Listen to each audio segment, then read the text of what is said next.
Yeah. Okay.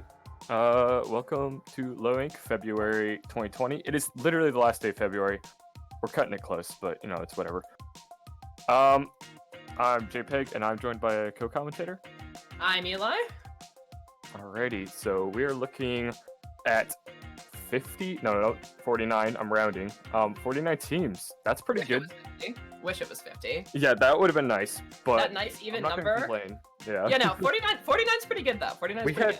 Yeah, we had 52 last month, which was still unusual. So yeah, getting near that was pretty good. I'm not gonna lie.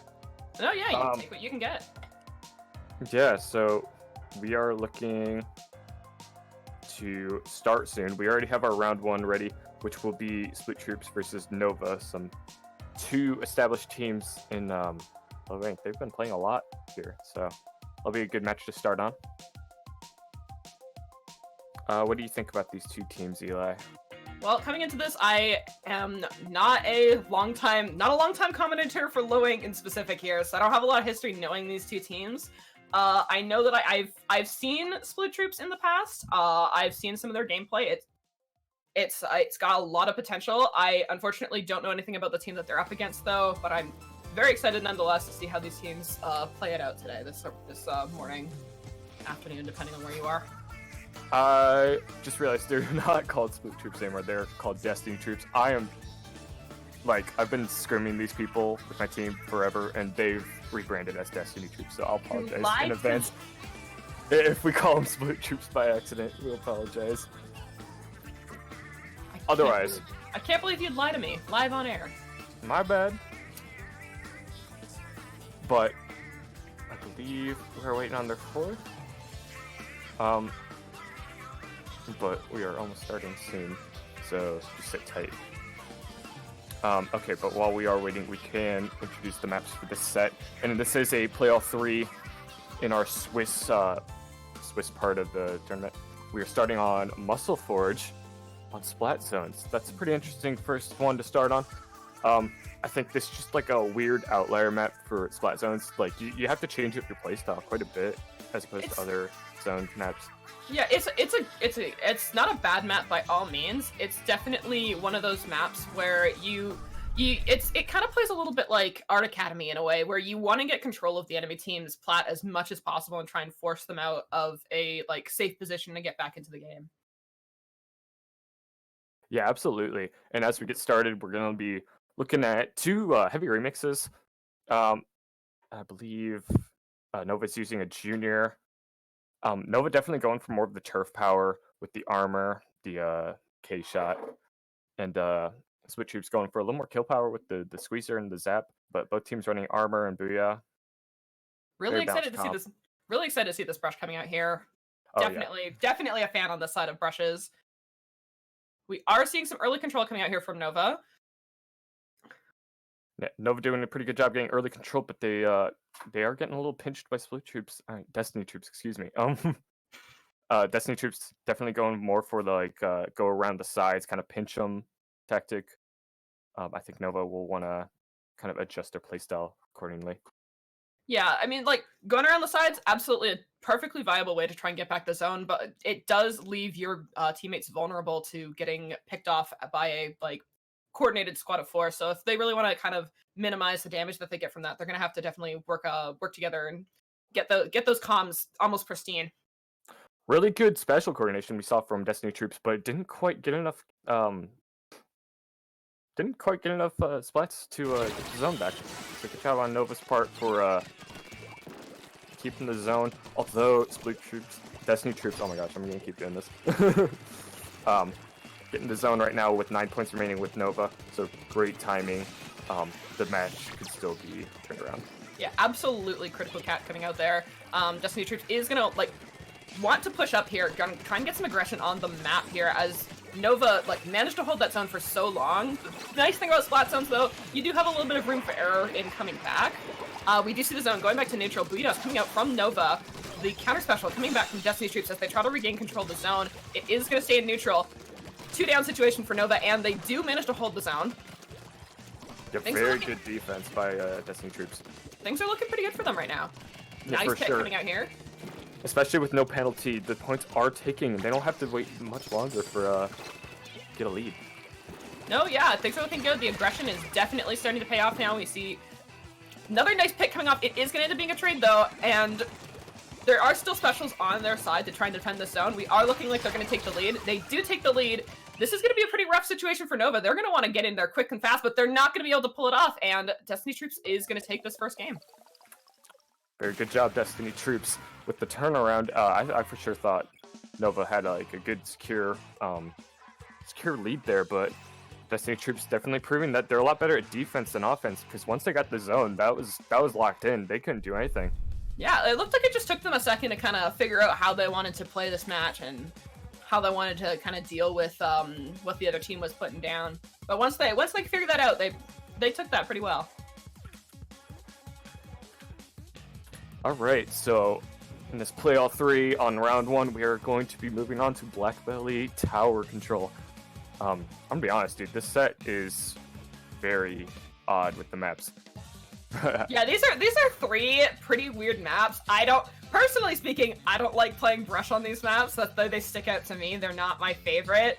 Black Belly is probably one of those maps where I don't think I know someone who enjoys playing on it. Like, I don't think I've ever talked to someone in this community that goes, yeah, Black Belly Skate Park is a pretty good map. Most people will see it and be like, don't want to deal with this today.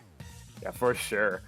I think it's worth mentioning, you said you're a brush main, and I'm personally a backliner. I play a lot of A, so you're going to see some insights from both of us on how frontliners and backliners are going to be playing from both of us. Yep, always good to have. Yeah, really, for sure. really last time it was 2 backliners, and we just kept focusing on the backliners because we didn't know what to do. So, yeah, I hope it's not better. Trust me, frontline's not that confusing. A lot of the times, the one thing that's in our mindset is we have to kill now. That's it. That's like the one brain cell that's going on. Really excited to see what's going to happen on Black Belly. I think that both the aggression that we saw from the team from last game is going to pay off pretty well here. Black Belly is just kind of one of those weirdly positioned maps, though. So, like, if your communication isn't doing well, or if you have some kind of miscommunication, you're going to get flanked. You're going to have a bad time. It's not going to look really good. And things are going to get pretty rough, especially on tower control, where if they kind of get that lead, it can be hard to almost push back. Yeah, for sure. One of the things I noticed with this map, it's so hard to start pushing, but once you're in the half pipe and you have specials built up, it's free. You got it. Yeah. Oh yeah, but then it's like you start the half pipe, you can get through it, but like leaving that half pipe sometimes is like there's the other like problem there. Mm-hmm. It's one of those things where like you get in it, you go through, but then like you kind of try and get out to get that final like knockout off, and it sometimes doesn't always happen. Yeah, for sure. And we're looking at 2 Brawler class weapons on Destiny Troop side, I believe. Yes. With a Dynamo Brush, K-Pro. I would say that's unusual, but it really isn't. It's not a bad pick. There's a lot of pain coming out, I'd say there. Yeah, for sure. You're seeing pretty standard comp though coming out from Nova here with the K-Pro. Ends up is one of those like weirder picks. Early picks coming off though from Destiny Troops. They are gonna see them get some early control of the towers. They try to push up here, get some more ink on the map. Yeah, 2 down situation from Nova. They are gonna try and get this first checkpoint here. I think Nova's in a good spot because, like we mentioned, once you're in half pipe, it's basically free. And Nova's doing a good job pushing up and getting Destiny Troops getting a good push going. Not bad. Doing a good job pushing forward and getting picks while the tower rides into half pipe. I think that's one of the best things you can do on this map as a frontliner is to try and keep that mid while they're going through that like left or right corner, because it kind of keeps the team away from half pipe, which is what lets you get those half pipe pushes off. For sure. And we're seeing a lot of that coming out from Nova there, but we do have Destiny Troops, sorry. We are seeing Nova does have control right now. They do have some specials. Up 2 online. Incarver popped as soon as they got it. We're seeing a lot of specials come out. Let's see what. Pardon me, sorry. Destiny Troops doing a pretty safe defense, but none of them are getting picked off, so I think it's working out for them. And Nova still has yet to like start their push, so right now Destiny Troops doing a good job on the defensive side because 2 down on Nova's, and one of them's just respawning, and Destiny Troops already looking to push again. We do see a trade coming out. looks like that there's only about 1 or 2 people. Now, Nova has managed to regroup into mid. They did. Nice pick. They are looking at 2-down situation versus Destiny Troops. This could be their chance to get a push off as they're looking to just clean the last 2 players off the map to eliminate any chance of super jumping. We are seeing Nova pushing up here, trying to get a lot of control over mid. Kind of those essential things on Black Belly is you can't really get anywhere if you don't have that top mid in like the maze area on the map of the enemy's side. Otherwise, you kind of find yourself in a really bad position where the backliner has a lot of control, which is definitely something you got to be worried about versus this Dynamo roller here, who we just saw get a nice roll kill. 3-down situation for Nova. Yeah, I'm starting to notice that Dynamo seems to be a very good defensive option, considering Nova has yet to kind of start a push, and Destiny Troops definitely going for a lot more defense, especially with the heavy and the Dynamo. It's gonna be a lot easier for them to defend. Yeah, they definitely have the defense on their side. Dynamo is such a it's a weird niche pick, and like I can see it's working both in the favor of. I don't think a lot of people have played against the Dynamo recently. It hasn't really been like super in the meta. Like off the top of my head, the only team that I've seen consistently pull it out would be Upgrade. So I don't think a lot of people necessarily know how to play against it, which is what's giving them this kind of nice advantage here in working with it. If I recall, I believe we saw a lot of Dynamos last month. Low ink, so I'm curious if we'll see a lot this time again. Oh, interesting.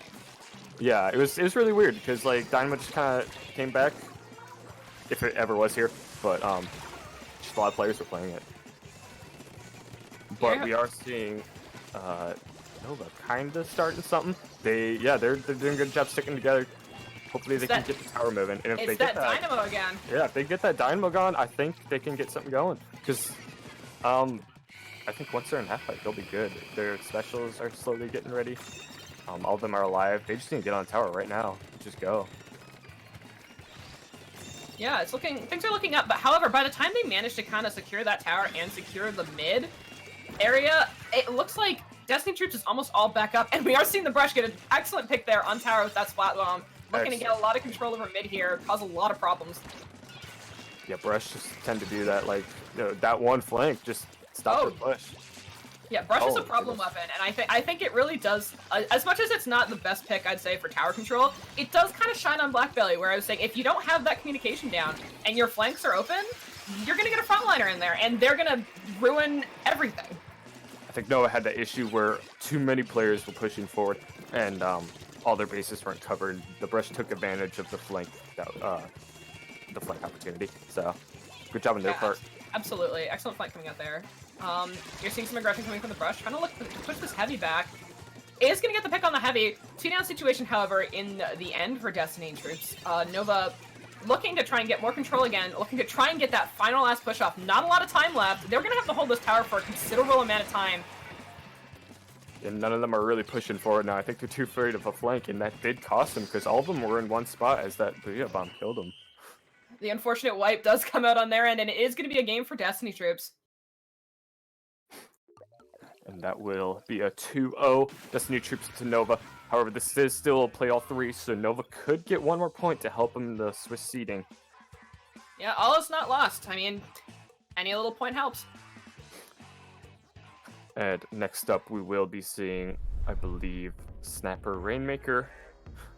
And compared to the last 2 maps, I think we're going to see a little bit more, like a return to kind of normal style gameplay.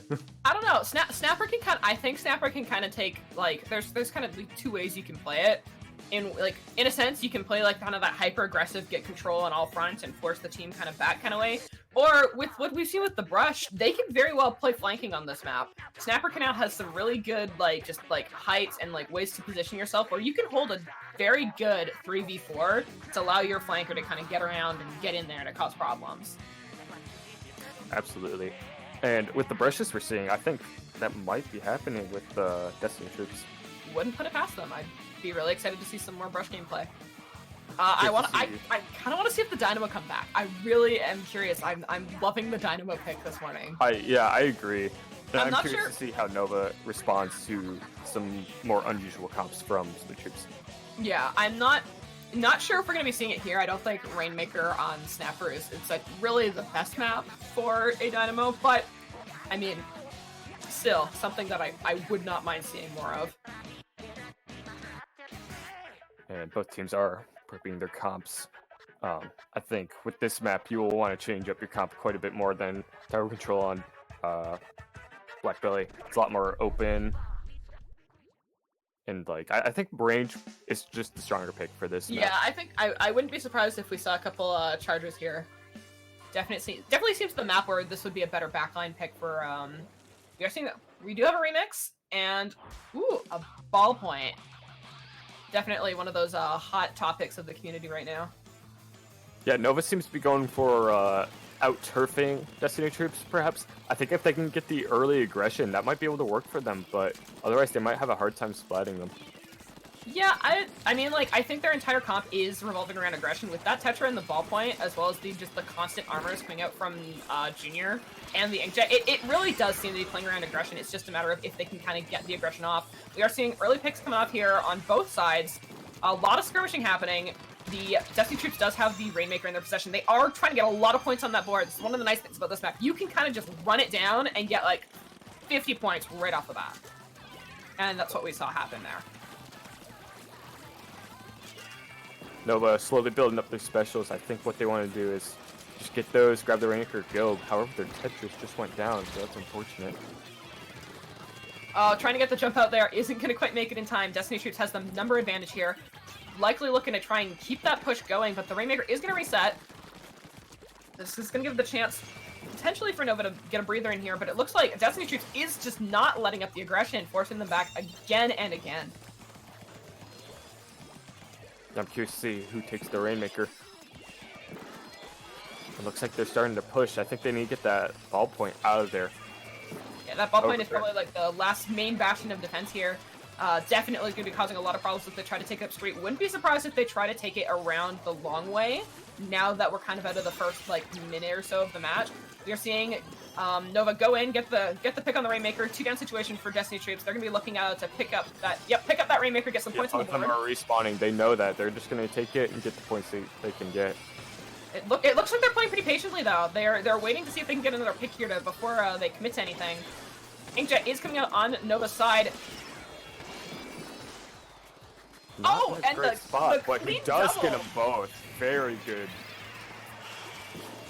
This is looking good Two for Nova. They're getting the lead. Looking to get Really the good lead. knockout. Are we going to get the knockout? So Not quite. So close. That was. But regardless, that's still 1 point remaining. Destiny Troops has to KO. That's a really good position to be in. If I was Nova right now, I'd be satisfied with that. For sure. Now all they have to do is defend. I think their ballpoint just needs to stay alive and just sit back and just pick them off. Yeah, I think if they can kind of keep control of the high ground looking over street, I think that they can hold this pretty safely with the ballpoint and then the added aggression from the dualies and the shooter. But we are seeing Destiny Troops is not looking to give up yet, trying to get a lot of control here. Destiny Troops doing a good job with positioning. Lots of players getting some pretty advantageous spots.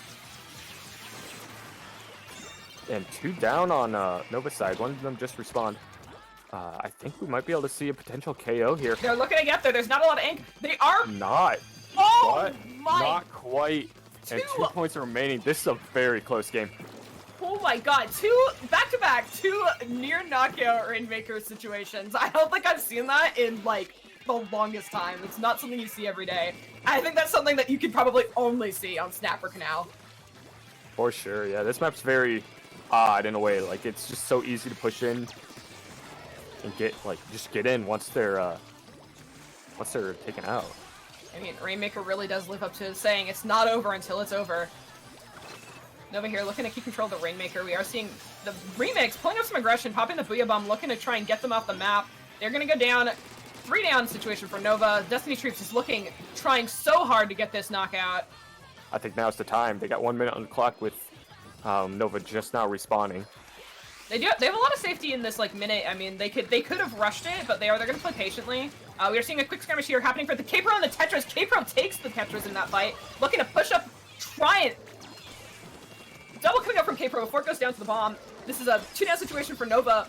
Their backline is down. I think it's now's the time to go. It's now or never. With the splashdown coming out, I think they might be able to get it, but the backline is back. We'll see if they can get it, and they get it. Good job, Destiny Troops. Oh my that match was just back and forth constantly. Can I sue them on the grounds of raising my blood pressure? Because I need to go call my doctor. I think my pulse. I'm not a doctor by any professional terms, but my pulse is it's doing something right now. What a match! That was a lot of back and forth. There was no way that I could have told you who was going to be the winner in that match midway through. Oh, like, for sure. I thought Nova had it, but Destiny proved me wrong. They came back. They got those few decisive picks in their base, and they took it. Yeah, they knew exactly who they need to pick off to get the victory. Yeah. The last 30 seconds, no less. Oh, for sure.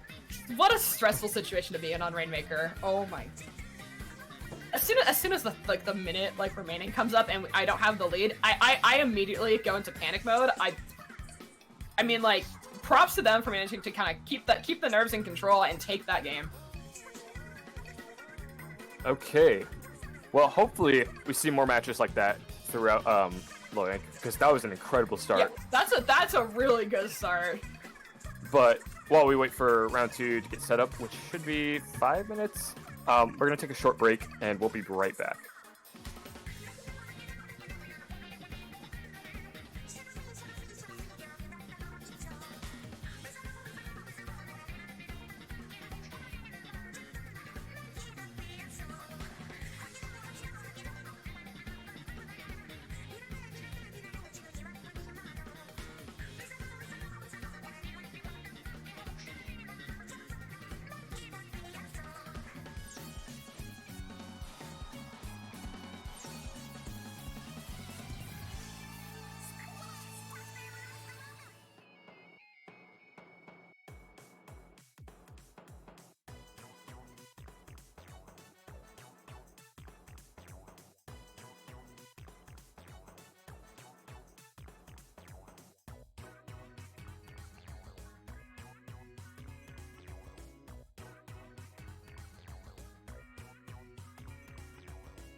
Okay, we are starting round 2. That's the way to start it, I think. I mean, there's no better way. Is there? Okay, I'm gonna ignore that. That didn't happen. Hello, round 2 starting, and we are looking at Revitalize versus Splatnik. I've seen Revitalize before in low ink. I don't quite recognize Splatnik. I could be wrong though. But I am looking forward to see what they do. What do you think? I mean, I'm excited to see whatever any team pulls out here. I'm not over the Dynamo. I really want to see the Dynamo pick again, but like, if I had to like, if I just throw like some baseless predictions out here because I don't know the teams, I would say like we're gonna see like we're probably gonna see a ballpoint at least like once or twice here. That weapon is just like a little bit. It's not that, well, it's not that it's too good. It's that NA likes to think it's really good, so I wouldn't be surprised if we saw that. That'll be a trend for sure. Yeah. Yeah, I'd. And if we got some stats today, I'd definitely say ballpoint would definitely be like one of those. Oh, we are already starting. Didn't even get to talk about the map, which, by the way, is Starfish on tower control. Ooh, that's I mean, not my first choice in tower control maps, but yeah, it could be worse. I think that needs to be like the slogan of like the maps today. It could be worse. Yeah, Revitalize, as you said, pulling out a ballpoint, but it is going to be into the scope charger though. There are a couple of good spots to get here. That good advantage. They are going to have like the snipe in this snipe on this map does give you a good amount of range on a charger. Seeing a lot of early. It's very strong.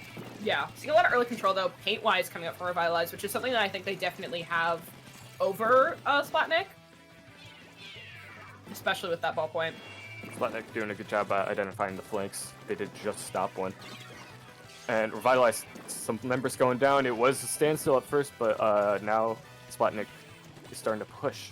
Yeah, we're seeing a bit of attack to a retreat. Good decision. Don't want to lose any more people than necessary. The charger is going to go down on Splatnik over there, which does take the Stingray off the board. Booyah's coming out from Splatnik. Is going to get the pick. Trying to keep this push going. Roller trying to cause as many problems as possible here. Get some picks. We are going to see a trade. Yeah, Splatnik doing a really good job turfing ahead, not like letting Revitalize get near the tower. So I think that's a really good strat on their part as they get past this first checkpoint. Yeah, I think that last fight, I think Revitalize just got a little bit too spread apart there. Didn't quite have the coordination and like the ability to just kind of laser down one or two enemies that Splatnik did.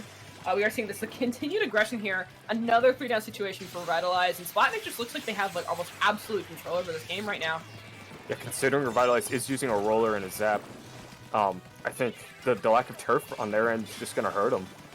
Yeah, I think it's just and it's interesting because that is a painting comp. We are white though, coming out from Splatnik. Revitalize looking not giving up just yet. They're still in it. I blinked and I missed it. Now they have mid control. I mean, that you should just like tack that on the end of any roller player. If you blink, you're gonna miss it. You're gonna die. I did see him get some swings in there. We are going to see another 2-down go down for Revitalize. This Charger getting some picks here, looking to try and keep them from being able to put any points on the board. Yeah, both teams getting some players down. Not really. It's a little hard to tell who's going to push, but Splatnik looking to push right now. They want to keep the tower on their end of the map. Yeah, they're not letting this up easy. There is a lot of paint, though, on Revitalize's end as they're trying to kind of get back into this. They're going down again, another 2-down situation. It's a little bit rough right now. Yeah, lots of trades going on. It's a little hard to tell who can just push and who can't push. I think both teams are kind of desperate to like get picks to start a push. Yeah, they're definitely we're gonna see a lot of desperation, I think, coming out from Revitalize's end. I mean, still being at that 100% at like about halfway through the game. Never really something you want to kind of be in the situation of. We are seeing the armor coming out from Splatnik, trying to get some picks here in a weird position with the rain coming in, jumping out with the ray. We are getting some points now. Revitalize on the tower here, trying to keep this going. I think Revitalize's paint is going to start assisting them right now. Oh yeah, the paint. Get control. Yeah, especially with that roller there. As soon as he's kind of got freedom of movement, we do see the ray coming out here, trying to stop them from getting that checkpoint. But it might not be enough. They are going to hop back on tower and start pushing that back towards mid, and Revitalize is going to kind of have to back off here. Excellent aggression on that defense there, we saw from Splatnik. Yeah, I think Revitalize has the elements to make a good push. I think they just need to change up the playstyle just a hair in order to get the KO that they need. Yeah, I think the one thing that they're lacking is they kind of don't really they're missing some of the weapon special coordination. I find, like For if sure. Yeah. I don't know if it's because they're popping specials at different times or if it's just the picks that they have in specific here. We're seeing another 2-down situation again on Revitalize as Splatnik takes more control over their street again, trying to kind of keep them from doing anything here. I think that's the more brutal part about tower control is you once that objective's on your side, you have to not only get it back to mid, then you have to start getting points on top of that. That push still going with one down on each team, and that will get them KO. It was a really smooth, that seemed like almost a no problem push at the end there. They really just kind of got those few picks, and it seemed like Revitalized just didn't kind of know how to get back into the game once the initial push kind of happened. Yeah, Revitalized maybe needs to perhaps like anticipate a push and get specials ready, because specials are very good at stopping pushes, and I would say that's just hands down the easiest way to stop one. Oh yeah, like it's like even like just the Booyah Bomb from the K-Pro and like something like the armor just to keep your frontliners alive. But I think more of the problem kind of lied in. I think they kind of got staggered at the start with that early double that came out from Splatnik, and I think that's kind of what set them off with that early stagger. I think that's something that a lot of people, like even a lot of good players, even struggle with trying to kind of coordinate with your team to once you die, not immediately get into that mindset to run back in. Yeah, for sure. Definitely something you'd probably see more from a frontliner other than a backliner, as you guys are kind of like the last bastion of a team wipe. Yeah, the biggest rule for a backliner is just don't die. Ever. Don't die. Yeah, don't die forehead. I mean, it's easier said than done, but like... Yeah, oh yeah. You gotta do what you can. Even if like the enemy team's pushing and they're getting points, don't die, ever. I think that does follow up. I think that's what we did see from the Charger there on Splatnik. He was staying alive, he had his Ray, I mean, those are the 2 points that I know about backline from an outsider perspective. Don't die with Ray, and then try not to die overall. But if you die with Ray, that's like the ultimate sin. It's 2 rules: don't die and don't die with Ray. Yeah. Or more accurately said, that's just don't die, forehead. We are seeing the Anchovy Rainmaker coming up, as well as the Albacore Clambits as the final round. Again, these are kind of those like maps where it's like Anchovy is like I like that map, but like the Albacore Clams, that's a common map combination I see, but it's one of those things where it's like Black Belt. I don't think I've seen someone say that they like it. Yeah. Heading into game here, I think Ancho Rainmaker, definitely one of those maps where you want to play aggressive. Aggression is your best friend here. Splatnik with their turf control perhaps might get a very quick lead for victory on this map. I'm curious to see if Revitalized identified that issue and perhaps they change up the playstyle a little bit, because that's one of the key things. We're seeing the Charger response coming out here, and I think that might be one of their key points here, as the ballpoint is outranged by the Charger and gives them the advantage. We're seeing a lot of early aggression coming up from Splatnik, already on their plat with the dualies. Very good stop. Yeah, excellent. It was a 2v2 situation. We do have the Rainmaker on Splatnik's side. Ray is coming out, does end up going down to the Gal though. Ray. I mean, at least he popped it, so I mean he didn't die with the Ray, he died holding the Ray. We're not gonna get into the semantics of it. That's not that's the whole can of worms here. But 90 points, good stop on Revitalized's part. I think they're doing a good job identifying their issues and stopping it. However, that roller in a questionable position does go down. Pretty good splashdown here coming out from the Gal here, taking off 2 picks there. Just a really clean response there. You see the number advantage coming out from Splatnik as they try and get more control of the enemy flat. We are seeing armor and jet from Splatnik as they start to push. However, Revitalized does counter with the Ray. We'll see if that can do anything. Revitalized roller does go down, but he does get one while he's at it. So. I mean, it was the Rainmaker as well, so that definitely puts a little stop in the push there as they try to get back in. Splatnik losing their dualies to the Booyah Bomb there as another Booyah Bomb comes out in return. This is a weird situation, I'm not gonna lie. A lot of people just going down. I mean, that kind of happens. Like when you're in that weird spot in flat, it's just like this. It's just an all-out brawl. It's kind of anyone's game with the Rainmaker on the edge like that. Splatnik, however, isn't looking to give up their push just yet. They're taking a new approach here, coming in through the fans. Revitalized not quite seeing it yet. I think Splatnik has an opportunity. Oh, not quite. They do go down, but Sputnik did have an opportunity to get an easy push. Yeah, good pick still coming up for Revitalize. They still have almost all their specials on the board here, trying to get this pick on the Dualies, who seems to be one of the remaining players. They need to get that Ray off the board, though, if they're going to get any kind of substantial push, because the second that they get on plat, we're going to be seeing that Ray, and it's just going to ruin their day. Both teams have Ray right now, so I think both teams are kind of hesitant to start a push. Yeah, it's definitely something you have to consider. The Ray, the counter Ray, who Rays first. I mean, there's so much going on. Both teams use it right now, and Revitalize does get it, but will it be enough time to actually make use of the Ray? No, but... I mean, they did get the pick with the Ray, and they do have a lot of control. They are going to pick up the Rainmaker. There's someone behind them, doesn't quite identify it. Oh, that K-Pro. Looking here to try and get some more picks here. Hoping for someone else to kind of just fall off and not realize he's there, and it looks like he's going to realize he's there. They're not doing much about it. I think the communication needs to be a little stronger on their end. Those could have been some pretty good pushes. Yeah, I mean, like, you see it a lot. I mean, if one frontliner kind of gets in the spot where they're like, oh, I don't think anyone's going to see me, they can kind of abuse that a couple times before people really catch on. We are seeing a good push here coming up for Revitalize, trying to get some numbers on the board. Revitalize doing a good job, regardless of what just happened. Revitalize might They're just going for points here. Look at it. They get it, regardless. Oh. What is with Rainmaker today? Why? Yeah, Rainmaker today what is going on? Broken. Revitalize taking the win in the KO, just against all odds there. Really, I mean, I think Splatnik had like what 3 people? I think if not the whole team up at the end there, maybe 1 pick or 2 picks. It's tough. I mean, like I stopped looking at who was actually up and started looking at the Rainmaker, who just absolutely wove his way in there, dodging what seemed like everything to get that fateful knockout. Yeah, really good turnaround by Revitalize. After a loss on the tower control, I'm curious to see how both these teams play on Clams Albacore, because I'll be honest, on this map from this tournament, this map, so see if you can the gameplay on this one. Yeah, I mean, honestly, this is anyone's game. I mean, there's not a lot of like, I wouldn't say that there's like no stress, but there's definitely not a lot of stress in Swiss, knowing that you kind of get to keep playing. It's not as like high stakes as like a single or double elim.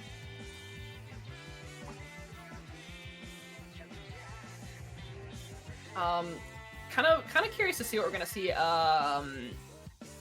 pick-wise coming out onto Albacore here. I think I kind of want to see that Ballpoint come back, but that really wasn't their was not a virtue for them in the first game. Yeah, I am curious, because Rainmaker and Tower Control have like interchangeable comps. You can use like the same weapons, kind of, but on Clan Blitz it can be totally different. Oh yeah, I think like Rainmaker and Tower Control are kind of like they're kind of similar in that weird way. Like I feel like there's a lot of similarities in what you kind of pull out for them. For sure. But like I think the Albacore as a map, first and foremost, is one of those you kind of have to play around it. If you just go in playing whatever weapons you like, you might have a bit of a bad time versus a team that's been like, okay, it's Albacore, we need to play some of this. And I think one of those weapons that like does exceptionally well on Albacore is Ballpoint. I mean, the Rain has that nice, good control to keep paint down, let some skirmishes happen, and it's got that kind of nice aggression and range. It's definitely one of like I think it's one of my favorite niche picks to see on Albacore coming from a frontliner. For sure. Ballpoint is super strong here with how open this map is, and while I hate Ballpoint, I play heavy. I do agree that Ballpoint's just really strong with the beacons too. I definitely think the Dualies though. Dualies do also do pretty well on Albacore. I know CDS I don't think we've seen yet, but I think that's also one of those weapon picks that kind of just excels here with the range and the mobility. Mobility is a big thing on Albacore. We've seen the charger back out on both ends. All right, the roller's still here. That's lots of similar comps. I'm not gonna lie. I think this is almost if not the exact same. That's not a vanilla roller. Hold on, that's a crack on. It's a crack on. They're going for the baller pushes, which are strong. I mean, worked for Clan Blitz. If you need a baller, it's got one. Definitely not a weapon that you see every day. Yeah, with armor and baller on Sputnik's side, and the Booyah, I think they got themselves a nice recipe for a win. Yeah, those specials do all check out. Definitely not the weapons that I think I'd be seeing them on, but I mean, whatever works. We are seeing early 2-down situation coming out there for Revitalize. As Splatnik is looking to try and get control over mid, get those clams on the board here. Yeah, But doesn't look like. What Splatnik needs to do is just get their specials now. Yeah, get specials, get control, and then get a pick, go. That's kind of like the de facto way to kind of play clan bits. We are seeing some aggression from the roller. Is going to go down, though. Yeah, Splatnik not totally sticking together. He kind of let the roller go in alone, and he does go down, so... Yeah, I mean, it's...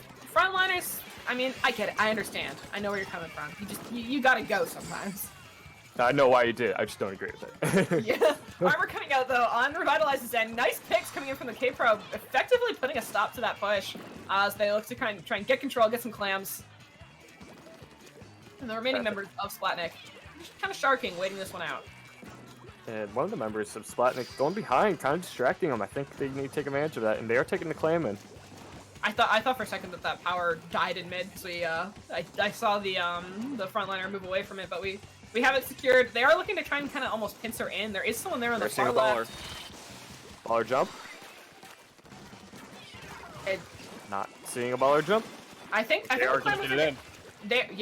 They just opted for just walking in and throwing it. I mean, That's okay. works. You don't always have to jump. Yeah, You I can think just walk in. they're a little bit too close to jump. They looked like they were all kind of hanging out in street there. It probably would have been longer actually. But really good 60 points on the board. Yep, Left I mean, for Revitalize. Two power clams in. That's a decent amount of points. A good pick there coming off from Splatnik. I would say K-Pro's that's a trying good to dodge lead. this charger. Yeah, I would say 60 is a good lead for Yeah, that's early in the game, but we're halfway through the game, so yeah, Revitalize has to get moving. It's Clan Blitz. I mean, like, if there was no points scored, this game can go on for quite a while. So, I mean, we've seen that with Clan Blitz before. Sometimes you just kind of stay at that, like, 100-100. Yeah. But that's going to pressure Revitalize. They got to get going. And their backliner does go down. 2 down Sputnik side as well. I think Revitalize just needs to build a clam and go. Yeah, that's the thing is, though, with Clan Blitz, is you can't... If you have a 2-down situation working in your favor, your next thought cannot be build a clam. You have to have that clam ready to go at that point. It's too late if you're looking to build after you get the picks. They are in their spawn. They do have a clam. This roller is... Popping Baller doesn't have the clam with him, though. There's a lot of pressure on the people who would be looking to jump. We do see another 2-down situation as they do get picked, and that push does look like it's going to be stopped. Roller isn't giving up yet. Getting a double on the swing there. Looking to throw the clam there you go. They just need to toss one clam in, and they take the lead. This roller just effectively took that in that clean double there. Just goes to show, we said this in game 1, but once the roller has turf, that's super strong. Oh, they have a lot of power. Lots of clams in mid, though. Splatnik has a lot of opportunities to get the lead back in the last minute. Yeah, but that roller's not going to make it easy for him. He's in there looking to cause problems. He's already back in mid, yeah. Yeah, he's... Splatnik 3 down. Revitalize could go for another push right now. They're already in the spawn. Going for bomb rushes if they can play fast enough. They have a clam that's in. It's not just about getting it in. It's also about trying to keep Splatnik from getting out also. Yeah, this is time Splatnik isn't in their spawn pushing. However, they are going to wipe. This is not a good situation to be in, as they do have that power clam on Splatnik. They do have that power clam coming up from the basket. This could be a comeback. Oh, doesn't quite get the clam in, though. It goes down. The jump just wasn't close enough. Oh, We do we're have going to see clams. Coming up from the top. 8 clams. Take That's the going to be a lot. lead. 30 seconds left. And there's still timer remaining on the basket, so that's time that Revitalize just needs to be in mid, get clams, get building, get specials. They have a lot to do. Yeah, that was... I mean, that's one of those things, that's that one crucial miscommunication with that one player that you don't know where they are. It's gonna come back to bite you in Clan Blitz, as we just saw there. With only 10 seconds on the clock, things aren't looking great for Revitalize with only one power clam in their arsenal. Are we going to see it? 2 seconds remaining, but we are going to enter overtime, and Revitalize does have 2 specials, one of them being a baller, which is super strong. But they have to keep up the defense, because Splatnik's already looking to push. Not only does Splatnik, and not only are they looking to push, they have a lot of... they're in. That's 25 clams on their side, that's 2 power clams. That was pretty much over, even before overtime began. Excellent work from Splatnik there, coming back from that really decisive push for Revitalize. Revitalize had some really good pushes, but Splatnik just overtook them. So Yeah, good it job was- on Spot Next part. Yeah, definitely. That was like I think one of the risky things coming out. While Revitalize's last push was strong, in Clam Blitz you have to be careful about like the time that you push, because if you give them a power clam, that's giving them a free 20 points essentially. If you go down, or if two people go down, or if you end up at worst case scenario wiping like we saw there, you've basically just almost given them the free ability to come back in the game when you've just worked so hard to keep them out of the game. Absolutely. So that was a really good set, especially with the ending there. We're seeing some really good games so far, round 1 and 2. it's- Hopefully we can keep it up. Rainmaker, I want to keep this trend up of Rainmaker being these absolutely crazy games where I can't predict what's gonna go next. But at the same time, please, for my blood pressure, for my health and safety, please stop stressing me out so much. Oh, my goodness. All right, so while we wait for round 3 to start, which should be in about 6 minutes, I believe, we're going to take a short break, and we'll be right back.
Okay, we are getting ready for round 3. Players are joining the room, and right now we are looking to play or watch Global TW versus Duality.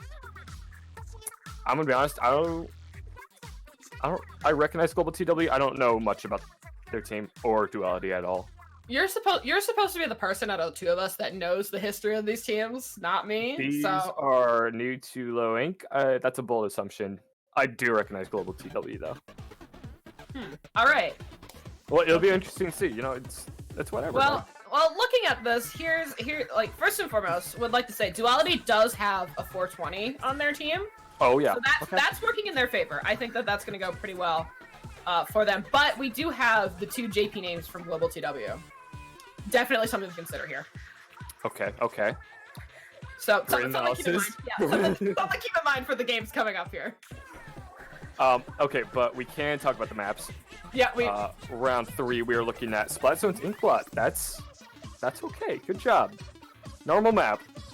Yeah, Only that's took 3 rounds. Normal. Yeah, only normal map. Got some Splat Zones. It's just been a while since we had a Splat Zones. Also, and our first Splat Zones map was like Muscle Forge, which is definitely not a regular Splat Zone. That's so funny that like I can say that it's not a regular Splat Zones map, and you can probably understand what I'm saying by that. A little bit, yeah. Yeah, it's but yeah, Inkblot, pretty run of the mill. Reef is also, I think Reef is probably like one of my favorite maps like of all time from Splatoon 2. It's so nice to play on. I know, I'm pretty sure backliners will disagree because Yeah, no, I was about to like. Yeah, you're like, I hate you. Yeah, no. Yeah, I actually hate you. Frontliner Reef is like, it's like the fucking like, oh, swearing. Oh no. Hold on. I don't think. Just pretend it didn't happen. It didn't happen. I'm sorry. There you My go. bad. Didn't Unprofessional. But like Reef is like the whole, like the angel choir for frontliners coming down. I didn't say this. If anyone asks, I'm not. Don't look at my Twitter handle. Go to Krakenmare at twitter.com. It was him. Yeah, It was absolutely. Okay, Splat Zones. Again, we don't know much about these teams, but you know that's why we're here. We're gonna find out. All right. So Global TW going with an E leader. I believe that's yes, it is. Yeah, E-leader and E-leader ball Octobrush. point. Hold on, E-leader ball point. There's a lot going on. There's a lot to unpack in this. There's a lot to uncover here. Yeah, there's an leader, a ball point. We have, that's the first Slosher we've seen, but Slosher Deco is pretty run of the mill for the Inkblot here. And But I'm beat a gonna leader. make a bold statement. Duality's pretty normal actually. I mean, they don't have dualies. Like, okay, guys. Yeah. Name's The Duality. double K shot though, that's still something. Does that count as dualies?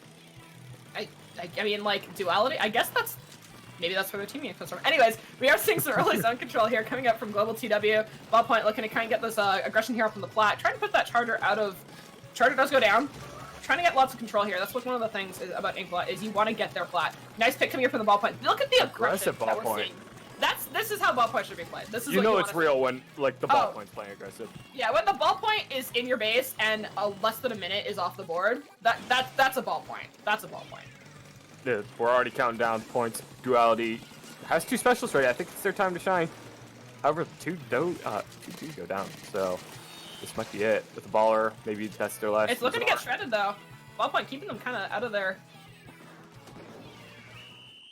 Just a really this comp, it. as much as it's that's weird. What a clean game coming from a comp that I think there's 2 things that kind of work in the favor. One, do you really know how to play against an elite ballpoint Octobrush comp? No, I Probably can't say not. I do. No, probably not. I think the aggression, the absolute aggression that comes from the ballpoint, I think covers for the kind of defense that you need to play from the eliter. And like, look at that, the brush top frag with the ballpoint. Like that's they played that well. Definitely not my first choice in a team comp, but if you know how to play it and if it works for you, time and time again has proved that your comfort picks are going to beat out a meta pick. Oh, for sure. And that's kind of what my team does a little bit. We used to do it a lot. I mean, that's what I do. I play brush. Brush is definitely not everyone's favorite weapon, but Yeah. Like I pick heavy over ballpoint just because I prefer heavy. Like I Yeah. play better with it. I just straight up play better with it. There's no questions asked. yeah, and like, I mean, like, if it works, it works. Don't look does, at your horse's mouth.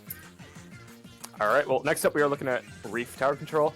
I think Definitely just different. It's just yeah, different. it's just I mean like that team comp that we just saw coming out there from Global TW. I almost think it could work here. The only thing is that I don't think Chargers are the greatest on Reef.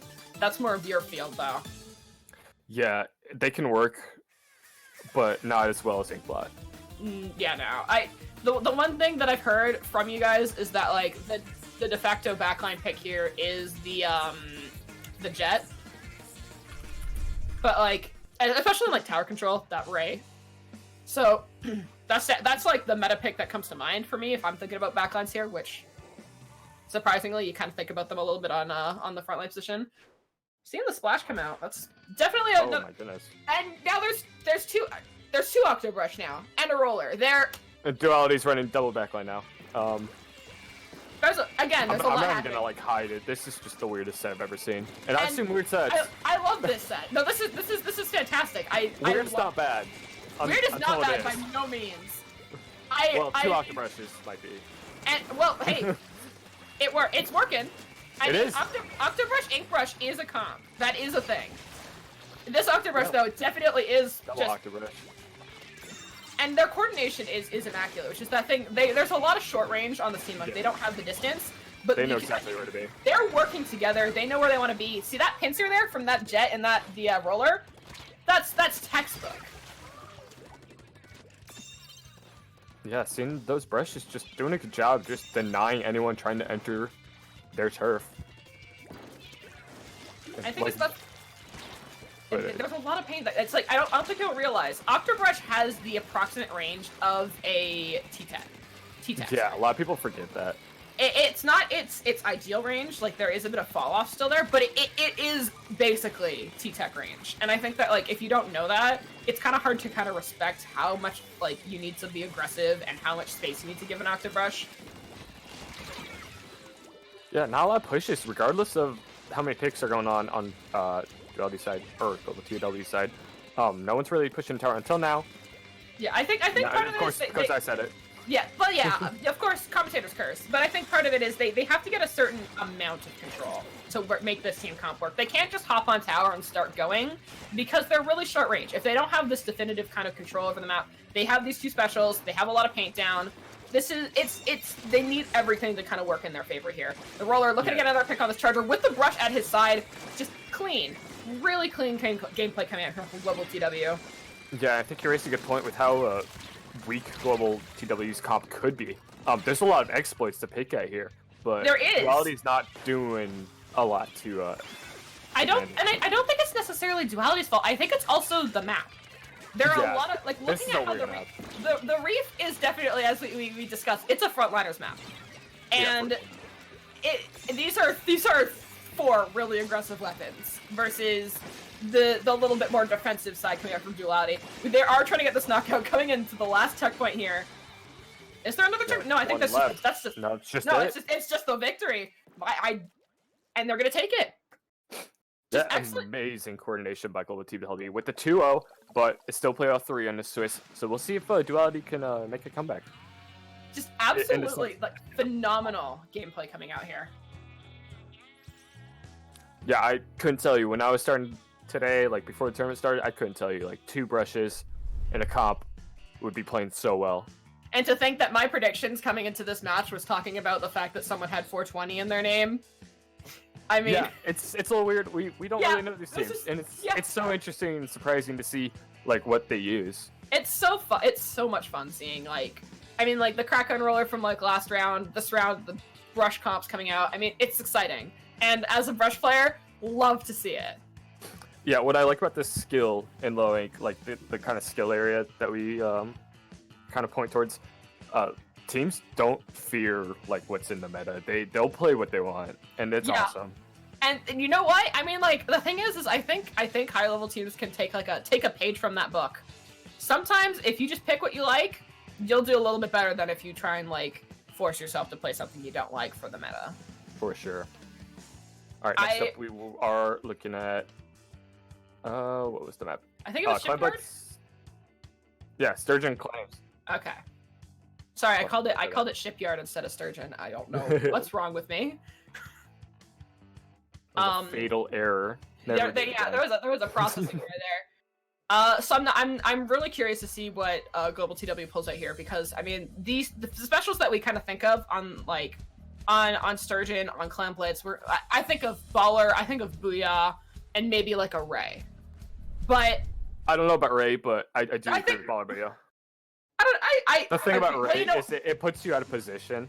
Like, It you're so does. far back, and you might as well, like, if you're gonna use a Ray weapon, there's better options. I didn't even but say a weapon. Okay. Okay, I'm just let's saying. see what they have regardless. Looking at a similar comp We from have a- Global TW. Counter Octobrush coming out here. Duality Wait. finally using dualies. Yeah, Blue Proud of you. Global TW sticking to what they know, coming back with the same comp from before. I think it works really well here. I was Yeah. gonna mention that. Yeah, and on like definitely not what I was thinking special wise, and I said this, but I mean they're gonna prove me wrong. Look at this pick coming out earlier here from the Octobrush, getting another. There's 3 down from Duality in the first like 30 seconds here as they try and get some clams together, tossing clams to each other, trying to get that power clam in. Inkjet is coming out, providing 2 this down still. continual aggression. They don't have the clam, and that's the only thing that's kind of That's gone wrong. kind of what stopped them. Yeah, that is what. Octobrush falls up map. All right. That's inadvertently a wipe. I suppose that counts. We'll let them have it. Yeah, well, not how I thought that was gonna play out. The Global TW definitely demonstrating they have the aggression, but none of them built the clam, despite having so many clams on the field. Yeah, So- I think they kind of just went down as they were passing clams. Excellent, lot of patience coming out there from that Octobrush. I was watching that unfold and I was like, I was nervous. We are seeing the basket go open for Global TW. Not sure if that was meant to be a push or if it's just one of those I have a clam, I'm gonna throw it in moments. We all have them. Oh yeah, everyone does. Yeah, and sometimes you're like, well, I'm up here. Might as well throw the clam in. Good pick though, coming out on Duality side as they managed to get out here, taking one of the players off the map. Duality has lots of clams. I think it's a good opportunity to pick up the pity, maybe build another one and get a push in. If they Yeah, can get mid control, because that seems to be the tough. Yeah, there's a Good lot. goal I here. mean, Octobrush, a lot of paint coming out here, and it's only going to complement that roller. Dooley's looking to try and get a Dooley's stick on the ball. doing a good job Dooley's getting getting a double and the beacon as well, and just coming out with their life. That was excellent. Ground to pity clam. They have mid control. I think they're ready to push now with 3 specials going. We're gonna see a baller, maybe an Inkjet coming up right now. They and seem to pass missiles. these clams. Having They just some need to go. miscommunications here. They gotta do it now. They gotta No go. way. Now's the Oh, time. they got it. One clam coming in. One in. Are they gonna get the jump? I don't think it's gonna be. It is. Oh, that going is in. good They are lead. gonna take the lane. Was close enough, but Halfway they through the are match, though. unfortunately gonna go 3 down. Not sure if that is the latent wipe. I'm not sure if the Doolies went down, but not something you really want to do after a push. You don't really kind of want to be in that situation where that's kind of the thing that I think people struggle with on Clamless is if you get the push off, but you go 3 down, 4 down, it's not going to be worth it in the long run. Absolutely. And I'm a little worried because Global TW really very aggressive very aggressive team. They could just easily take this back. I'm worried that they're going to do that. So I think Duality needs to really keep up their defense a little safer than usual. Yeah, Yeah, none of them want to be going down. Yeah, this is last 2 minutes here. Definitely going to be some decisive 2 minutes here. Dooley, That was an interesting kill. I'm going to blame spectator lag on that one. but I'm also going to say Roller does have a pretty. That was a horizontal swing. Roller swings are pretty wide. Like, I dabble in Roller every once in a while, mostly Yeah. but it's you don't really know how wide and like on a dually roll, it's like one of those things where it's like you're in that weird middle ground situation where. Is it picking up that you're at the beginning of your roll or the end of your roll? We are seeing a wipe coming Very up from good Global wipe. I was TW. going to mention that. Excellent Incredible wipe. defense by Duality. I think they're watching the stream. Good job, guys. I don't know if that's coaching or not. But Duality, Actually- look at maybe push again. I don't know if that's Rip. worth it. With 1 minute left on the clock, they might just go down a little easily. But yeah, once it's in definitely, mid, definitely risky, but they did get 3 kills out of it. It Yeah, is 1v1. It's a They're 1v1 gonna- situation. Ball point versus dualies. yeah, I don't know I if that's a mean- winning battle, but they I are mean, going the to get another Dualies- clam. Dualies has been taking up this ball point pretty consistently this game. We've seen it a couple times here on cam. I think the thing is like you can play the last few minutes of clams really aggressive. You just have to time it right. Because if you keep the basket open, 2 at the ro- kills. And that might be it. Yeah. Really good kills coming up for the brush. The Charger is going to get that really nice pick there, popping the bomb rush, trying getting this roller out of the base here as he looks for the picks. He's going to have to pop Splashdown to stay alive. Global 2, I mean, it's trying so hard to hold on. Roller is going to get around, get the Charger here. I don't know if they can get a clam in time. They're scrambling. Dooley's very good kill. Excellent gameplay here coming up from the Doolies. That roller was definitely one of the last remaining bastions of the offense that they had there. It doesn't look like they're gonna have enough clams to get the power here in time. You're gonna see an E-Jet probably from one of the Octobrushes. Or not. Oh. Yes. No, he goes down. And that'll be a win from Duality. Very good job. They were so close at the end there to being able to get that last clam in to kind of come back. But I think they couldn't get the clams together. And I'm not sure if it was because they didn't spawn or if they didn't pick them up in time. Like, that's one thing that kind of happens, like, when you're playing really aggressive in Clam Blitz, is sometimes you kind of just forget to grab the clams. And you're like, we gotta go, we gotta get some picks. And you're like, uh-oh, we don't have a power clam.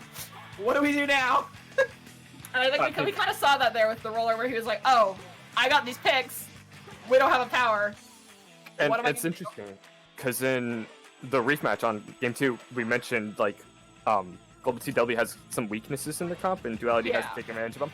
I think their overly aggressiveness kind of made them. It kind of came back and made them bit them not there. have clams. Yeah, it was a good gameplay, and that's the thing. That was a really tight match on both teams' ends, and I think it just kind of boiled down to who had the kind of decisive moments in Clam Blitz. Alrighty, so round 4 should be in about 10 minutes. That was a really quick set. I'm not gonna lie. They played those matches pretty fast. Global TW took those first 2 pretty quickly. Yeah, so until round 4 starts, we're gonna take a short break and let us know what teams you want to see in Swiss before it ends, because we'll be considering. Yeah, we will be watching. We'll take your requests into scrutiny. Yeah, for sure. So we're gonna take a short break. We'll see you then.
Okay, round 4, low ink, Swiss.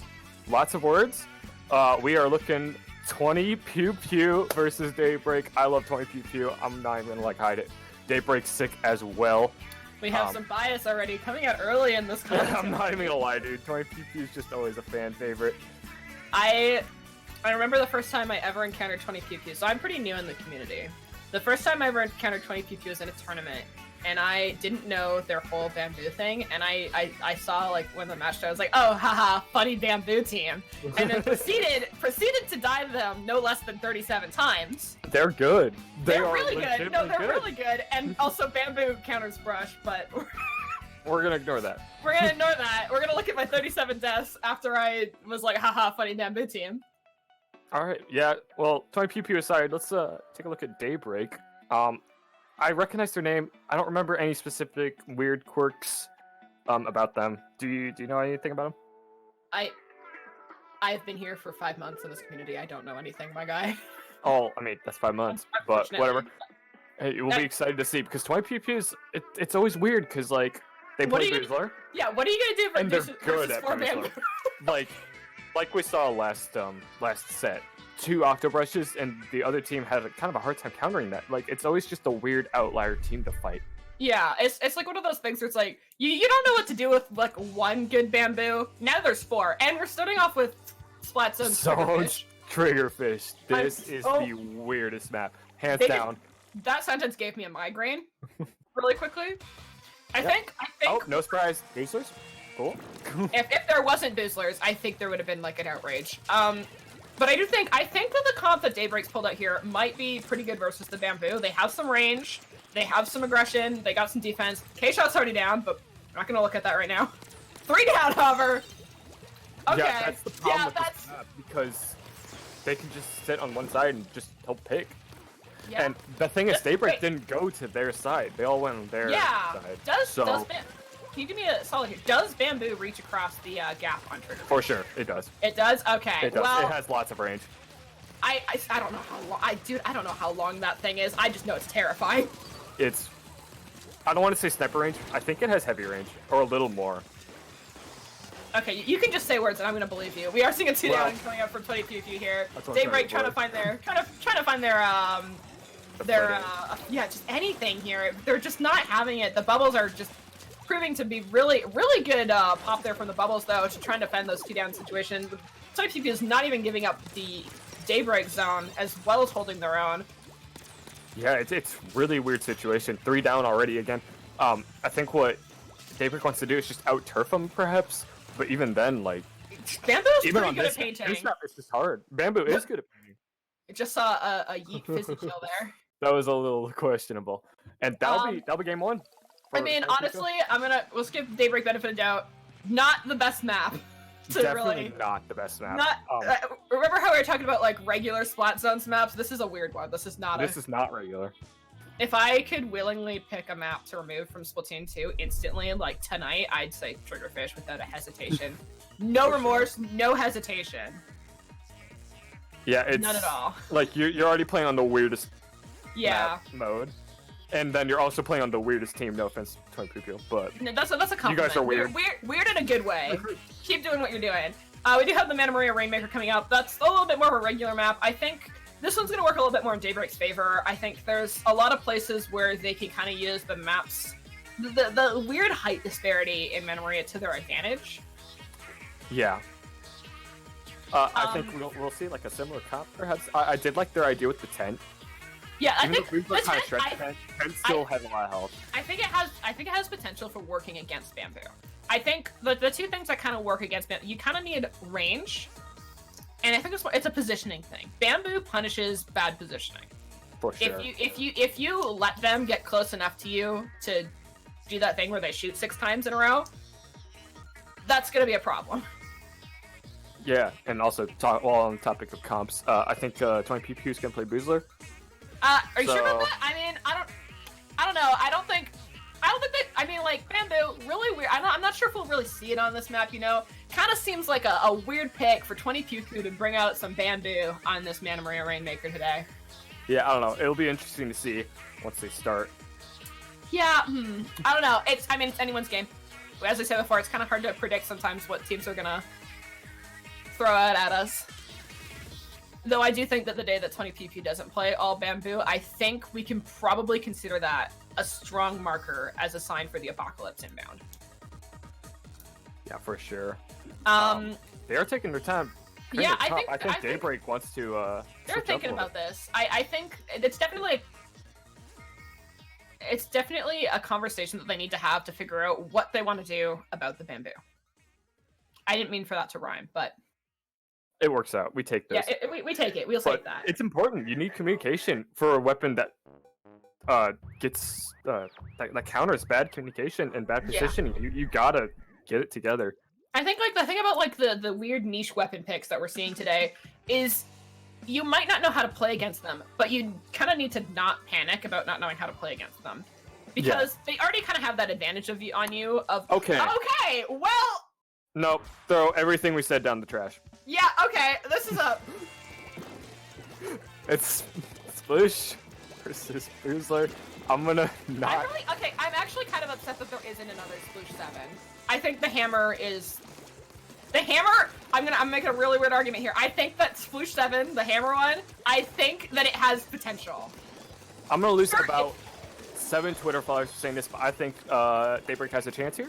I think they do. Honestly, you know what? It's a weird pick versus a weird pick. Anything can happen. This is anyone's game. Yeah, 20PP is good because they're a weird pick. We are seeing a lot of early points here coming out from Pew Pew. They are going to go down 3 down on 20 Pew Pew as Daybreak gets them out of the base, trying to get this Rainmaker. I think they're looking to reset here. Pretty confident in that reset. I think, do we see Sploosh Neos? Not. No, there's no Neo. It looks like it's just the... I feel like Beacons would be good here. Because you want to overwhelm them. Beacons are good on this map, but like, I think, unless I'm mistaken, it's Curling Bomb on the Vanilla Sploosh, right? Is it? Yes. Yes. Okay. I think that mobility is what's going to help them here, as well. I mean, like, it seems like it's working for them. There's another 2-down situation. The mobility is working. They're having a hard time initiating pushes. They're outmaneuvering. Excellent double here coming out though on Razzle, getting those picks. Definitely stopped what could have been a pretty devastating push on Daybreak's end. This is, I'm like almost at a loss for words. This is taking my breath away. This is just a thing. This is this is happening, and I have to kind of accept that still. You mentioned you want to see more Sploosh 7, but however, Hammer does get countered pretty well by Boozler, so I think they're doing a good job. Yeah, no, Hammer. Alright, I wasn't not a matchup that I'm familiar with. I'm sorry that I don't know the matchup of Hammer versus. No, it's good in theory, but like. Yeah, I didn't consider that. Oh, that's my God, that guy. Sorry, the absolute tragedy. That was so tragic. The 3 sniper lines on them. We've all been there. I just looked at the score. It's still pretty close. Yeah, this is pretty close. Could kind of squeeze in a lead at the end. I think this is something you see in Mana Maria. It kind of hovers around this weird middle 50 area until they kind of break past 3. Because if you look at the map, you kind of have to go sideways for a bit, which isn't points per se. But then you kind of get that straightaway again, and you'll see them jump from like 50 to like 20. It just goes. Yeah. However, 20 people going in. Rainmaker's not even delaying. They're just going in. Yeah, good picks. The Rainmaker not hesitating. They're kind of filtering in here as Daybreak is kind of seeming to almost to scramble to try and stop this push as and like is. Lots of points here. Yeah, lots of points here. They are gonna get that Rainmaker down. They are trying to get them out of the base. It's still looking pretty good for Pew Pew. They're gonna have to take out at least 2 to 3 of them to actually stop this push effectively. We're seeing Nathaniel here trying to get this push off, isn't quite gonna get it. Another 2-down situation for Daybreak. Things are looking a little bit rough right now. Yeah. 2v2 situation. They're holding on, jumping in, and they're gonna get killed. That was a game. That was a game. That was However, 20 people did pick up the Rainmaker, so they're not living up to the name. Very disappointed. Unfortunate. I'm just like that almost seemed like that was such a weird ending for a weird game. I kind of wished it went differently. Like it was just one of those things, like, in Rainmaker where you have the Rainmaker in your base and you're kind of more worried about getting them out rather than what's going on with the Rainmaker. I Yeah. think that's what happened there. Yeah, he just kind of took it and He just kind of, yeah, like, it looked like it was just one person who popped it, one person who put it in. I mean, I know I said earlier that I wanted to keep seeing weird matches all day. I don't think, like, you could have handed me 50, you could be like, hey, Eli, for $50, is there gonna be a quad sploosh match versus a quad bamboo match today? And I would have been like, no way in hell. And that would have been a free $50. yeah. But moving on to Gobi clams, I think if they keep doing the splooshes, which is weird, but it could work out here. I think the bamboo though. I think bamboo does well on this map. I don't know anything about bamboo personally. I dabbled in it for a little bit. I was like, yeah, I feel like brush and bamboo kind of have a little bit of similarities. There's this weird kind of overlap. Don't ask me to explain what it is, but like it's a feeling. They play. There's something there. But I think that Gobi Arena. I think that this specific map. I think it works well in bamboo's favor.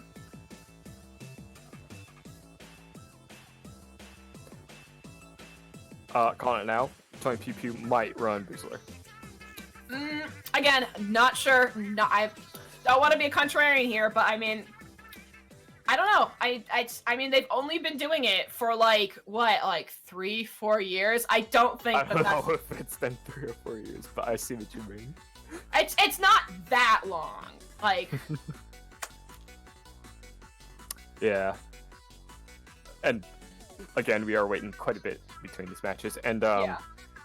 I think they're cooking up something. Daybreak is cooking Daybreak's up something. doing something. They're gonna yeah. Well, I mean, we waited this long last time, and they gave us the quad sploosh. What's a quad weapon comp that could take on bamboo? What do you think? I think. What do I think here? What could we put against a quad bamboo? What's another quad weapon comp that would? You sound sarcastic, but I'm gonna be honest. Like, what do you do? No. Yeah, it's like. Hey, there's not there is no disrespect, not a hint of sarcasm. Like it's like, what do you do against 4 bamboo? Yeah, it's. I mean, you could outpaint them, but they could just kill you easy. But like, if you do range, then you don't have much turf. It's just a weird situation. Chat's thoroughly convinced that the only way to take on quad bamboo is another. You know what? I like that. I. No, it's brush. I was gonna call brush, but you said brush counters it, so I'm not sure. Bamboo wins versus brush, but like in my heart, I was like, I want to see. That's 3 permanent ink brushes, and 1. Is that armor? That's armor. There's not a baller. Armor There's counters. No. Yeah, Use them. it does. This is. I wasn't ready for it. This could work. Well, I mean, at least I can commentate this match because I know what brush does, but like. I'm gonna say it right now. We're gonna see like at least 30 armors this game. This man's just walking. This man just. That could have happened, but it could have didn't. worked. That almost worked. The thing about this map though, kind of sucks on brush. If you're going through jail, it's not gonna work. It's not. Jail is not brush compatible. You don't really have the range to paint far enough ahead. You can't run through it. It's not. If they're gonna want to get a nice clean clam in without having to swim or get kind of stopped by bamboo, they'd have to go through glass, which. That works for brush. That's kind of your optimal route on this map because you just walk forehead. Yeah. Ink brush brushing basket. I think isn't uncommon for ink brush players. I think we all kind of have that moment where it's like we're just gonna run. 20 PP here, taking a very significant lead. However, Daybreak is coming back, getting a couple picks here, trying to get them out of the base. Yeah, I think what Daybreak needs to do is just get like all the armors, get all of them, and then push. Because armor, like you can't get one shot by the base. You just pop it back to back to back to back, and yeah, I mean you're defended. And the thing that I think people underestimate about permanent ink brush. He's gonna do it. No, they're gonna do it. They're gonna do it. Yeah, they just did it. Yeah, there was no stopping that. But the thing about permanent ink brush, a lot of people don't understand is once you pop armor and your armor breaks, you can immediately start charging it again. And the thing about brush is it almost encourages you to just run in. So it has such a high armor output potential. We are seeing some skirmishing happening here. 2 down situation for Daybreak. I noticed when they had armor, one of the boosters used burst bomb rush, which totally shredded it. So yeah, I think they got that locked in. They understand. Like I think they know their weakness. They do. I think I've actually pulled out permanent ink brush versus 20 Pew Pew in the past. Seeing another basket open situation for 20 Pew Pew here, looking to try and get some more points. Probably looking to try and get this knockdown. They have quite a few clams on their side, but Daybreak not really having it. Trying to get some paint down, force them out of the base. Armor's going off. Looking to be an advantageous situation. They are going to get the double here. They just need to get clams and get in. Yeah, halfway through the match, they need to go. That's the issue, though, I think, on this map, is it's so hard for Brush to kind of get in. Like, jail is not... It seems easy. It's not the route you kind of want to go, and it takes so much time to go around the other way. And I think with the vanilla Brush on their side, I think they almost would have been better with the Nouveau, I think. The 3 permanent with 1 Nouveau. Yeah, maybe the Baller would definitely have... Yeah, but the Baller would totally help it.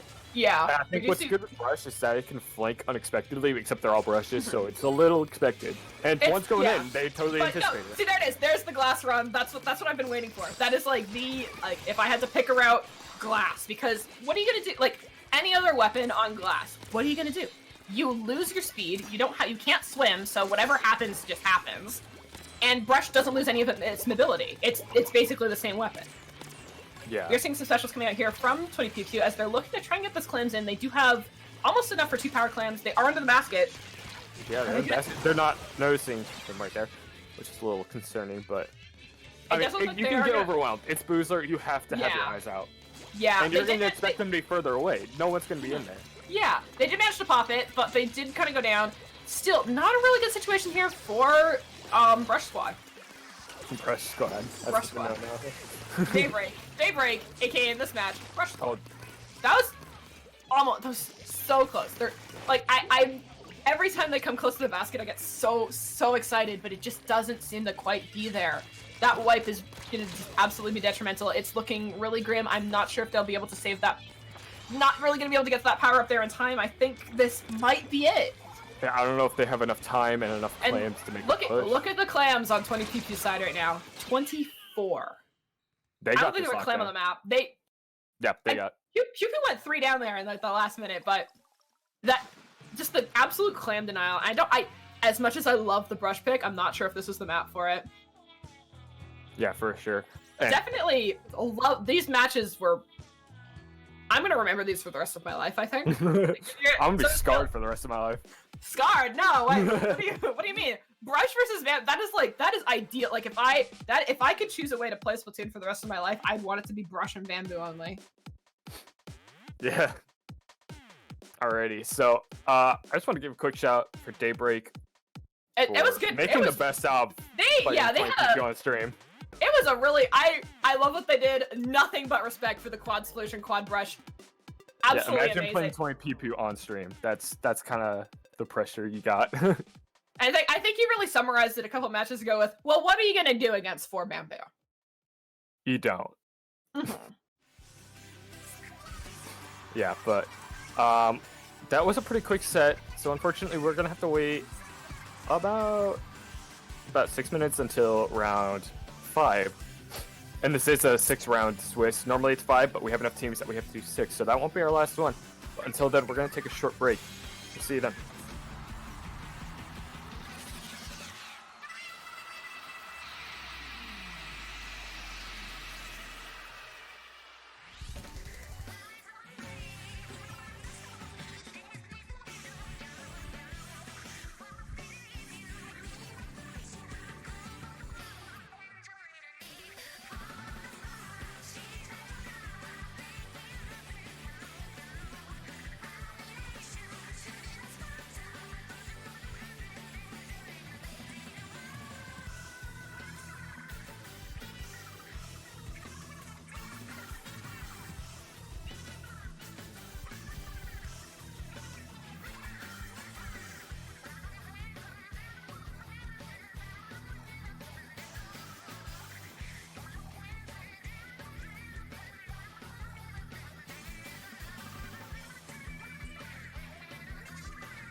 All right, we are back with round 5.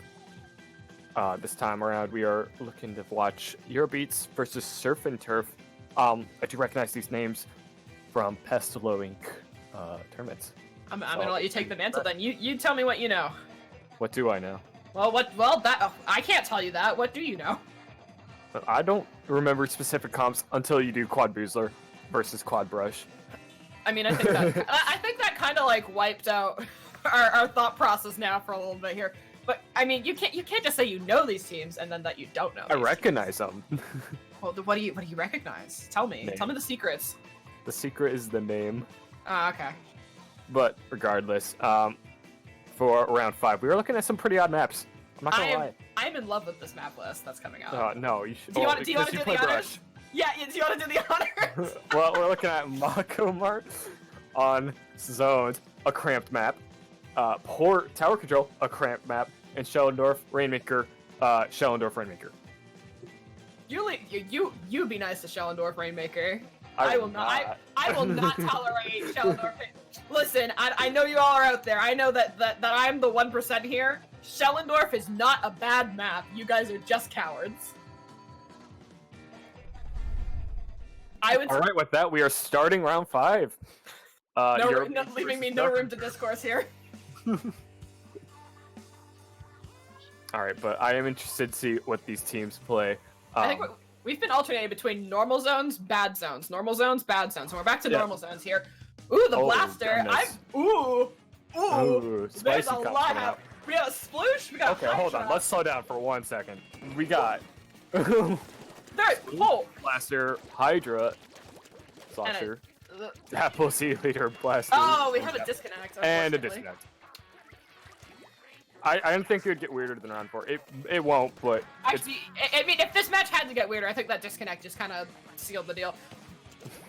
Can you refresh us on the DC rules? I would. I don't remember. So let me go look at them. Let us know here if we're getting a replay or not. We are seeing Eurobeats coming up here with some friendly intent. Friendly intent. Looks like we are having the blaster join them. Very excited. We're seeing a lot of partying here happening. Lots of partying action. It looks like it's only the blaster right now. Okay, disconnect. They are being joined. The NZF is here now, joining the party. All right. Let me just refresh real quick. 1 disconnect per set. Less than a minute left. The match must be finished. Okay, or if there's 20 points closer to a KO.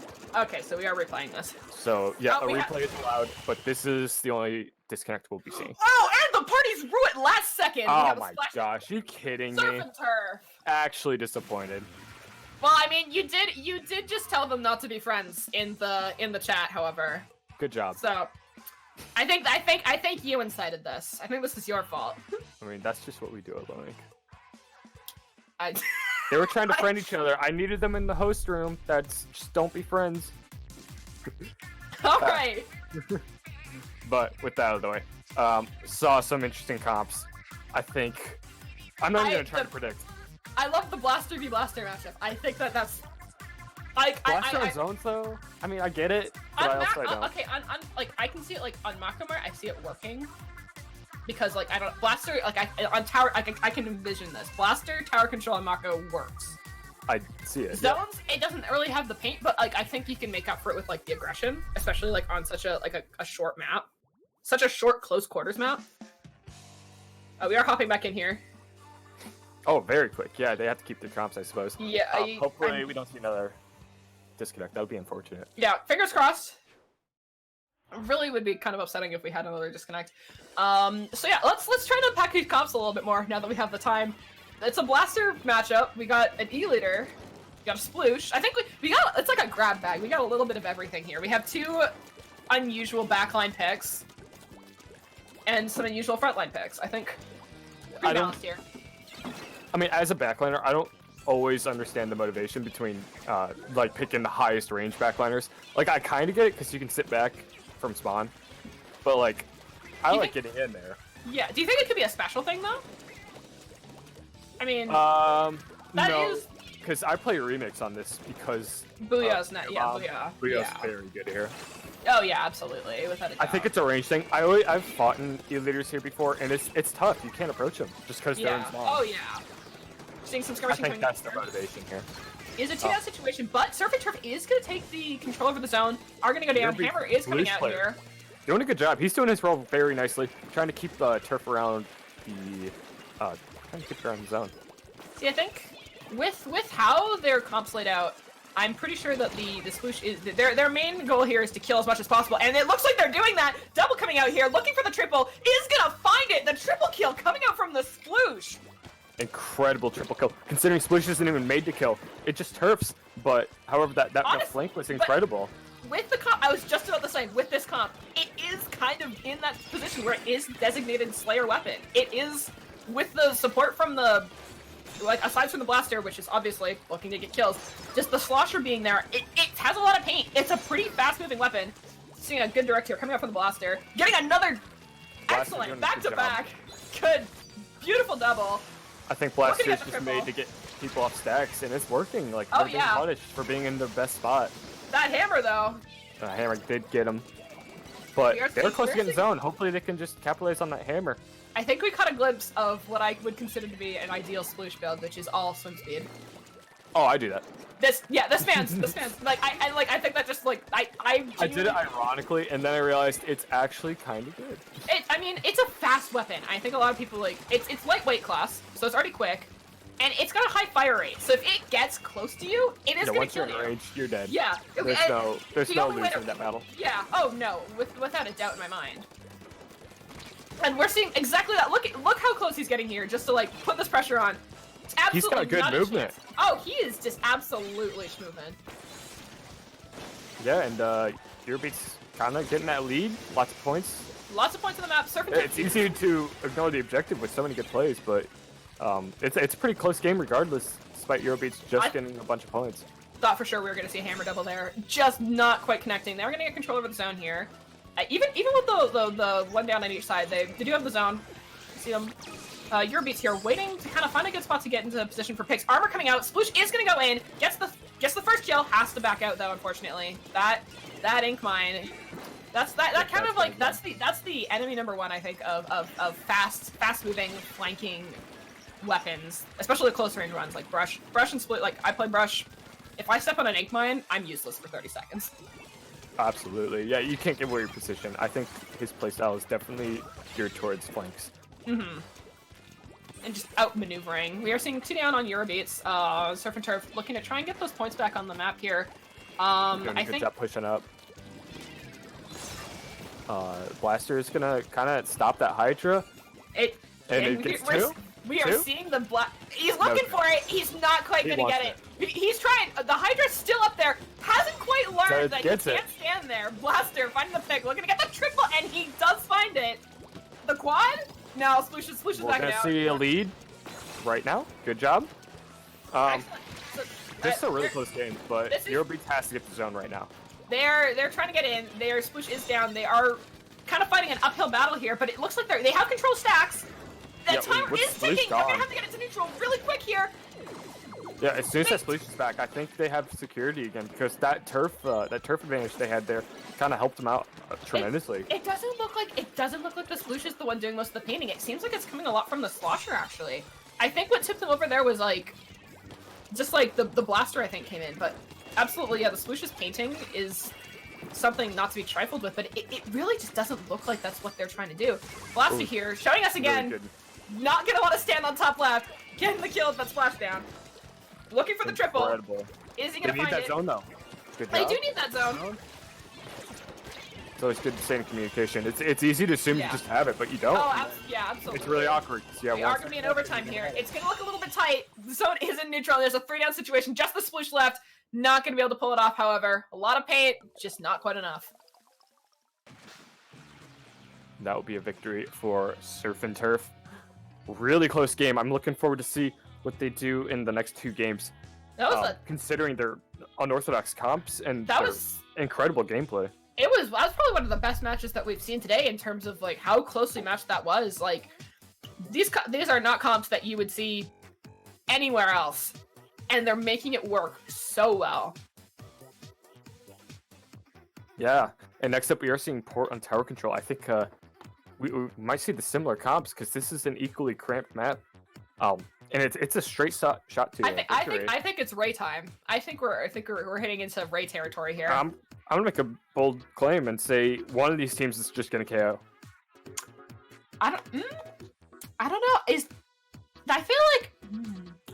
I think it's gonna like tumble. Well, like, I'm whatever gonna team gets first control. Well, I'm gonna be. We'll do good cup, bad cup here. I'll be the contrarian. I don't think we're gonna see a KO because it's just one of those maps where, because of where the checkpoint's placed, like specifically that one that's between the snipe and like it's kind of like where the map starts to kind of narrow down. It's pretty easy to hold that choke. It's close to base, so you're not like in that much of a risk of like having to like come back from a death. If you have a Ray, it's pretty safe. I think that this is one of those maps where tower control stays really neutral for the longest times. I see what you mean. We should be starting soon. And also, I'm here just to argue with you. I'm glad. That's why we've put me here. I'm here to glad cause that's your problems role. on purpose. Yeah, I'm here to cause problems and apparently disobey commentator laws and say things that I'm not supposed to say. But we're not gonna. That's the only time we're gonna talk about that. We other than that, we're not gonna think about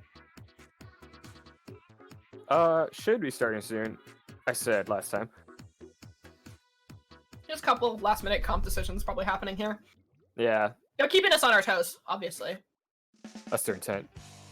I think doing it's it for you guys. it's the job of the players to specifically make it really hard for the commentators to think about what they're gonna pick. However, All we're right. seeing a heavy. That's almost the exact.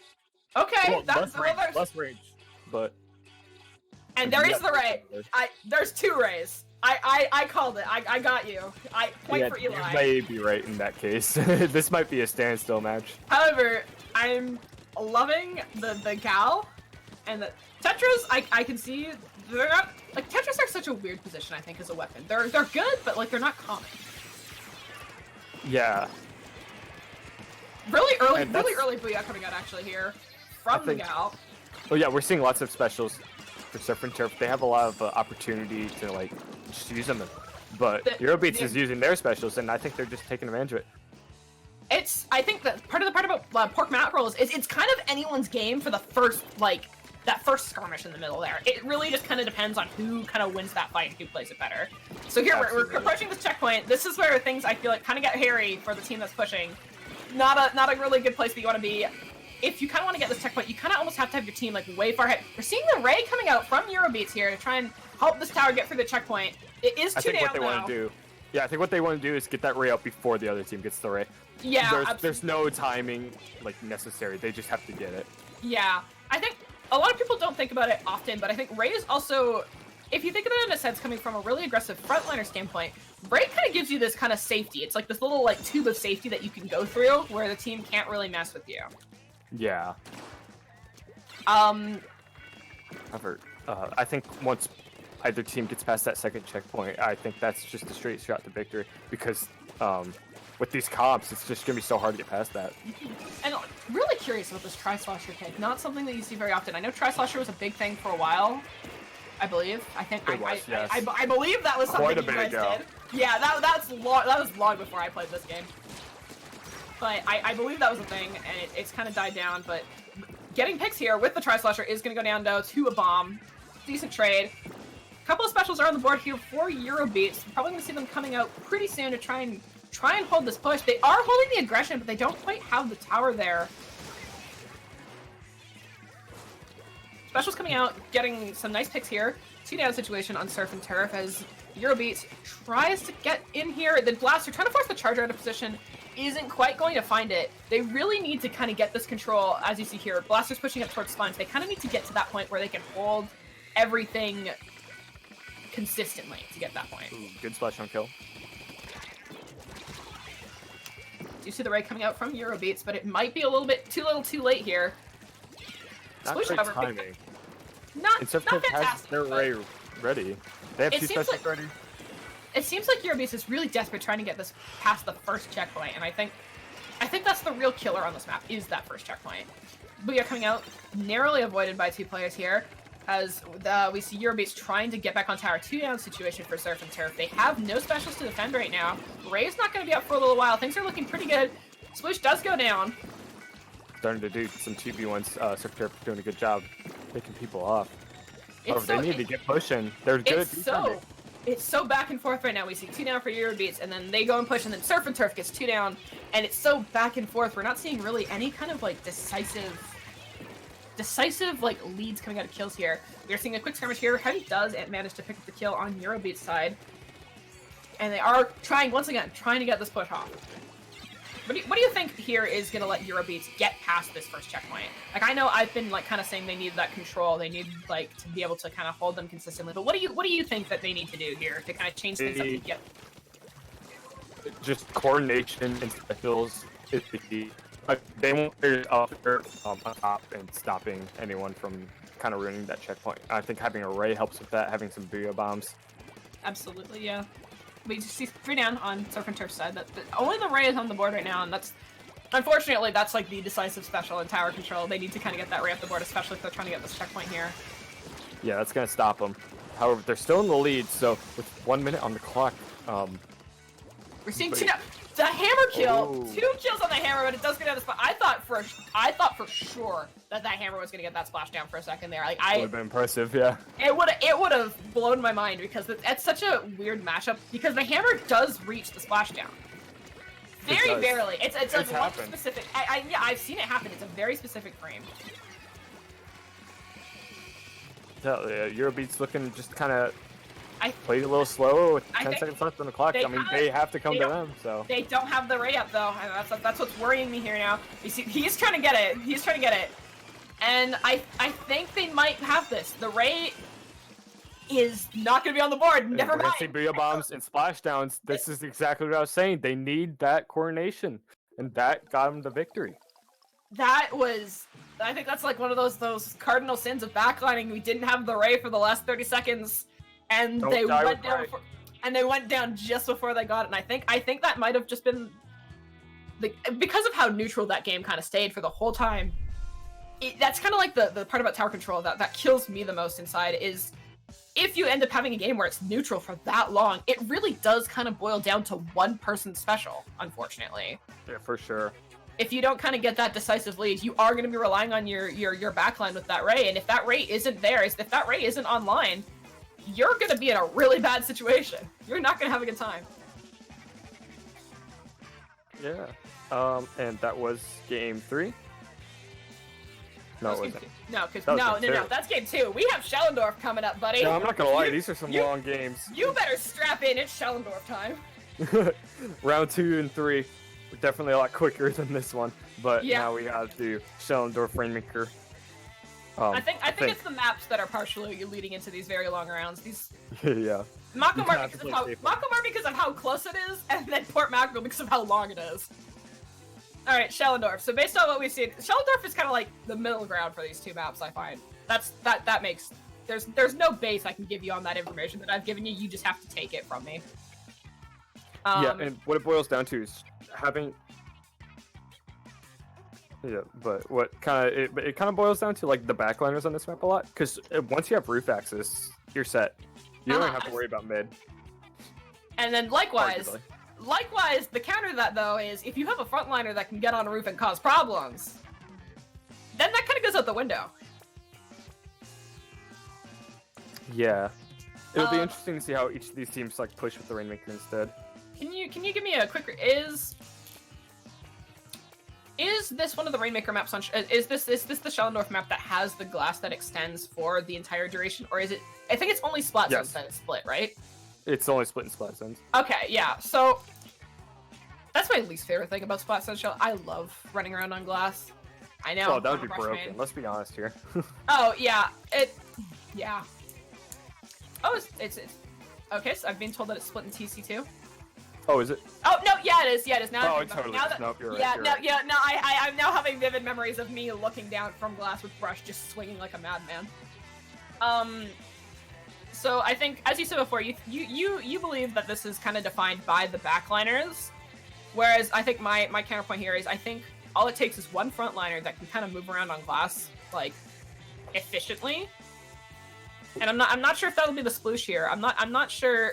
I think sploosh is going to want to stick on the sides of this map if we do see it again. There's not a lot of weapons really that can kind of sit on glass other than the backliners. I can see something like maybe like I think a CDS or like the Tetras I think are also like Tetras is one of I'm not, don't hold me to this, I'm not a Tetra expert. I can't phone in a friend to back me up here, but I think with the amount of dodge rolls on that weapon, I think it's something that could excel on glass. It's good in theory. But the rolls leave you vulnerable, and so if you don't get the kill, the ending lag is gonna be you have to get the kill, and it's not safe. Yeah, it's very risky. But I think CDS is another duel that comes to mind just from the range that and like kind of how slippery it is. Again, not a CDS player.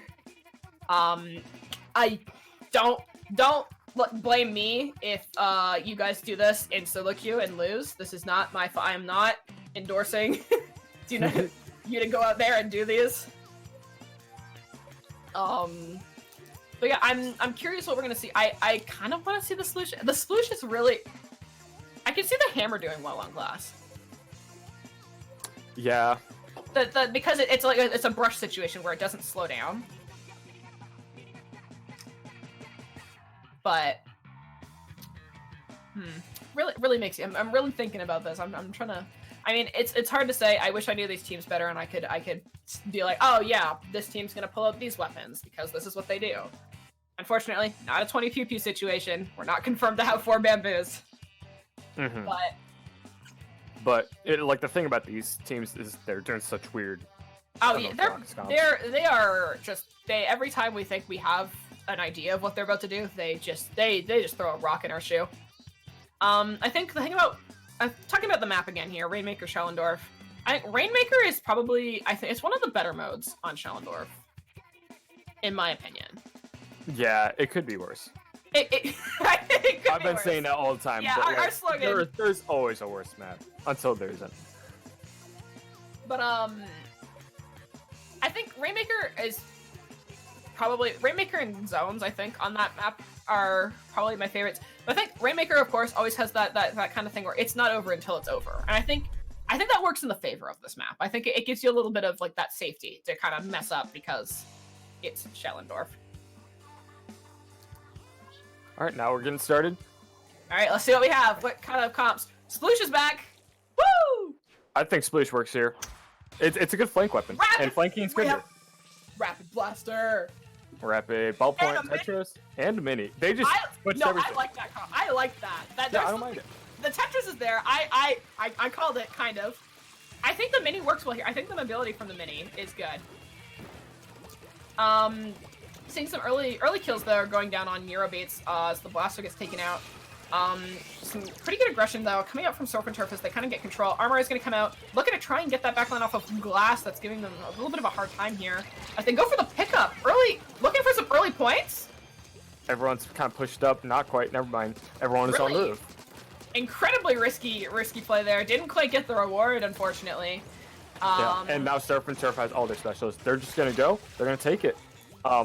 They might not be able to. Look at this Blaster coming in to take out Blaster kill. Goes down as well. It's just gonna be a chain reaction of people just fighting each other. I think this is like one of those situations. This is one of those situations where it's kind of like where you're playing against some off-meta picks. Instead, it's this weird off-meta map. No one, I think, 100% knows what they want to do on Schellendorf, so it kind of ends up being like this little like slap fight that happens more or less a lot of the time before people kind of figure out what they want to do on this map. We are seeing another Rainmaker grab coming up from Eurobeach. They are making it for that's the amount of points that he's getting off the board. If they got a knockout from that, but like it wasn't like blind. I noticed as soon as he picked it up, lots of people like just suddenly jumped down and started joining them. Yeah, I think that was coordinated. I think that was coordinated. It looks like that. I mean, honestly, one way to play it on this map. If you don't know what you're doing, just go for it. Yeah, I suppose. It worked. I think this is also like one of those maps where it's kind of similar to Snapper. You can get a lot of points by just holding forward. And I think we're actually going to see Surf and Turf try and do something similar here. They are going to go down, unfortunately. Yeah, you can't do the same thing because they just did it, so they're going to expect it. Did he just die to the shield? He did. Oh my god. We didn't see it. No, we didn't see it. We didn't see it. For their eyes. Last 10 seconds are out of my brain. Oh my god, what happened to the hammer? It seems like he just died out of nowhere. Oh no. Wow. Oh, that's so unfortunate. Eurobeats is pushing. We are seeing a trade happen here. 2 down on Eurobeats side.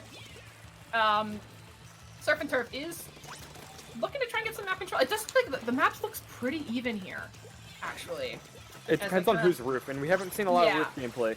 But no, I think we keep turf tapping doesn't matter in this map when everyone's on roof. No, yeah, but it doesn't seem like they're not taking Rainmaker on roof. They're taking Rainmaker under roof. While they do have roof control, it's not. It feels like they're not using it. It seems like they're almost scared to try to take the Rainmaker on roof, which it kind of negates the point of having roof control. You're seeing C-Dan go for Surf and Turf. Specials, they just had to use them. However, that hammer's gonna help the Rainmaker carrier. This hammer is very good. 2 kills. Maybe 3. No, he's not. He's not gonna be able to make it up the stairs. Unfortunately. That's a really good spot to put it in, though. Now they just gotta keep up the aggression. Yeah, absolutely. Look at him trying to get pop. They can get the pop. That sprinkler is causing some problems here. It popped regardless, with no one being hurt. But that does get the shield back. We are seeing the blaster come in and flank that minion. I think that's a pretty good decision, I think, there from Eurobeats to just kind of grab and die there, resetting the shield. Yeah, because they could have easily took that and just went upstairs. We're seeing a 1v1 on the right end of the map. I think Eurobeats is set for another push soon. Oh, 2 don't go down though. They were pretty close to their specials though. You like obliterated my train of thought. You said right side of the map, and I just started. I'm like, which right? Which? It's right? one of the wings. What? Right? Which right? Yes. We're seeing a lot of both of them. Both at the same time. We have the Rainmaker. Never mind. The Rainmaker is no longer in the possession of Eurobeats. There's a lot going on this map. There's a lot happening in this match, and at the same time, it feels like there's also nothing going on. We are in the last 30 seconds here. Surf and Turf is going to have to make some pretty hasty decisions if they're going to want to get some points on the board here. They do have the Rainmaker. There is the Ray, however, on Eurobeats' side. It's just a matter of keeping it in until they need to pop it. They are on glass here. Nice pick coming up from the Rainmaker. This is what I've been waiting for. I expected this to happen so much earlier as the glass Rainmaker because there's so much power in that AoE blast. You're seeing lots of... It does put you, however, vulnerable to the Stingray. Stingray coming out, trying to get the Rainmaker, isn't quite finding it. This is... Very big Rainmaker, regardless. This is... And what Eurobeats has is that they're past the stairs. That's a huge spot to be in, so during overtime, they're going to have to get past the stairs, which is a hard enough challenge in itself. Just want to say, Cario, who's carrying the Rainmaker right now, making some just amazing picks with the Rainmaker. We've seen like 3 kills on cam, if not more, that are happening that we don't see. Just very close. Rainmaker carrying. They're gonna go. Not quite. Oh, that's. I think they got a little bit anxious at the end there. They kind of. It was a good call because they got 2 down, but there was still one more. And they didn't quite communicate it. The last people who were up just happened to be right in the way. That was so close. That was some like as much as they did lose. That was. I don't know how to say it. I don't know how to say it. Is it Kyryu? I'm unsure, yeah. I'm sorry if I'm saying it wrong, but that Rainmaker, them carrying it there was just absolutely phenomenal. Just how they managed to take it. I wish that we saw the Rainmaker on glass earlier because it's such a good spot, I think, to have it because it's got a lot of power up there. And I think what made that game last so long is that no one, while they were controlling glass, they didn't really use it to their advantage. Yeah, absolutely. It's a weird situation because most of that map they were up on glass, which is a super strong spot to be in. But yeah, and then you kind of leave the turf control, which got Eurobeats in with that surprise push. Yeah, it was such a weird because we were talking so much about how glass is kind of like that. You want glass control on this. You want glass control on this map. You want backliners to be on glass, do things on glass, and they did that. But then as soon as any team picks up the Rainmaker, it's like they're like, okay, we cannot go glass. We have to go on underneath. And it was kind of anyone's game underneath because it was a really big toss-up of who actually had turf, and it seemed like the Rainmaker had to paint in the moment a lot of the times.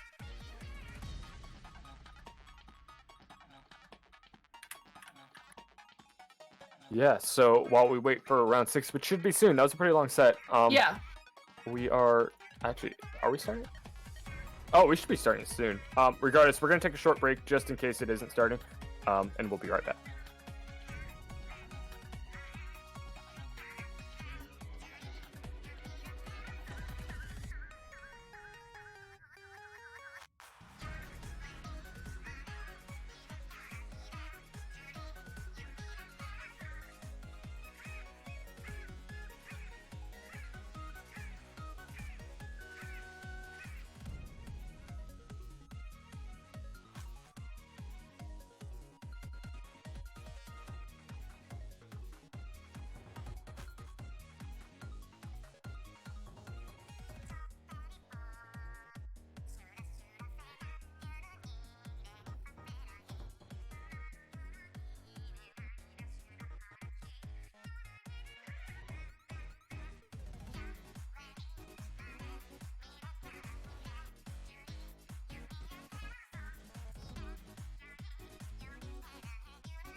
All right, welcome back. Round 6 is starting really soon.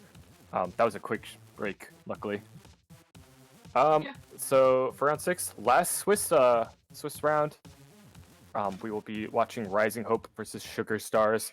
Some new teams, I believe. I don't remember them. So it'll be interesting to see what comps we see because this low rank has just been insane with the comps. We've been seeing some interesting plays here.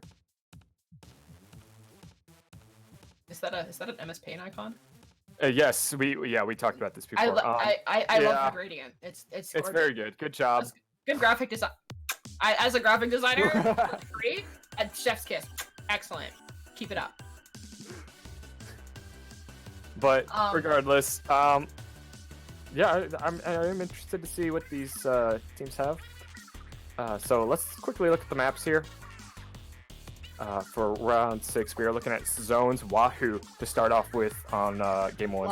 Love Zones Wahoo. Yeah, I mean, if you hate this map, you're wrong. Sorry, but this map's pretty good. Zones Wahoo is pretty good. So both teams very close to being ready, and we'll be seeing Zones Wahoo. I am interested to see. I truly am interested to see what. However, looking at the rest of the maps here. I didn't consider that. Oh, yeah. We're starting high, and I mean, okay, wait. I have another controversial We're take. crashing. We already had a controversial take from me with Schellendorf. I like Skipper Clams. I love Skipper Clams. Actually, it's probably one of my weird. favorite. It's a really hard map to play, but we'll cross that bridge when we get there. Just because play right Ratchet now Forehead. it's a good map. We have a good map right here. Yeah. No. All right. Well, let's see. Let's see what kind of comps we get. Maybe we'll be more on the meta side of things. Maybe we're gonna. Okay. Well, so far, relatively yes. We are. Okay. No. Yeah. These are pretty standard. You have an L3. The Sorella. I think that's my team has standard the on Sorella. Zones. Yeah, that's pretty standard on Zones. I don't know what you brawlers are doing out there, but whatever it is. They're just. Please stop because I keep dying to you. There you go. Seeing some early control here coming up from Rising Hope. Early control. Rising Hope getting an easy 10 points despite it being pretty. They're keeping balanced it. there. Yeah. 3 specials from Sugar Stars though. Or not 4. 4? Oh goodness. 4? I saw 3. But regardless, that's gonna get them an easy cap. I can't count. However, Rising Hope 2 left, but still using their specials, which is gonna kind of delay. Not taking their zone back. They gotta get that now. And Rising Hope all in one spot. I think as soon as someone gets a special, it's gonna disrupt it. I mean, they won't have a special for a while. They did just pop all of them, and we do see another 2-down situation coming from Rising Hope. They are trying to kind of find any kind of foothold here. The Nozzle Nose trying to provide some pressure there. The Sprinkler itself almost nearly taking back the cap there. Baller is coming out. Specials. Is this Booyah gonna go to? It's gonna go to the back of the zone there, trying to get those people off. I think all of them made it out. Yep, he was very well, strong. not anymore. Not anymore. As the Remix has other plans, taking out one of the members of Rising Hope and keeping control of the map. This is a pretty substantial lead that we're seeing here. And it looks like a lot of specials did get spent on Rising Hope's side. Things aren't looking too great. We do have the Rising Bomb Rush Hope has coming out another here. special, Ink Armor, and they need to get the control. They did get it off. If they didn't get control there, things would have been pretty hairy. We do see another nice pick coming out there from Rising Hope. Yeah, Rising Hope's definitely pushing up a lot more. They weren't doing that initially, but now they're kind of starting to try to get behind them, keep that zone in check too.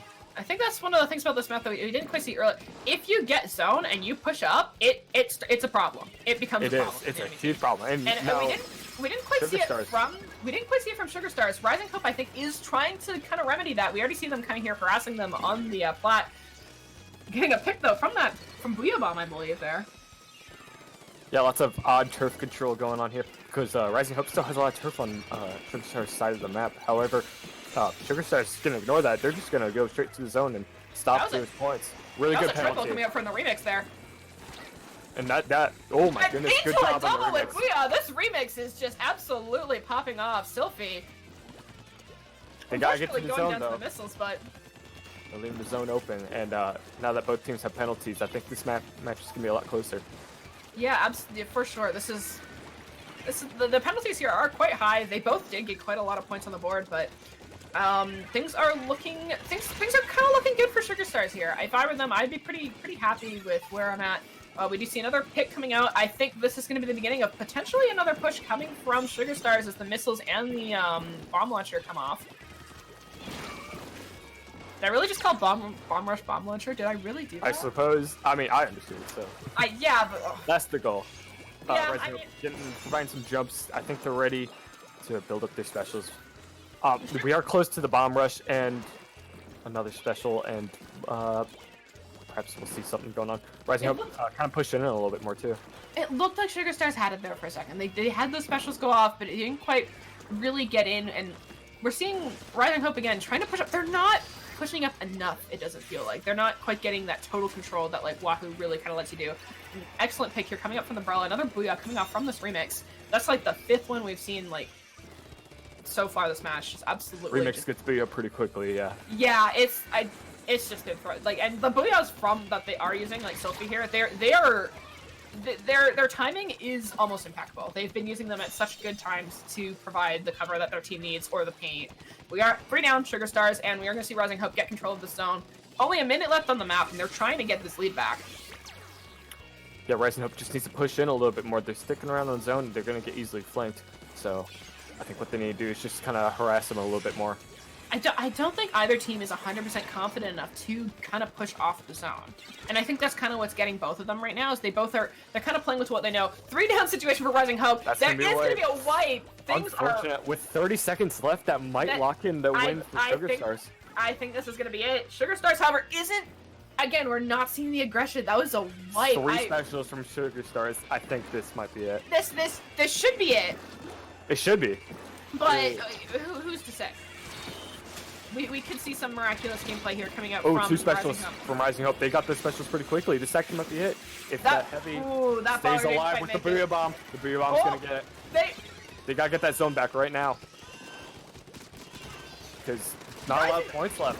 Rising Hope is holding on by a thread here. That double though Sugar coming out Stars from close to another Sylphie. special, and that's going to be it. That was close. They almost came back in, and that was impressive. That was really incredibly impressive. All odds were kind of stacked against them there, but like as we pointed out, there's not a lot of aggression from the teams that do have the points in their control. Yeah, a lot of that match was a lot of specials too, and near the end, no one had specials, so like it was just kind of a huge fight. It really just became kind of like a grab bag of whose mechanics were better at the end, and it's not a really safe way to play. No, for sure. That heavy was a little too far up, but he kind of had to be. So it's just always interesting to see how you have to switch up your playstyle. I mean, if it gets the job done, it gets the job done. Yeah, for sure. But next up, we are unfortunately leaving Zones Wahoo. I mean, if you think that heavy was pushed up, you should see me playing backline. I mean, you are a brush player. Be right here. That affects it, right? It definitely affects of what I think the backed up position is. Next up, Kelp Tower. And like on paper, this map's okay, but then you remember that this is like the only map where like the tower like leaves the map. Like, you know what I mean? It like goes away from their spawn, so it's even harder to defend. It is such a... It's so weird. It's so hard to defend, and then at one point it's easy to defend, and it's... This map it's just like... It's like 80% of the points. Pick a way to do this. Yeah, like 50 of the points are just irrelevant. Yeah, more or less. Because it's just so easy to cap and them. then it ends up being that like one that choke that comes right out of spawn that no one can really get by unless you get a wipe, and it's... Oh, I'm having flashbacks here. I'm in pain. I'm in physical agony thinking about playing on this map, especially as a brush player.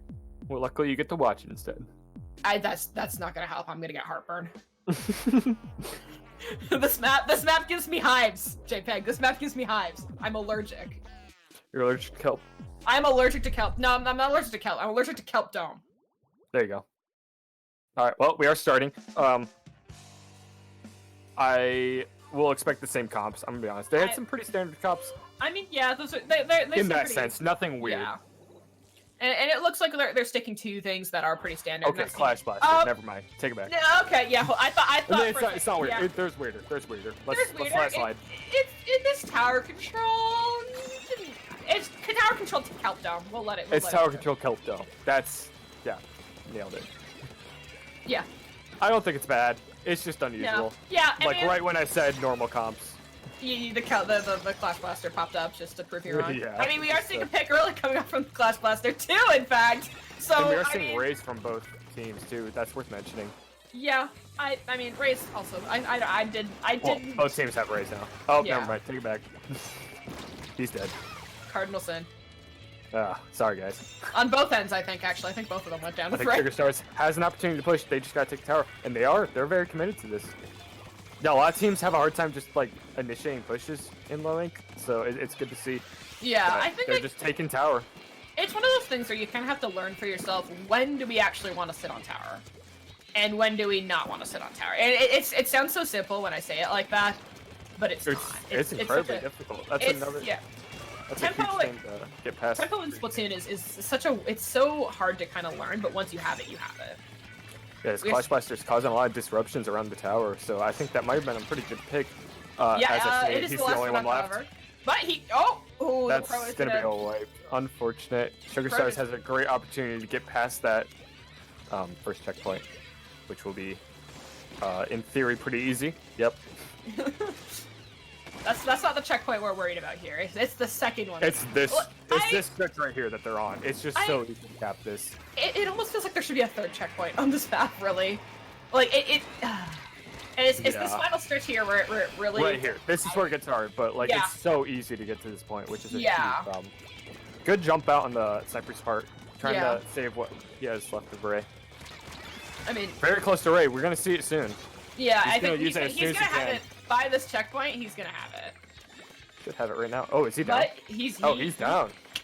Everyone's But down. it- Everyone just kind of died. Yeah, a lot happened, but we saw none of it because unfortunately, Clash. Help Dome is Help also Dome. hard to see. It's impossible to see what's going on this map sometimes. It could be worse. It That's could be it could be auto cam clam blitz on this map, which just shows you nothing. I don't know if you guys watching know this, but if you're playing on if you have auto cam set on clam blitz on Kelp Dome, the camera It literally does nothing. Yeah, I know exactly. what you mean. it looks terrible. But Rising we Hope are looking seeing- good. Yeah, They're trying to get to this corner here. I think for considering where it is, Sugar Stars is holding this very well, considering that that's typically the easy spot to kind of get tower into. I think Sugar Stars held that defense really well, got some good picks. The rate is on the board for Rising Hope, which they are looking to try and save to keep Sugar Stars from getting that kind of final push off here. Yeah, absolutely. And we're seeing that Ray out right now. They just want to stop that push while they can. Yeah, they're not only stop that push, but to start their own. They have a minute 50 left on the timer. They need to get some points on the board, and they are looking to take them right now. Yeah, the special timing's not great right now, but what else can you do? You kind of have to use them. I to start honestly, it. those specials weren't that the missiles and the armor. There's some coordination there. They are trying to. There was. Yeah, I don't know if Yeah. it's correct timing, but It might did not. It start might not be push, the. so I guess their goal was that. It might not be the optimal, but if it's working, I mean, Yeah, for sure. We What are works, seeing the what Ray, works. though. That's going to stop them. I would say Ray's the only thing that can stop the tower right there. yeah, and it's fairly straight. Like that tower's moving in a straight line. If you're, it's that you're not gonna be able to miss them. It really does feel like it could almost be anyone's game here. We are seeing a 3-down situation from Sugar Stars. Armor does come out on Rising Hope's side. They are trying so hard to get this tower into a position where they can kind of get past this terrible chokehold on Kelp Dome. Worth mentioning, Sugar Stars is the one with backliner, while Rising Hope... Well, yeah, they have the sniper, but I think Heavy is just a better spot. to Ray, get. however, Yeah, let's talk about that Ray. That was Ray! incredible. And that will And give them that's the gonna- lead. That Just happened. was an incredibly risky Ray, and it paid off so well. Oh my goodness. Ray is incredibly strong on this map. But you always think it's defensive, but offensively, it Yeah, just works I think a too. lot of people ignore the offensive options that Ray can sometimes provide. Seeing in chat that apparently the Clash Blaster was a forced pick. Interesting. pick. I'm gonna be Apparently. honest, you did great. Yeah, you got some pretty good defensive picks near the beginning of the match when we saw you. Do quite like how the drama came out into our chat to discuss this, though. I mean, to be fair, we were complaining too. Well, you were complaining. I was. No, you're, you're with me on this. you're the negative Nelly here. I love the weird weapon picks. All right. Well, next up, speaking of being negative, Skipper Pavilion Clams. I don't want to hear it. It's not. It's not that bad. It's not that bad. I think map-wise, honestly, it gives you some options. You have top, you have bottom. It's I don't know. It's fun. I like it. Options. That's options. You got two. Pick one. Deal with it. You want more? Absolutely not. Could be worse. My biggest complaint is it's so easy to get in your spawn, Yeah. and like you have to have That's like a the fun dedicated part. person. That's the fun part. That's the fun part about it. That's I exciting. don't know if I have fun doing that, but okay. Well, I'm the backliner, so I Yeah, get to sit in one spot the whole game. Yeah, I mean, you're gonna be in spawn the whole time. So I mean, I guess it's kind of a problem for you when you don't have that. But like, listen. It's not only not fun, it's legitimately stressful because it's so easy for the enemy to get in. I'm glad that you're stressed out. That means that frontliners everywhere are doing their job. Yeah, I suppose. But I don't know. What do you think we'll see from these teams? I mean, they're running pretty general comps. I think the backliners are going to stick around. Yeah, I mean, but also I think this is one of those maps you could ditch the backline. You could almost ditch the backline on Skipper Clams. I don't know if that's optimal. Both these teams have very strong backlines. I don't think either one of them want to like get rid of it. But let's entertain this theory for a second. A very aggressive team dropping the backline on Skipper, I think, would be devastating.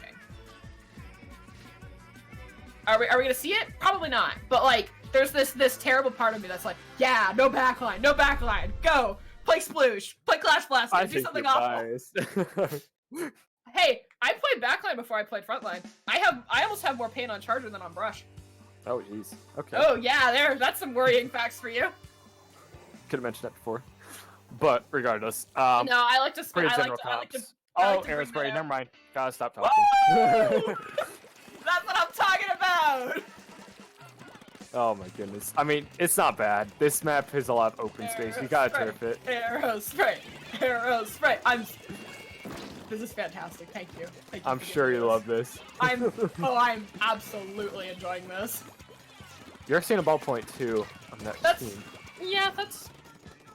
I mean, it helps control mid very well. I think there's a lot of paint on Rising Hope's side. Ooh, Rising Hope doing a good job getting those picks. We're gonna see some missiles, Inkstorm, and they have clams already. We've been seeing a lot of teams not getting clams in time despite starting pushes, so I think Rising Hope's doing a good job on that. There's a lot of control coming out here. Excellent kills going out. They can't really. What are they gonna do to defend this? They're on the wrong side of the map. It almost feels like the way that the clam jumped there and just kind of changed their. I think that's something that like not a lot of people consider. Is just changing where you're approaching from on this map.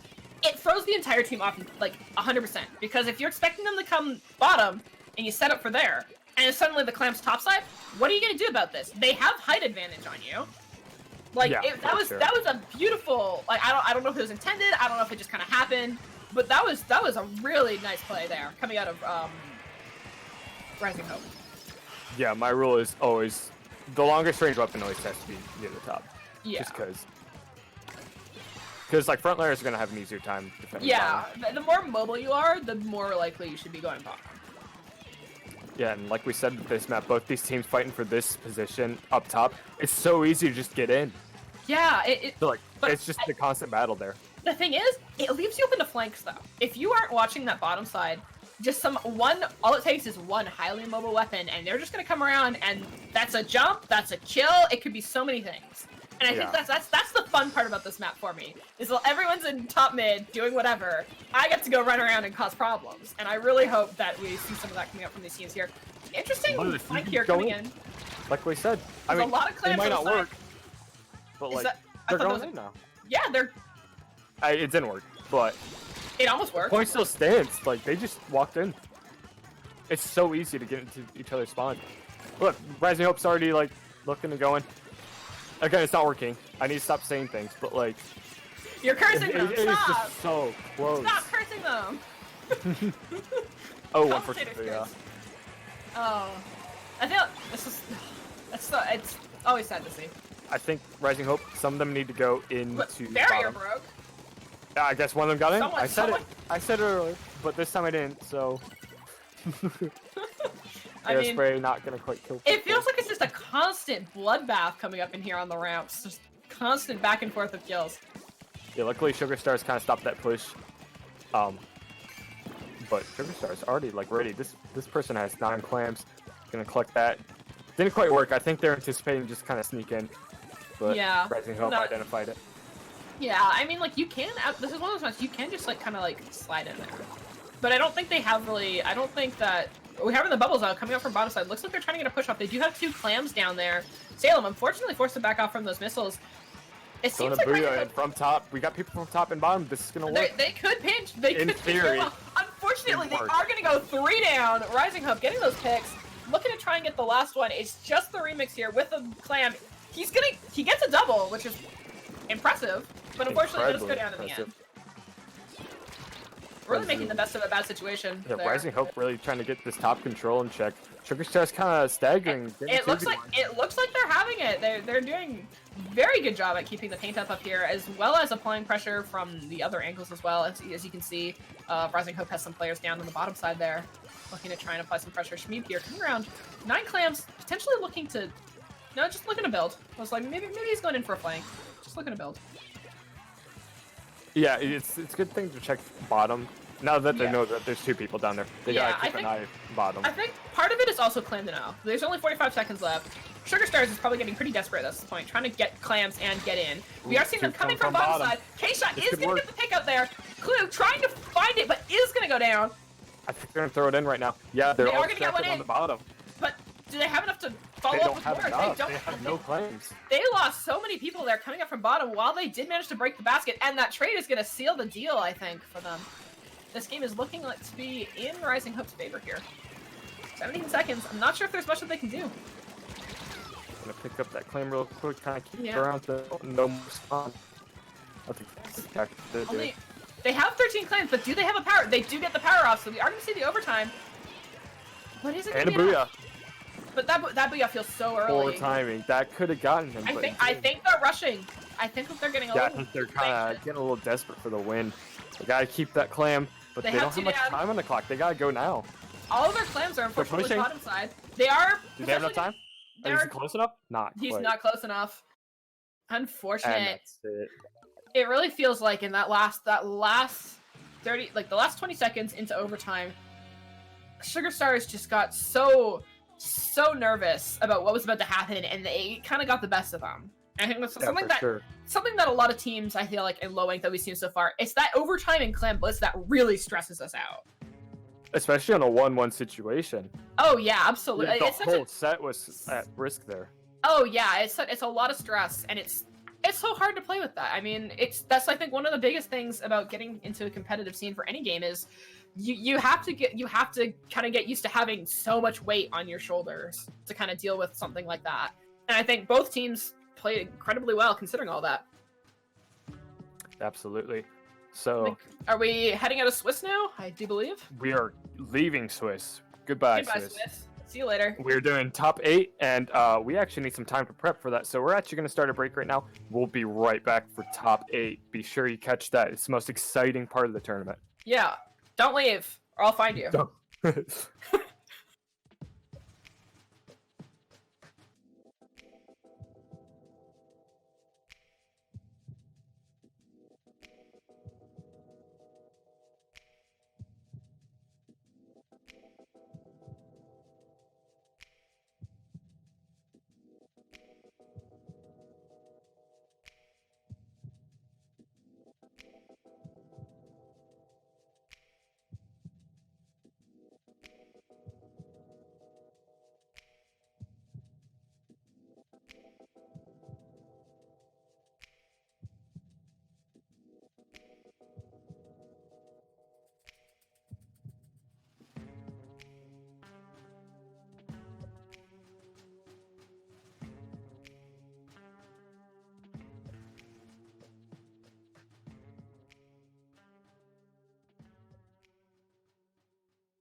don't if it I'm a piece of show me where.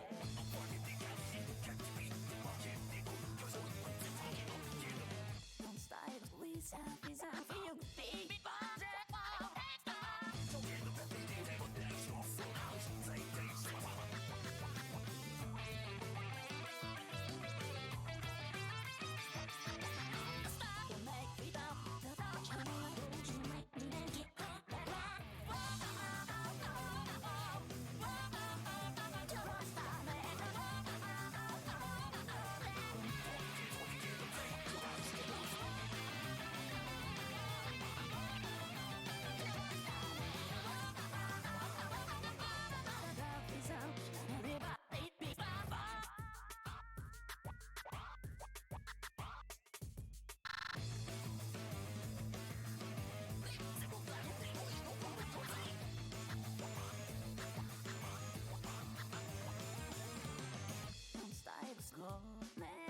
Don't if it I'm a piece of show me where.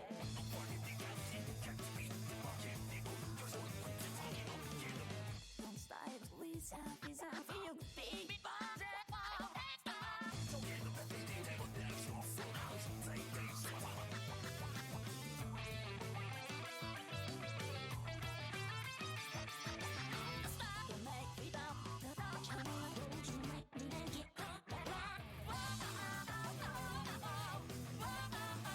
Just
All right, we are starting. Top We're cut, back. top 8, top You cut. thought- Same You thing. thought you could get rid of me? Guess what? I'm still here. I wasn't planning on it, but I'm glad. Alrighty. We got lots of participants in Top Cut. Let me bring up the bracket real quick. So we're looking at right now Calypsa versus Destiny Troops, Revitalize versus Typhoon, Leviathan Warriors versus Ice Ice Baby, Boreal Phoenix versus Nova. And for this stream set, We're doing we are going to Revitalize be and watching Typhoon. Revitalize Typhoon, yeah. I think we was Revitalized the last one we did, or was the one? No. It but was. we Re- did it watch was. them. We did watch it. We did do. We saw him earlier. Yeah. Trying to remember what set that was. Fun fact about Revitalize. Wasson on that team commentated with me last month. Oh, So that's cool. exciting. That was not a fun fact. That was just a fact. And I do believe Love you, we are Watson. switching with Top Cut. We are now in best of 5. Fun fact. Oh, hey. Wasson's in chat. What's up, dude? Oh, we're starting. Oh, geez. Yeah, Okay. yeah. We're going. You need to dial up. Sign in. Okay. Log in. I'm logging All right. Log in. Yeah. What kind of? We got Brush. in. We got Typhoon. Revitalize Typhoon. Was Revitalize one with the weird comps? Because I'm not saying it. I want to say that they were, but I also just don't remember. I don't know. Maybe they Lots put it together. of stuff happened during Swiss. If you Yeah, just Swiss tuned was- in. Swiss was weird. But it here- looked here- awesome. A summary is that we had a quad bamboo, quad sploosh set. That's all you need to know. That's it. Yep. It's hard to Anyways, remember the specifics. Yeah. Anyways, we also had double octave rush. Anyways, Typhoon here coming out with some early control, getting a lot of paint down, taking good control of the map in mid here. Revitalize looking to try and kind of get back in. They do get control. Not a lot of kills are on the board yet. Still kind Yeah. of. Both teams Flipping kind of leaning back on and forth here. armor too. Both teams using Yeah. junior. We're gonna see a lot of back and forth armors too. Yeah, I think we're gonna see a lot of back and forth point flips here. I think Humpback's one of those maps where the beginning of it, until you kind of get control of the enemy's like plat, it kind of just ends up being like a back and forth of who has control over the zone. You're seeing Splashdown coming out here. Splashdown from both sides actually kept them both alive there. Excellent work from both parts there. Brush here, just applying a lot of paint. It's such a oppressive weapon in that regard of it just paints a lot. 3 down situation for Revitalize. It's free. Typhoon takes control of the zone. Looking to see if they Typhoon can... doing a good job. They're gonna maybe hopefully push up.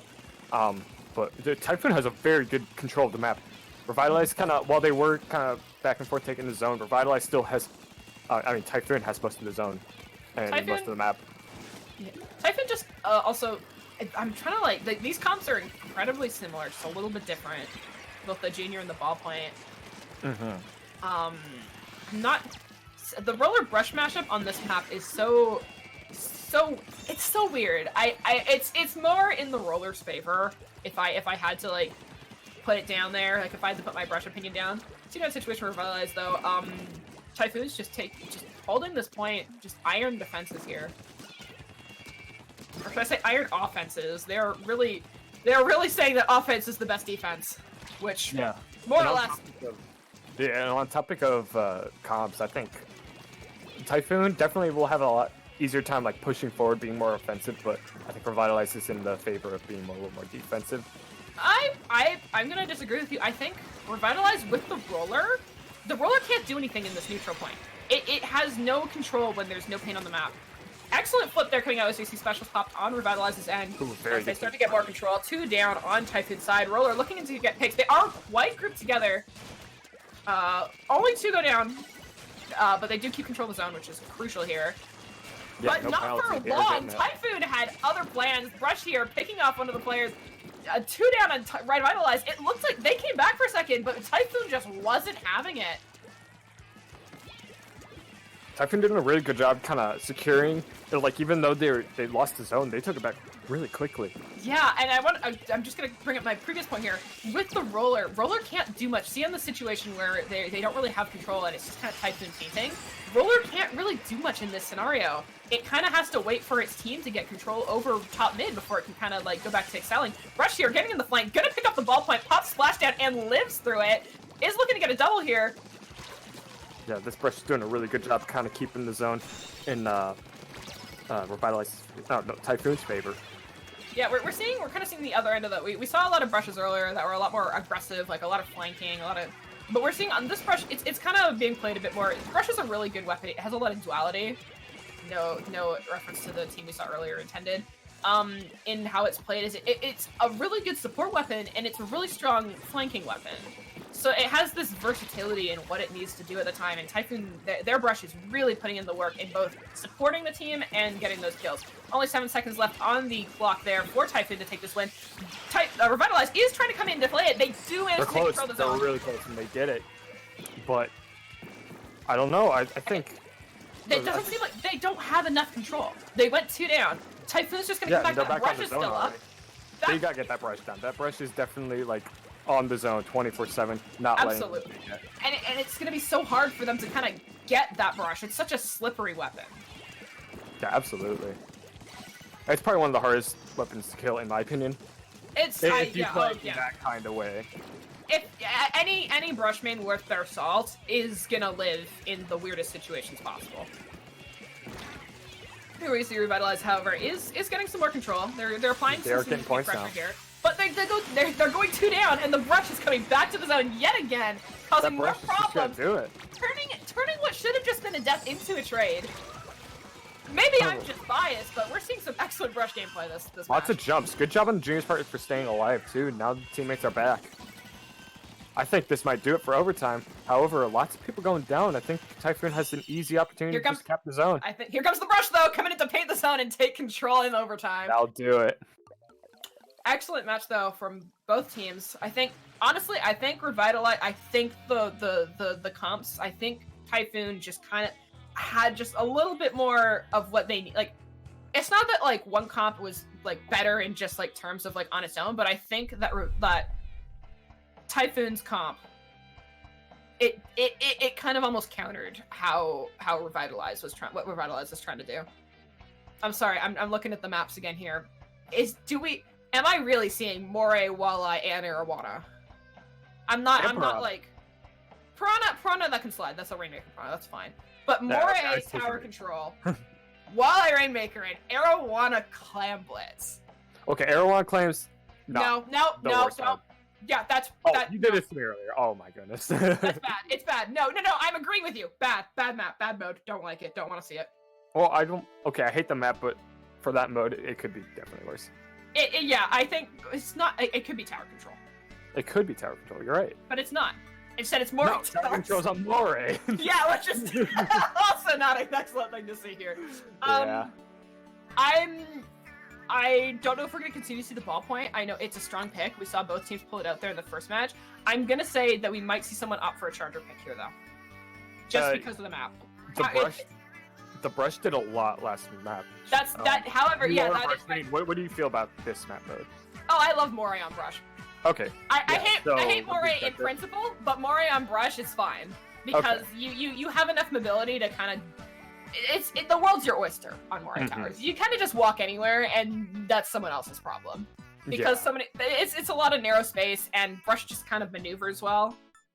You just kind of stand a bit of a better chance of survivability. Tower control, of course, isn't the best mode for brush, because you can't really play objective too well. But I think I am expecting to see chargers, but at the same time, if this is a charger into a brush, that's not going to be a good time. Yeah, for sure. Especially if it's a Stingray charger, I will put money down that brush will see the Stingray go off and just book it. Like, to kill him, or? Oh, to kill him, absolutely. Yeah. What are they gonna do? You're not gonna be able to hit them with Stingray. It's a brush. You can't really defend yourself otherwise. It's a brush. Yeah, I'm curious to see what they switch to, because I think their comp could work despite it being a totally different game mode. We are seeing the ballpoint again from both sides, actually. A ballpoint is very strong here. Yeah, I didn't know if it was a pick here, but we're seeing fairly similar comps from both teams here. It just seems like a lot of similarities. I think there's a minor tweaks here or there, but relatively kind of same concept coming off.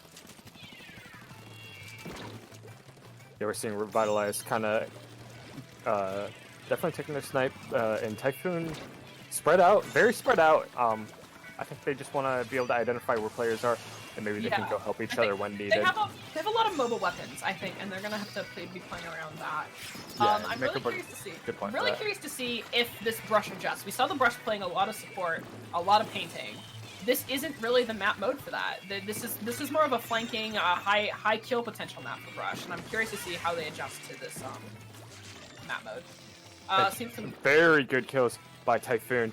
3 down. Revitalize just respawning. So It looks like this looks like they're gonna get this checkpoint without any relative contest here. Roller does have some nice control over Overlook here, however, which could be a problem as they come around the corner. Getting that nice kill as they fall. Gonna get the double? Not quite. Looking, chasing. There, nope, there it is. Finds his mark. Is pushing up. Looking. not a lot of people on the pretty good for map. So I Revitalize think now. now's a good time to get map control too. Yeah, absolutely. I think what Revitalize wants to do. Oh, the roller just went down. I was about to say, keep those 2 specials and help push with that. It almost looked like they got the kills, they got the tower. They didn't seem to push up with it fast enough. And I think they kind of allowed Typhoon to kind of get their foothold back in there to come back and now hold mid. I think I saw the ballpoint hit someone. I wonder if they're gonna like get flanked soon. I'm not. Could have been interesting. Well, I apparently not because there's 2 down now on Revitalize. Okay. Yeah, I think they left. It's really anyone's tower right now. Yeah, But they're getting special. Typhoon definitely with the mid control. Typhoon doesn't need to play aggressive right now. They kind of have the freedom to kind of do what they want. Brush is going to try and go for the flank, but is going to be stopped by Armor Good job. and They have down. to identify. Still gets the 2 Good. people. Really? Not sure if that was a good armor, and I'm not sure which part of that I need to commend. Either the armor, or the armor was either a reaction to the brush, or the brush just happened to just kind of poorly time the flank. I've noticed Revitalize playing a lot slower. I think Yeah. they're afraid of the brush because as soon as they pushed, the brush came in. Yeah, They're definitely trying to identify where the brush is before they push. absolutely. I think that's what's gonna kind of keep them in this game, because if you let that brush kind of get free range, your backliner's gonna have a bad time, and if your backliner's having a bad time, you're gonna have a bad time. See the roller here going for some good aggression is unfortunately gonna get picked off. That armor is gonna kind of keep the flanks from being a little bit more effective than they could be. Seeing a lot of ink rail control here. Boy, every time we come to him, he's getting control over those ink rails. Good rain placement. I didn't think to do that. I might take that idea. That's a good. That gives you complete control, and like we've seen Revitalize up there previously on on Overlook. That was. This man's smarter than me. I galaxy brain out here.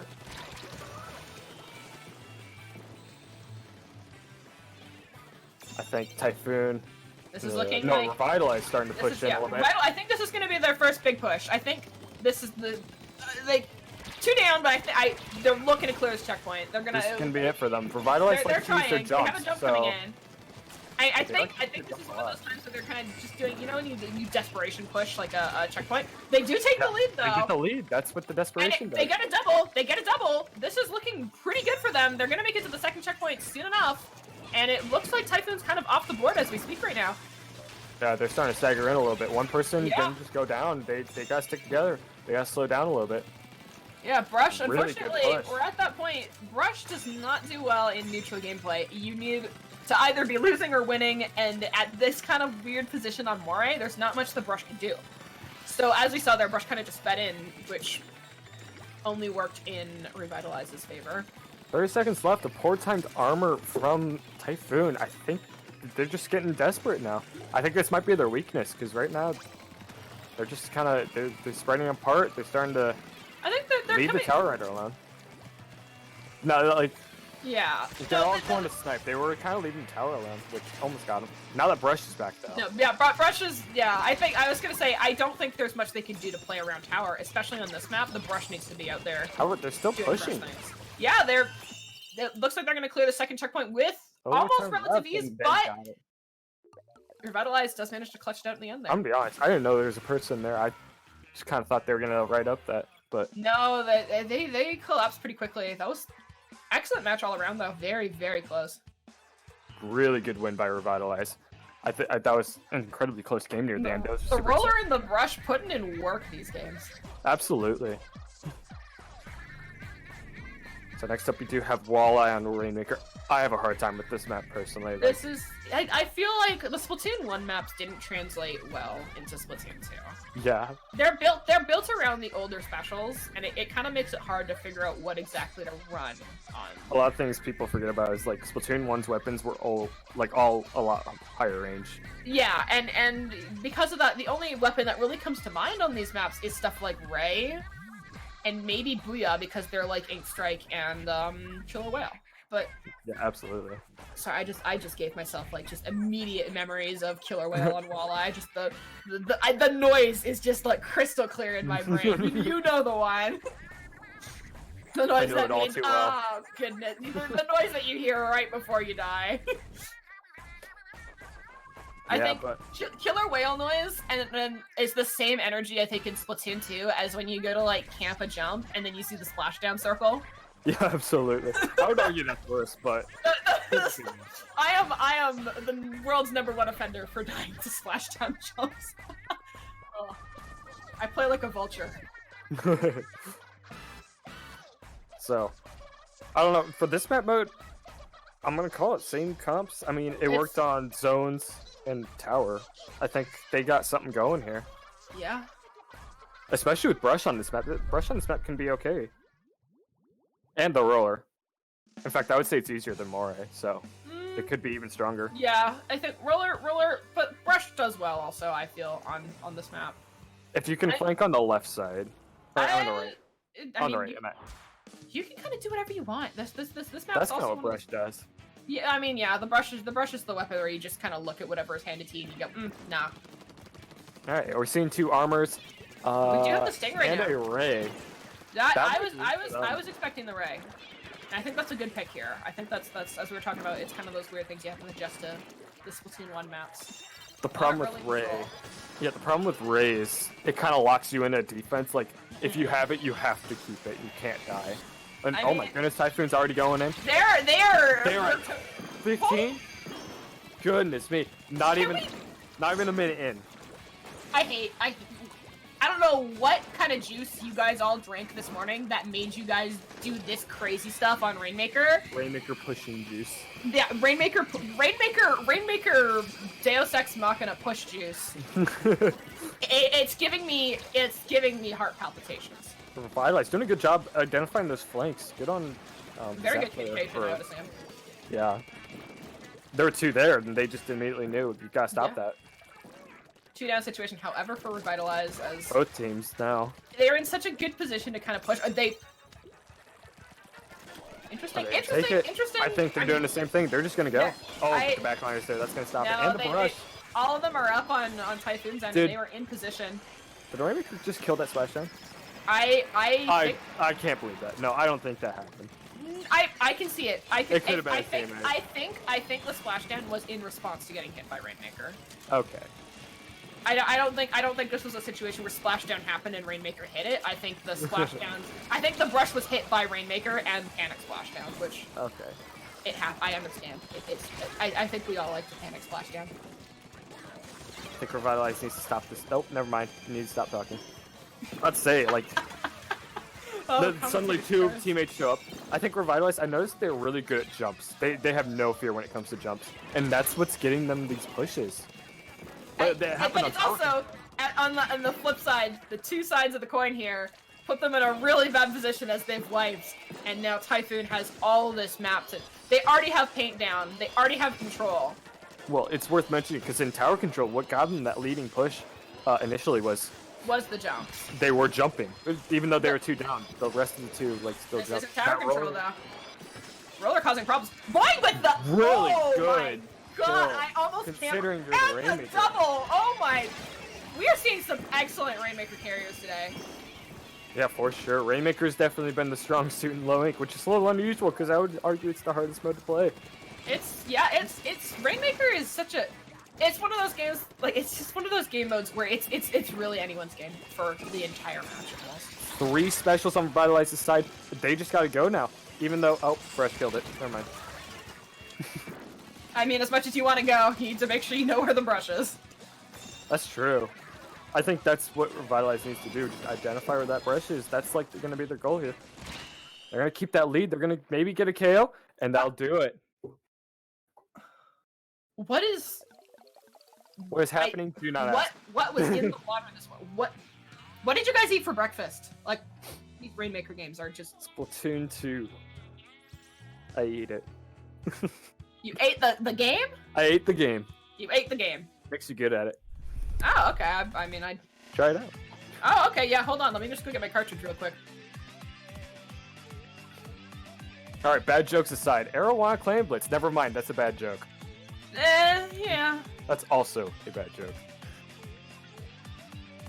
I don't know what to say about this map. I mean, it's Arowana Clans. I think the name is. I think the disgust in our voices speaks volumes for what we're about to witness think- here. It's worth mentioning their comps. I don't think they're gonna work as well here. No, counterpoint. If they Counterpoint? switch to Inkbrush Nouveau. I could see that. Yes. Nouveau works super well on Arowana Mall, especially on Yeah. Blitz. I just think it's always so cramped when you have to push in. Like there's no like open space to work in. And that's why Brush works. You don't need a lot of open space to. You are the slipperiest weapon on this planet. Doesn't matter if Yeah. you're working on like a strip that's like the size of your weapon. You still have that ability to kind of like swerve. Yeah, These are absolutely. some really equal. This is a really equal game so far. I think we might actually go to game 5 here. That could happen. And Pit Rainmaker, I mean, both these teams are incredible at Rainmaker. They've proven Yeah, themselves. dude, So we've- that would be a really interesting game 5. That'd be a really good way to end this, I think. You know, let's see. Oh, I forgot the scores. That's very cool of me. Typhoon 2, Revitalize 1. Okay, so if Revitalize wins this, No. Oh, if Revitalize wins this, then we go to game 5. then we go to game 5. So Okay. Yeah. I don't know if you want to see game 5. Maybe We you are guys smart. here for Revitalize. Smart commentators here. Alrighty. So, do you think we'll see a roller on this? I mean, they've been running a lot of roller. I think the roller's gonna stay. I think the person who's playing roller is a good roller, and I think they like it. I think it's gonna stay.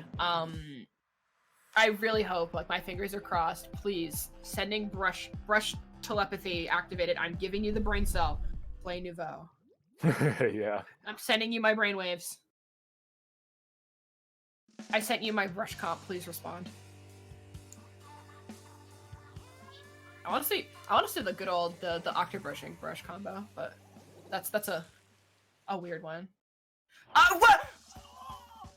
I can't believe. No, there's no way. There's did no way. not. No, hold on. I Oh looked away my- for 1 second. What? Oh my! I did it! I did it! Woo! That's what you get with the single brain cell.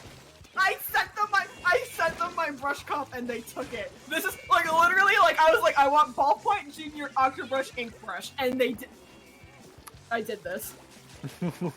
I did this. I'm taking credit for this. I do not get credit for this, but I'm taking credit for this.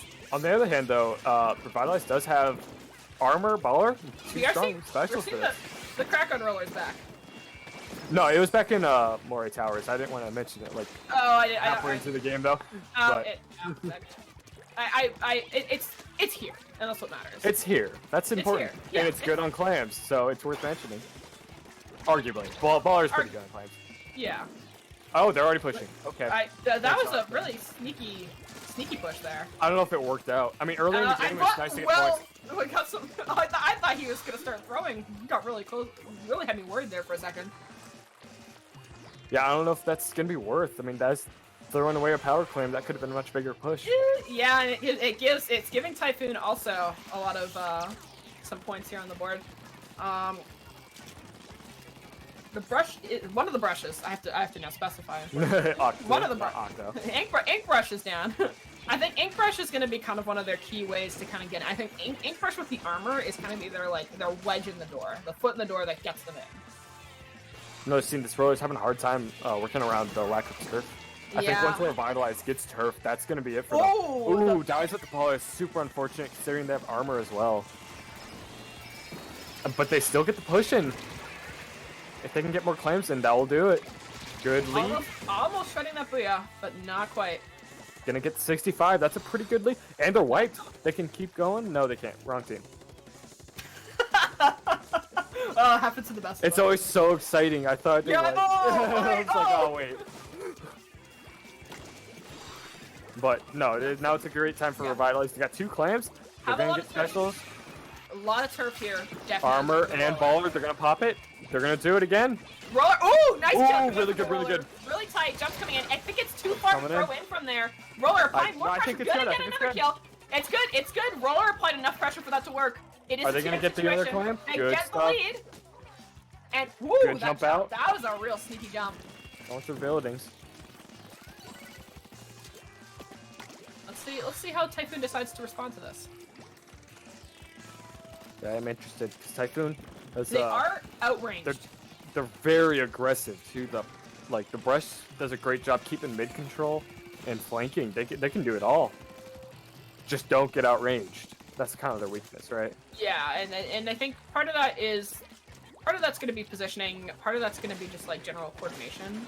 Seeing some Inkjet here coming out on the top right, looking to try and get a pick. Isn't going to quite find it yet. Caffeine trying to find something.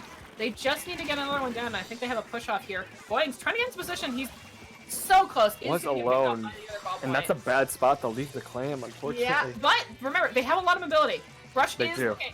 Look at he's trying, but I don't think he's gonna make it in time. It's not gonna. yeah. Octobrush went down as well, unfortunately. But Typhoon still doing a good job keeping map control in check. Yep, they have a lot of control. They're still really close to the basket. They are, regardless of getting picked off. Yeah, and this They're already back. This is like this ink brush is in like the best position possible right here. Like This is the ink brush spot. Ink brush is that flank. is the ink brush spot. Yeah. And what Revitalize is failing to realize is they gotta get closed in check. And now they're doing it, but like it's kind of too late. 1 minute left. They They just don't can't be really have enough defending the whole plans. time. Yeah. K-Pro is up in here. Rush looking to try and probably find a way to get in there. I'm not sure if he ran off. No, he's still there. Okay, Ooh, no, it's they'll do Octobrush it. That's a though. bad spot to be in. That Oh, leaves what? Nope. Outranged. They're Oh, getting the pinched. Inkjet though. Oh my goodness, if he survived that and left the clam. Oh, the clam is still Oh there. my Okay. gosh, that is Oh some my goodness. incredible RNG. I think if you're. I think they need to get out I- close because they're all enclosed now. They need to identify that and go the other way immediately. Yeah. Oh, Okay. but they're getting the kills, but they're Oh, unfortunate. I think they deserve Oh. that though, considering what just happened a minute just. Yeah. ago. 9 clams coming up from the bottom. Maybe get it in time. Nope, they see it He's immediately. looking. He's not gonna quite make it. I mean, he has time to retreat. They have time to back off. They have overtime. They have What another is it? 20 seconds overtime coming is in. overtime is a minute. 20 A seconds. minute. No, it's 20. Is it? They're not. No, there's different parameters that like add and reduce time. I Oh, swear. are there? I thought There it was are. already- It's really weird. That jump. Oh my god, the Ooh, ink rail. good stuff. and Standout doing my. it.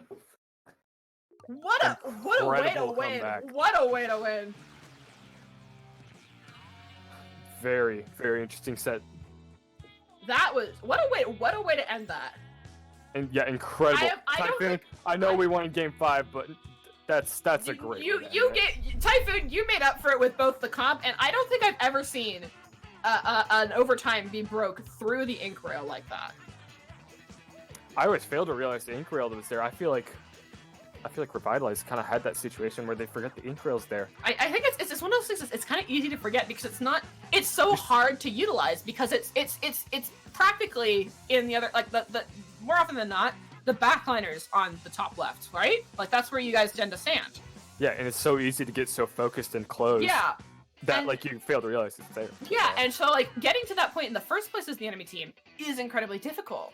So I think that was a culmination of like just very specific like happenings that led to that, and that impressive.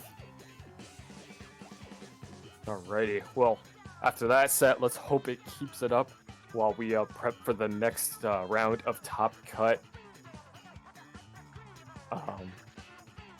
I can't say who it will be yet. We're waiting for results to finish up. So while we You have do to that, stay we're tuned gonna to take find out. yeah. Make sure you stick around. We'll be taking a short break. We'll be right back.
Okay, we are ready for round 2 of Top Cut. This time we're going to be watching Ice Ice Baby versus Boreal Phoenix. Are we ready? Are we sure we're ready for this? Are we though? Are we? Are we? I don't know. I think we are. Oh, maybe. I think do you know anything about these teams? I know a little bit about one of them, but Ice Ice Baby is pretty established in Loic. They played Okay. quite a few times. all right. What do Boreal you Phoenix. know? You know about Boreal Phoenix. I know about Boreal Phoenix. I was on an expedition last night trying to find stuff for our back end here, but what I do know about that, they're fairly new. They haven't participated in a ton of tournaments, but their results are pretty promising. I'm very excited to actually get the chance to see them play. I've heard good things. Yeah, so far, if they're new and they're already in Top Cut, that's super impressive. So I am very excited to see what they do. However, Ice Ice Baby, very established in this tournament. So I don't remember any specific weird quirks. I think they just play do well. things. They have the just play baby well. icon and they do things. And they are baby. Yeah, they're baby. The icon's lacking a little bit of ice. I'm not gonna lie, considering about 2/3 of the name is ice. But Yeah, I'll let I it think slide. a little bit more baby. Maybe a little less baby, a little bit more ice. Let's go to the maps real quick. I think it's worth talking about the maps for this set. Starting off the reef. You like the reef, I don't. I love the reef. Yeah, well, frontliners versus backliners. So the reef zones will be pretty interesting. But however, we don't really know what comps we're going to be seeing for these teams. Good thing the match is literally just starting. So We need to bring Brush back because I have made a promise. I will call Brush Big Slappy for you guys. oh goodness, I've I hope they are made playing a, Brush then. I've made a promise to my fans. All right. Ooh, we have a Nautilus and a Dynamo. Orange Enzap. Orange set. Wait a minute. Ooh, yeah. Woo, more weird pigs. I'm liking BP's comp with it's a lot of just defensive, overwhelming power with the sniper, the dynamo, the armors, the knot. Sniper as well. They've got a lot. I think their comp's definitely overwhelming.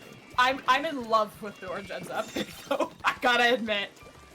Not something you see. Oh my god. Oh the my wipe goodness, on- the wipe. How That dare Ice you Ice doubt the Baby. Orange Enzap? How dare you doubt the Orange Enzap? I will always doubt the orange ends up. If you're playing well, cool.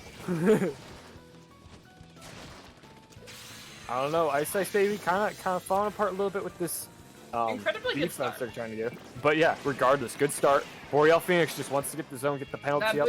That Booyah is absolutely going to take at least one of those and stop that timer from ticking, which I think is important to consider, is that at least they're not scoring points right now.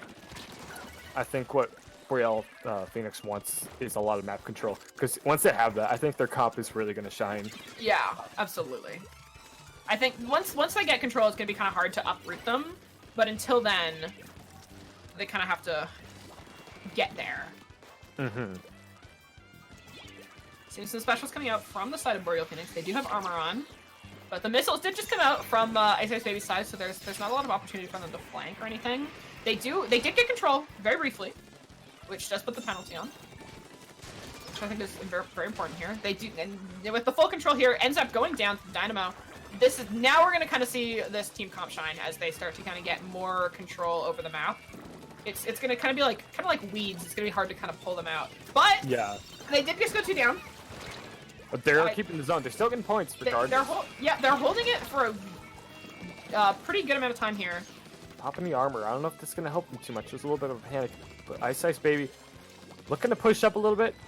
They want the map control first. So. Yeah, they still got that lead. But we did see a little bit of Boreal Phoenix's comp kind of shine in a very lot of briefly. turf control.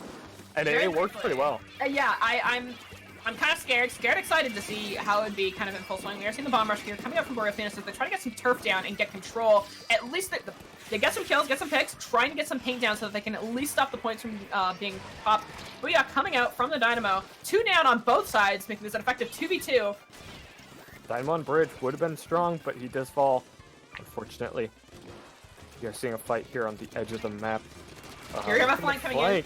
Nautilus very is gonna good respond reaction though. time. Incredible And it turned trade. into a train. Considering the jump was on him, that was a good trade. Nautilus noticed just at just the right moment what was happening. Ooh, Immediately. Dynamo coming in for the flank is gonna get the pick on Sheik there. And That's goes what I was to push talking out. about. Now that they have map control, that Dynamo's gonna This really is go an in. incredibly aggressive Dynamo with the Incredible. triple. It works out, even though he died. Dynamo However, on Ice Ice left Baby ramp. took the zone. Who will he kill? Yeah, someone stuck behind took the zone. Now they're getting points. I think Boreal Dang Phoenix needs to watch the zone a little bit more if Ice Ice Baby's gonna be pulling off stunts like that.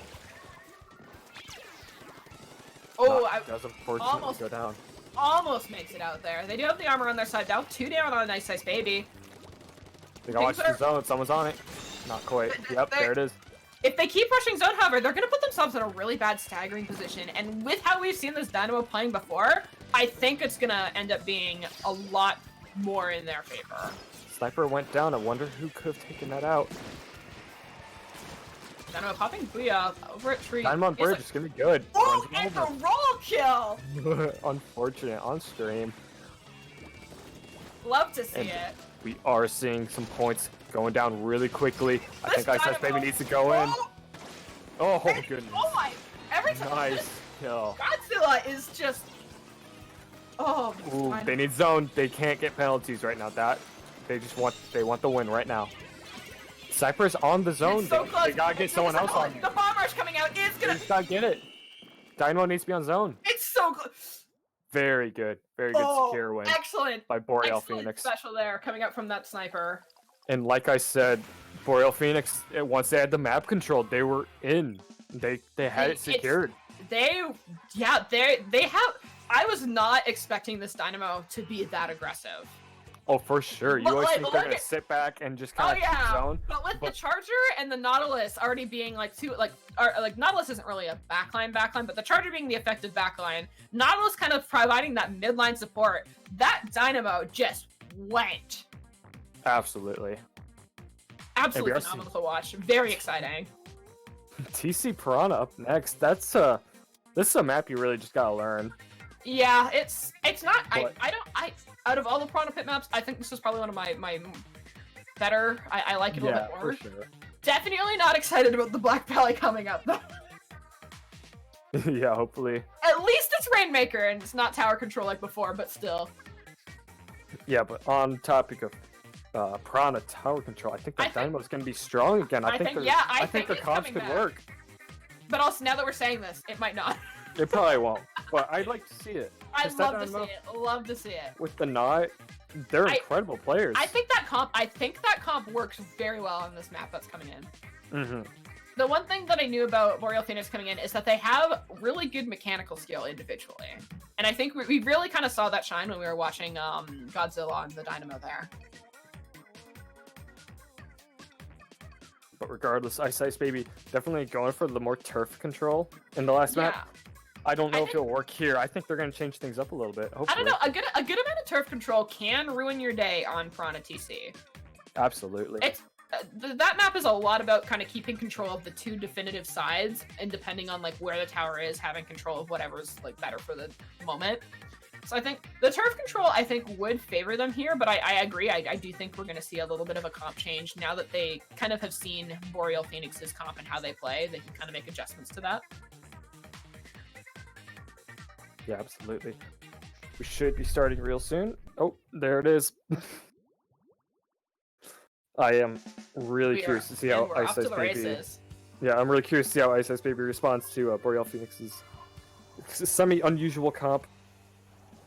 We are seeing So the we are Dynamo seeing a again. Got a very remix similar instead. comp. Ooh, Yeah, they're changing it up a lot. that is almost an entirely new comp coming out there from the side of Ice Ice Baby. I do think that the custom jet here is something I was kind of like thinking about. Early pick coming out there, also on the custom jet that we're talking about. Excellent timing. 2 down early for Boreal Phoenix, and we do have 3 down actually for Boreal Phoenix. Ray is on the board. There's a lot going well for Ice Ice Baby here. Despite 3 down there, pushing a little slowly. Not a lot going forward. However, that Ray Really and the aggressive ink. Jet. The Dynamo, or not the Dynamo, sorry, the Nautilus there, managing to get the Jet, as well as and aggress the Ray. This man's absolutely off his rocker, and it almost pays off, but Ice Ice Baby on the comms there managed to pile in and get him before Yeah, anything too absolutely. tragic kind of happened. Roller, oh, nice pick there coming out from KenCat. Or on KenCat, sorry.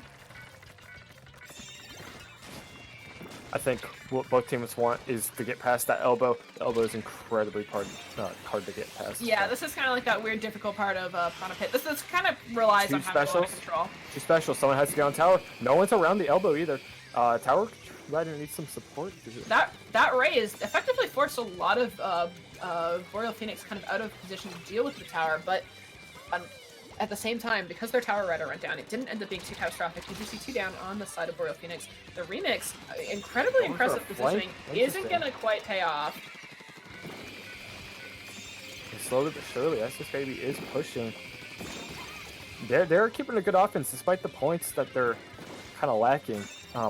Boreal Phoenix still hasn't had an opportunity to push in this match. This so. Nautilus, I'm just watching him in the background, is living through like just absolutely everything they throw at him.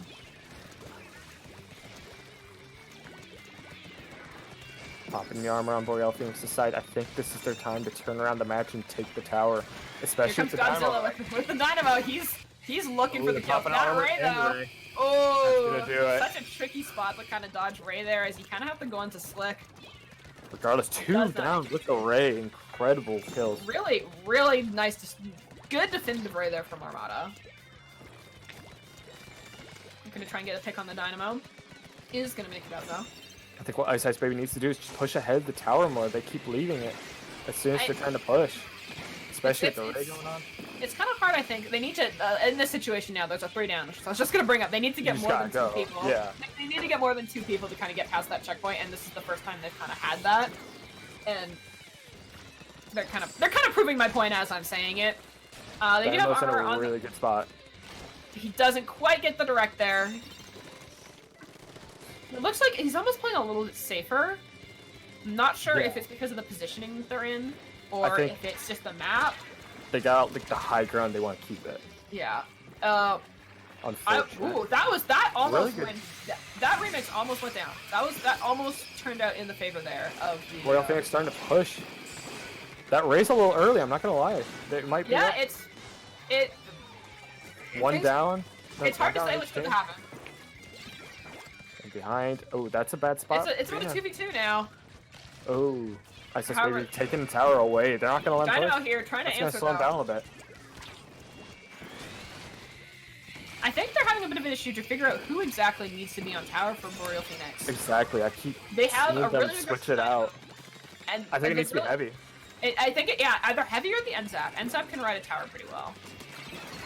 When I play heavy, I normally ride towers, so I think that's what they need I to think I think it also depends on the team whether you have the backline or the support on tower. I know that my team, we prefer to have our support on tower, which lets the backline get into like positions that are either better for jumps or for aggression or whatever it may need to be. I think it's one of those things you kind of have to figure out as a team. do. You Yeah. know, it's like they might not. It takes time to figure these things out. Is what I'm Mhm, saying. mhm. Ice Ice Baby still keeping the lead with 45 seconds left on the clock. I two think Boreal specials. Phoenix has proven that they can make a quick comeback. So I'm still They're- interested to see how they deal with this. They do have specials, Mhm. and they. Oh, that's Junior going for the remix. They do have the tower though. Dynamo getting a nice good kill, looking to try and find the double. Isn't quite going to Oh, connect. Roller almost is got it. going to take him out. And that's a weird position to be in. That That's roller. that That splash could jam have happened. That almost was a catastrophe there for Boreal Like I Phoenix. said, but Boreal they managed to Phoenix. make it- They're at Oh, wow, checkpoint. set up. Ooh. Things are looking rough. They do have the Booyah Bomb, but if they pop that in favor of going on tower, it might be a problem.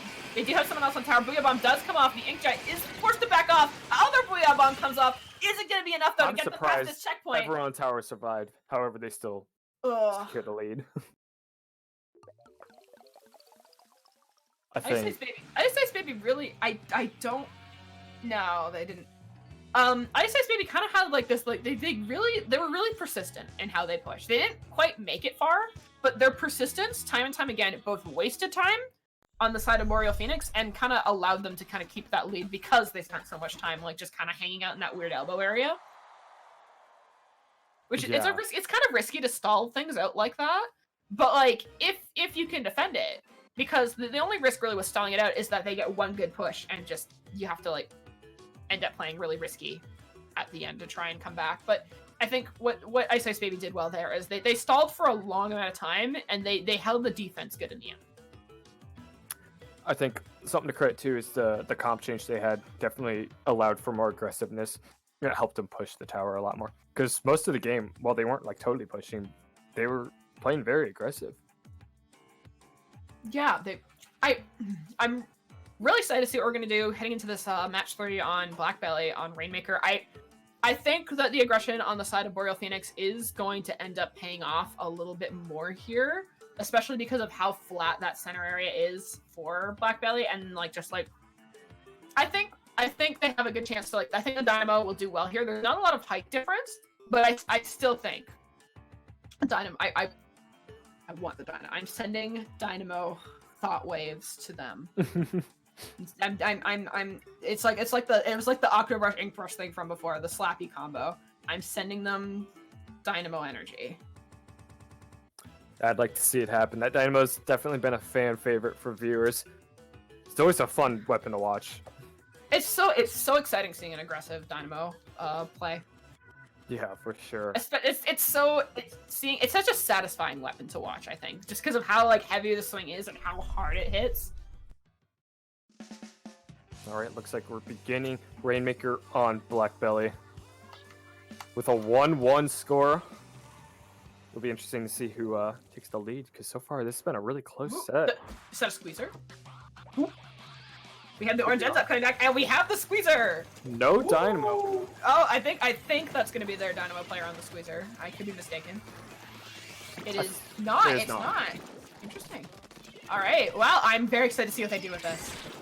I don't think I have not seen Bubbles run on Rainmaker in a while. So I'm not sure how it works. That's a really early Stingray there coming up from the side of Ice Ice Baby as they pick up the Rainmaker and try and get some points. C-Jet gets Ray so quickly. And Ice Ice Baby jumping in. They're ready to push. They got They're in a really pretty good lucky. spot. They got really lucky with those jumps. Those are some really aggressive jumps. They got lucky that they got the picks to kind of back those up as Boreal Phoenix did go 3 down there. They do have the Ray here coming out to try and prevent any more pushes from happening. The Rainmaker is gonna live as the Ray is getting harassed there. Is that the Junior? I think they just need to move, because Boreal Phoenix is very spread apart. Yeah, they just gotta go and get points now. The earlier the better. However, they do get flanked, but the Squeezer flank. Doing a good job identifying that threat. And the orange ends up. Saw him immediately. Ooh. That was close. He almost got that. He got that one. He saw that. I don't know about this positioning. He might be holding on to the shield, but is it worth being there? He is waiting for his teammates. His teammates are coming in. No, yeah, they're coming back. This Charger is down on the side of Boreal Phoenix, which means they don't have Stingray for a little while. Yeah, Ice Ice Baby has the missiles and the Ray is close. Got that information. That Ray they have a lot of information on where they are. That Ray is going to be very pop it. good. They're gonna pop it. This looks like it's gonna be a fairly easy kill there going out on the Rainmaker. This Junior is incredibly aggressive. Mango is he is. Good on him for carrying too, because I think having the L3, the Zap, and the. I thought he was gonna go through box for a second, which is like it's a little sneaky Rainmaker. I don't think a lot of people remember that the box is there on this map. Yeah. And I feel like a lot of people will forget that, and you can kind of sneak back up through it. We're seeing the Stingray out on the side of Boreal Phoenix. Isn't going to get the pick as they managed to jump out. Emir here looking to try and get some control over the half pipe. Potentially, I think they might be looking to go push through the side. They do have bubbles, which would be very beneficial to fighting in this kind of close quarters combat area. But the Stingray comes out, 2 people in mid coming around behind, trying to choke Boreal Phoenix. Great opportunity. If they can get that jet down, that might be it. They might be able to just go in. That jet's being delayed enough. Bubble and armor are coming out. The bubble's coming out again on a different choke. They just need to protect the Rainmaker, which is going to go down. The Junior. That is a wipe still. They can just get popped. They just need to get popped. They need to turn around and get popped, and they can very easily secure this game. The Nozzle is going to get the pick, however. Oh my. Very close score. Incredible work. Incredible work here coming up from Ice Ice Baby on the defense side. They are 2 down on Boreal Phoenix. They're probably going to have to back up from this push. Things are looking not too good right now. Charger trying to hold on to half pipe, but is going to have to back off. SS Baby taking the Rainmaker away from the fight. It's gonna move him over to the left side of the map, which hopefully will help them to secure their lead a little bit more, because now the score is super close. Really nice bomb placement there. I do believe that was Squeezer that tossed that. I believe he painted behind and threw the bomb. That Yeah. was really well done. Boreal Phoenix, 3 specials ready. Despite the Ray, I think they're gonna have to just go. And, Yeah. Oh, They still have a lot of time. I think they're getting a little bit excited here. They're kind of jumping the gun on their pushes. lots of members down on each team. Oh, what? 1v1. This is an interesting 1v1. Whoa. Very good move. Whoa, the That's a trade! trade. That was. I don't know if that works out for either of them, however. I mean, trades just kind of end up being that way sometimes. Seeing that sniper in mid. Trying desperately to pop the bubble for the Rainmaker, but can't quite get it on his own. Oh, someone's gonna have This to help the junior, I get. sniper. This junior is so aggressive. Every time we've come to Boreal Phoenix's backline, the junior is right there following. We're seeing a Ray from Ice Ice Baby. Boreal Phoenix's Ray is also ready. That might cause a standstill. Ray battle. Yeah, whoever picks it up, they're gonna get raid. Hopefully Yeah. they're in communication. Like if they see that ray. H-Shot is gonna go down on the side of Ice Ice Baby. That is 2 people down. They are gonna pop the Ray. The Ray is Whoever's not holding- available. The Rainmaker is the backline. They did not have the Ray available there for the counter Ray. But however, Boreal They're Phoenix close. is getting some picks. I think he's just gonna wait to grab the Rainmaker. I think he's just gonna I sneak don't know in. if that's the move. It might be. Now there's no turf Yeah. control. That might be all they need. Hold on. Here it This is comes. close. He's looking to sneak in. Is One down. he's still alive? They need They're- that. They need that. They need to get this pick. They need to get this. So Oh, scary. oh, This this is is so so. scary. Oh He's gotta my go. He's God. gotta go now. He's gotta go. There's He's no gotta one, just get the points. but no There's one's no one up. communicating that. He thinks there's someone there. There is, but I don't think they're close enough. Oh, he's. Why is he backed up They so got 40 far? seconds. They got 40 seconds. They still have No, enough time. they have got time. They less have than 6. time. They got the kill there. They just. Ray's coming the out. Ray's coming out. This is good. Here, they're 2 down. 2 strong, down. stay strong. Specials- Are we gonna see it? Not oh quite. Oh my. What? Oh. What is with Oh. what is with us in Rainmaker games today? Oh my. With Rainmaker. We said Oh. before. Everyone in here is drinking Be Good at Rainmaker juice. Everyone's drinking cause problems in Rainmaker juice. Look at the KA on that squeezer. Oh my goodness. Incredible gameplay from both teams. I'm gonna. Both teams are Moment of silence. incredible. That was just too much for me. Oh, I have to go get my inhaler. I swear. Oh my! You guys are making me like I'm on the verge of an asthma attack. If I die, I don't. There's gonna be a lot of paperwork first and foremost You're for gonna have Lowing. to die to Splatoon. Yeah, that's the saddest death I think that we could dying because I was commentating for Splatoon and it was too exciting. All right, Mana Maria Mana- Clan Blitz. Yeah. This I think this is a pretty good map. I think I'm not a fan of Mana Maria like personally, but like I can pretty decent map I think to play Clan Blitz on.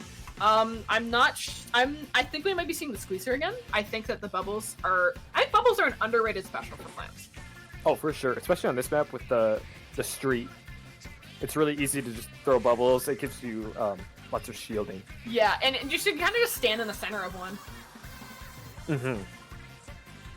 Yeah, starting pushes on this map is pretty hard. I think bubbles are a really good Yeah. option. They're not only good for like the they're not just good for like being under the basket. I think they're really good on street here.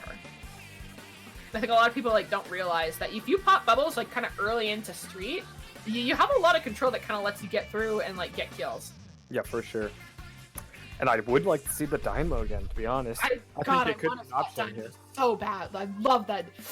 I am drinking Love Dynamo juice today. What is with the juice today? I love juice. We got an We assortment. have the We're an still in a assortment. roller. We got Dynamos at home. Dynamos at home. V-roller. No, I just took a drink of water. Oh.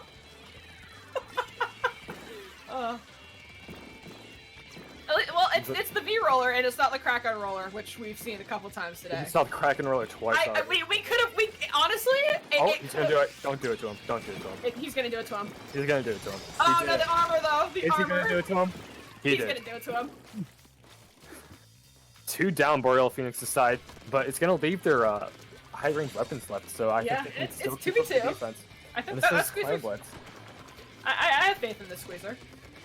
Oh, 3 down on Ice Ice Baby. They gotta build a clam. This has been an issue we've been seeing. A lot of teams just don't build clams in time. I think also we as a North America as a community, I don't think we know what we're doing on Clan Blitz, to be quite honest. I think that are you wrong? sometimes No, you're not. But I don't. not agree with really. you. I think that sometimes we play Clan Blitz very brute force. Yeah, a lot of baller pushes. Yeah, you're gonna see this clam, and by the way, he just kind of showed He just up. kind of walked in. Hi there. And this is what I mean. We're brute force Clan Blitz. They don't have not a lot of clams here on Boreal Phoenix's side. They're still extending it. I'm surprised. They are. I don't know who's fetching clams for them, but it's working. And this squeezer is causing so many problems on the side here. I think this is gonna be the end of the push. They He's didn't gotta really. While they got a lot of clams in there, they didn't really stagger tossing in the clams, which is a really common strategy to kind of keep the basket open longer.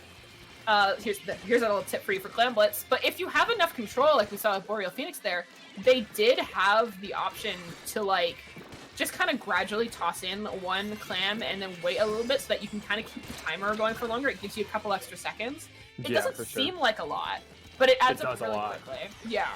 And time pushing is time your enemy isn't pushing, so like even just doing that on the most desperate push helps. It helps extend your timer. And it gives your whoever's running back to get clams more time, especially when you don't have a lot of like incredibly fast weapons. Like not every team is running a brush that can just go walk back and grab like clams at any given time. Yeah. Seeing a We're lot seeing of some control mid here. control coming back to Ice Ice Baby. They're ready for a push. The problem here is they have so many power claims. It's kind of hard to initiate. However, they are jumping. I didn't notice that person back there. Yeah, I think the bucket snuck in there going through shortcut. They, however, are going to wipe. You mentioned brute forcing as a tactic. I think Boreal Phoenix understands that. They just immediately coordinated and got rid of them. And that's the problem with brute forcing. If you're too forceful, you're just gonna wipe. And as we've talked about before, anytime you wipe in Clan Blitz, it's bad news. You get, especially if you've opened the basket. We're seeing armor from Boreal Phoenix trying to take back mid control. Lots of people on top. They're using that range advantage. Especially with that roller, they want to be on top. We're seeing a push from Ice Ice Baby. It could not be worth it. This is brute forcing again. They don't. Yeah, if they don't have a lot of clams, they don't have a lot of specials to work with it, and they're now just giving Boreal Phoenix another clam to work with. Absolutely. I think. I'm not. I think they're about to have 3 clams on their side. Yeah. I don't know if that's advantageous because now that gives away the position. I've had a situation on this map where you had too many power claims and you just couldn't initiate. On the flip side, the specials, however, on their team, the Booyah Bomb, the Bubbles, those are getting charged for every second that they have those power clams. Ice Ice Baby looking to go in again. Is it worth it? They don't even have a clam. They have one close. I think they're just trying to. I think this is them trying to stop them from being able to get those clams. I think this is This is more of an aggression, like this get is rid of those aggressive power clams. defense. Yeah, aggressive defense. They do have that clam there. I'm not sure if Mango's gonna try and score it, nor do I think It's not that's gonna be I possible. don't think that's the good idea. I don't think that's the play there. I don't know if that was intentional or I not. don't know if that. I don't know. Yeah, I mean, it happens. We all have fun. Especially if they're trying to get rid of the power claims. We all have our get like another one. moment of glory. Boreal Phoenix taken back. Whoa, Ooh, the roller flank. roller. Good job. That was a spicy hit. And he's looking for a jump. Juicy hit. The double, not sure. Do they have enough clams to score? I regret complaining about no Dynamo. I think they're prioritizing speed over anything else. Yeah, they do manage to take the lead. I didn't think they had enough clams to do it, but I think those clams spawned like just in time. Oh, he saw him. Ballpoint should have communicated a little bit better. Ballpoint's got it. Oh, where are they? Ooh, I didn't even see them there. Yeah, they're doing some Ooh. really. Oh my god. They're schmoving. They get it in. Oh. Brute forced. I don't even think that was brute force. I think that was just lack of communication on the side of Boreal Phoenix. Ice Ice Baby. It looked like they were all moving out of win. base before they managed to clean up the last player on the Ice Ice Baby. Excellent games though coming up from both teams. Amazing gameplay on both sides, honestly. Yeah, regardless. The score is 3-1, but it feels so much closer. It was Incredible games. It was an absolute spectacle to be able to watch these teams go against each other. I really hope we see them again in the future Lowings and in future tournaments in I general. look forward to it. So, let's see if the other match is done. I It think it So is. next up, we are going to be seeing Calypso versus Ice Ice Baby. Calypsia? I need to know how to pronounce this first. What is I it? think it's Calypsia. Calypsia? That's it? Calypsia? I think Cool. so. Calypsia? I don't know. Someone chat knows. Someone let me know. Someone Yeah, yell. are we pronouncing it right? Because Hey, we're not about to Calypsia! Is this we're how not we about say to go it? 7 games. Yeah, pronouncing there's it wrong. you guys have a lot coming in. You need to tell us now.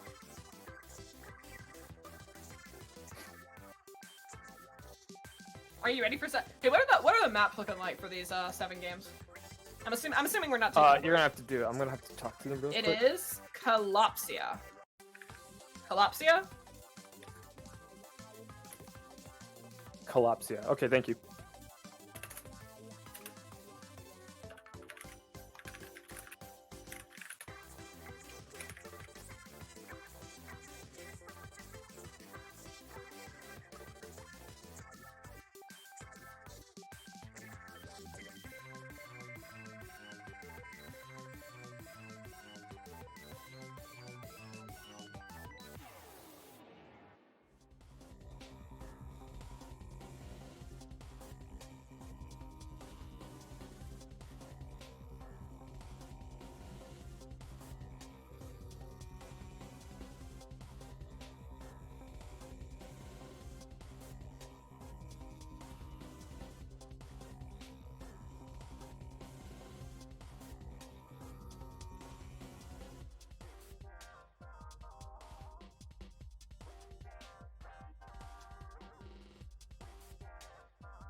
All right, we are back for Low Inc. Finals. Super exciting time. I look forward to seeing both these teams play, which, by the way, is Calypsia versus Ice Ice Baby. And we just watched Ice Ice Baby. Incredible players. I'm so Really, yeah. excited to see. Really if they can hype, make it. really hype gameplay coming in from their last matches into this one here. Lots of stakes, too, because Ice Ice Baby's been playing in Low Inc. for a while. I'd be really excited to see him win. Yeah, I'm new to this whole Lowing thing, but I'm always here for an all-time favorite, or a recurring favorite, I should say. Yeah, for sure. And Calypsia, while we haven't watched them previously on the stream, I do look forward to seeing what they bring to the table, because it's always so exciting to see what they do. like we've been seeing a lot of teams that we didn't know, and they've been playing some unusual comps. We've been getting some real shocking, like even in the teams that we do know, we've been getting some really spicy picks today. Yeah, absolutely.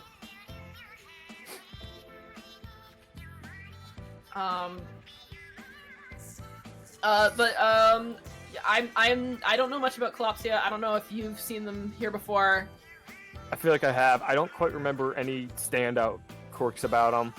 I think they were just a great team. So good all around. Lots of positivity around them. A lot of people say good things about them. I think I'm acquainted with Johnny. I do believe. We've interacted a couple times. Let's take a look at the maps over here though. Honestly, out of all these maps, there's only one thing that stands out to me as being. Is it the Moray Clan Blitz? But at the same time, I love it. I love it. I like the Moray clams. And But no we are matter what, starting we're off- getting it.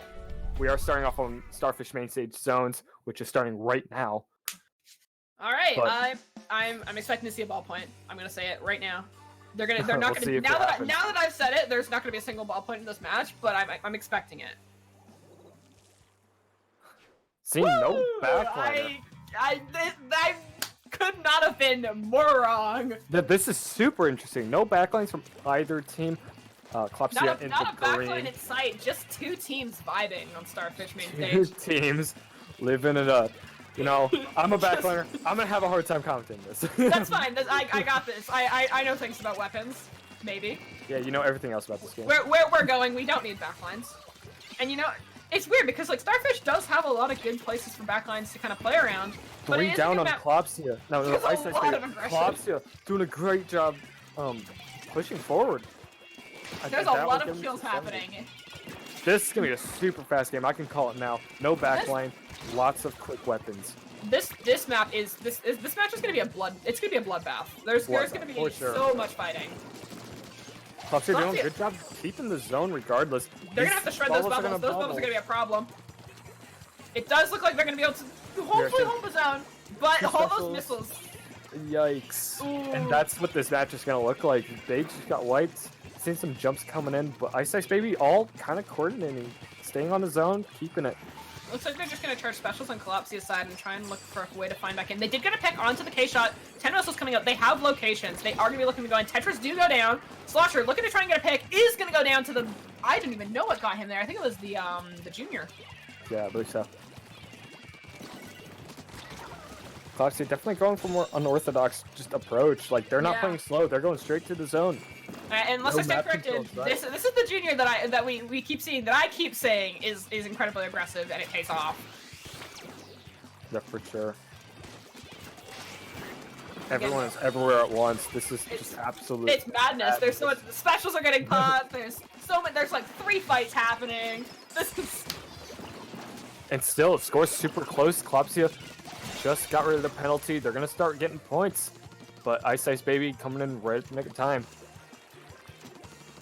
Yeah, the free down on the side of Colapsia. This is gonna give Ice Ice Baby a little bit of a breather here. Get some points on the board. Reduce some of that penalty and kind of catch a break. Junior harassing the Tetris up here. Junior in attic, not something you see every day. I don't think Junior it's in the bad. It's attic. just Who Junior will in the he attic. shoot? What will he do? Turns out he's gonna aggress the dualies. They gotta be on zone. This is just so weird because they're pushed up and now Klopsia's suddenly behind them. There's so much happening. They just got the zone with no kills. Like there. Oh, They just kind of showed that up. was a nice pick. Nice pick from Tetris. Looking to potentially get the double. Not gonna follow No, though. not quite. Oh, Ice Ice Baby was 3 down, 2 of them just respawned, so I think Klopsia just wants to get the map control, get specials. Very good call out there. You can tell they're in good communication. This Tetris got like the mechanics on this man. Got the moves. Absolutely moving. People in attic, people coming from left, everywhere at once. In fact, Ice Ice Baby's they're gonna so. there's gonna be this some is- stress coming in here as they no longer have the little the safety that comes from the penalty timer, and we are getting into the 10s here.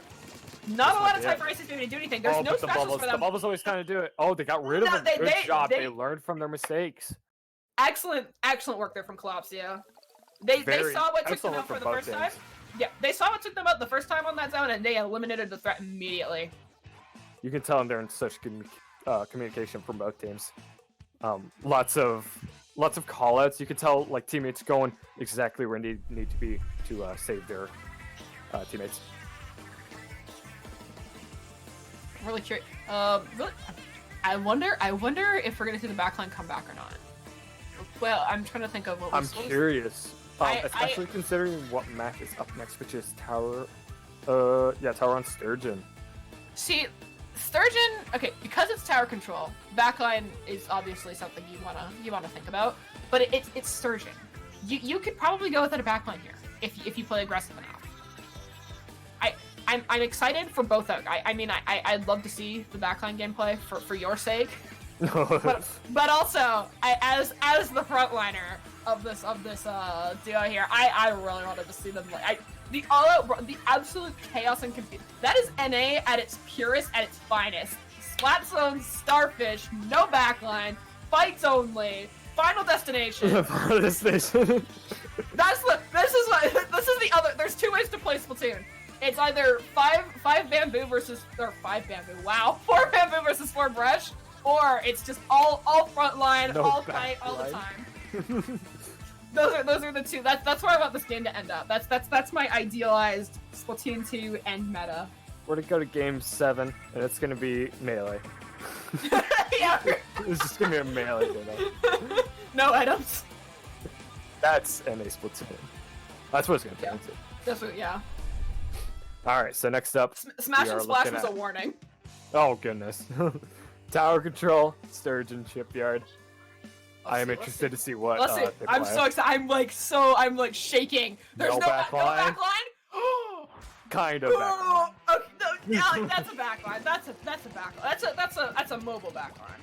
It's mobile. I mean, I think that's a good pick.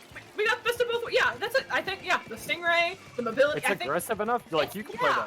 that. it's good. I think Octoshot's already down. Sorry, there's already like. Yeah, that's they're identifying get rid of that back Sparing- line. That's the thing they sparing- got to do. sparing no time to get to work here. And for those that don't play CJ, it gets Ray so quickly. They already have Ray. They're ready to use it. We saw that earlier today. Ray just comes like that thing just produces rays like it's nothing. Absolutely, it gets right it now, so on the side of quickly. Collapsia, the last one remaining ended up being the Dualies here, looking to find a good position to kind of stay in while his teammates come back up. Nice baby, getting some good points on here. Looking to probably get this first checkpoint, but I don't think Collapsia is going to let them have it without a fight. Dualies here in the middle, getting a nice pick, going for the double, is going to go run down the Ray, gets the Ray, pops Splash down, gets the Really gets good the triple. kills. Incredible gameplay by Isabel. Absolutely beautiful. That was Going in. They're ready to push. Oh, that move. Oh my God, that was the hypest thing that's ever happened here. Oh my god, and the kill! And the oh, wait, oh! Oh. Oh my They gotta get pushing. I don't think Collapsia's team can like keep up with that. I have a headache. I hope you do. You should. From that. Oh my god, I stopped breathing. They're pushing, they're going, and they're gonna get past the checkpoint.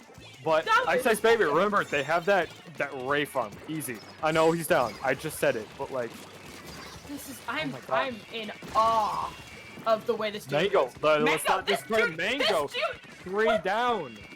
this man's on Junior, and he's killing just as much as the enemy dualies. Can we talk about that? Like, I know we're like, oh yeah, Junior. Yeah, I know we're Armor referencing King. Smash, but this man's the Mango of Splatoon. Stop! Shut up! We had an Armada earlier too. Oh my god. Oh, you I did? don't even watch Smash! I hate this.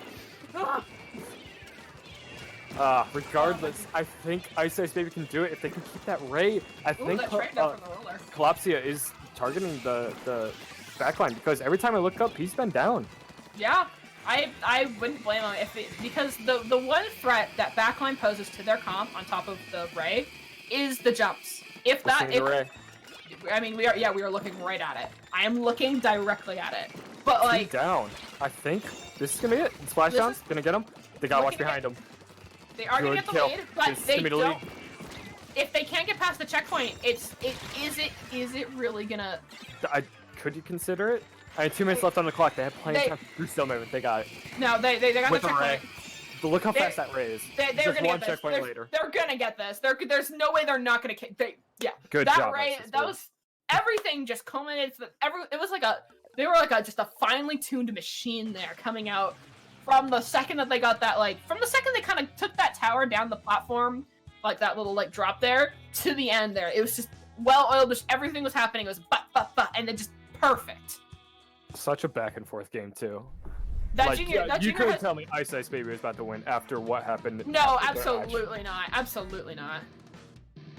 Like I can't say that as a commentator. I can't say like, oh, that's it, they won. But like, Yeah, no. they took it back. That's such good gameplay, such good coordination. I think as commentators, we kind of have to think. We think about midway through the game. We're like, okay, well, it looks like they're gonna win. Like we kind of have like that, you think about it.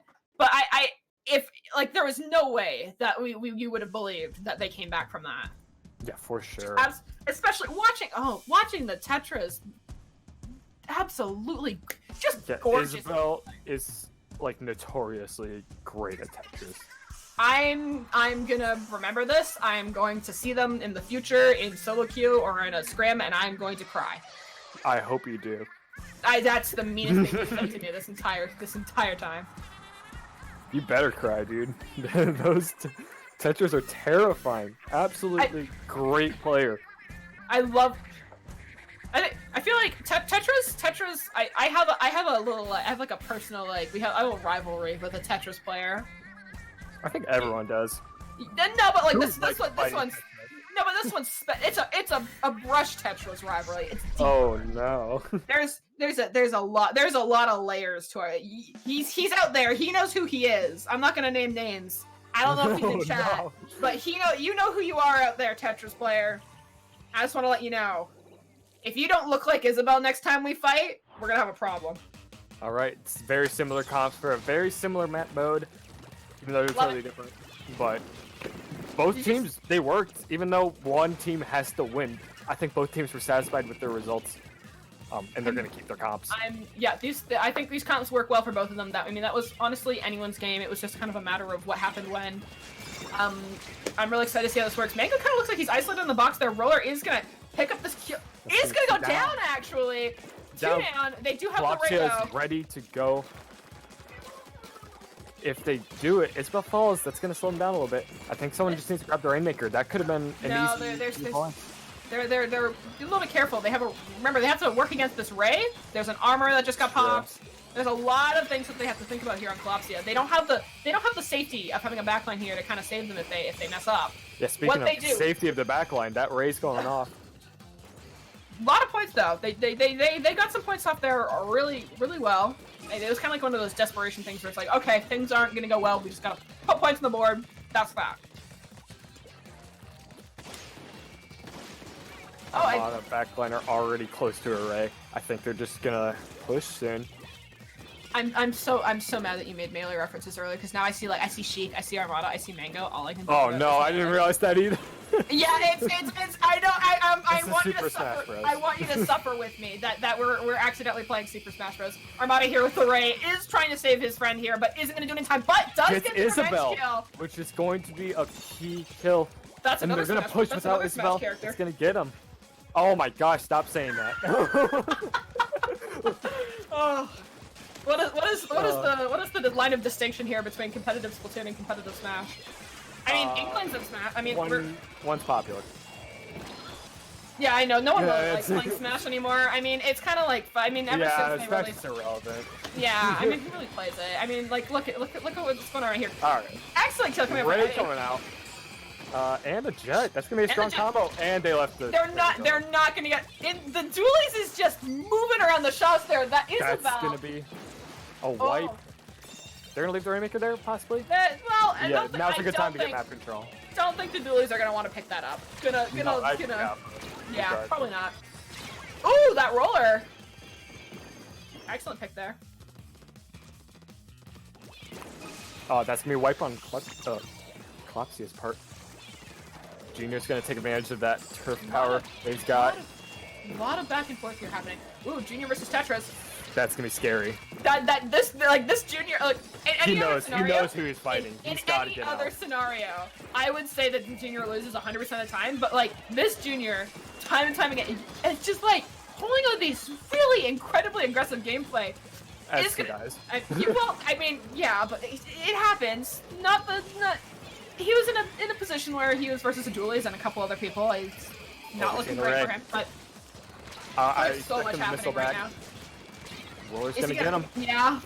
Roller's gonna get two. Get 2 down. Look, Good is there- kills. Ooh, It's gonna this leave the might Raven be. kill alone, This though. might be lead. This might be lead. He might Let's pick see up a it, run. splash down. The Julius. Ooh, That's gonna slow him down. but they're not gonna get the kills. I don't They're know gonna if push Splashdown was for the it. play there. It I might have think been. if someone picked it up and went through the splashdown, that could have gotten Yeah, the lead. maybe, but I think he should have. I think he should have held on to it. I think he had more kill potential with his weapon, and then used the splashdown to kind of buffer out any danger he kind of ends up in. Julie's here, absolutely moving around the enemy here, getting a kill and an assist. Pop Rainmaker. Where's their carrier? Not It's here. usually I want to say it's usually Johnny, but Someone did pick it up though. someone yeah, And it's They're doing a good it- job keeping the yeah. spot check. There- So. Yeah, that's I think a lot of part of the. Oh, is that KO?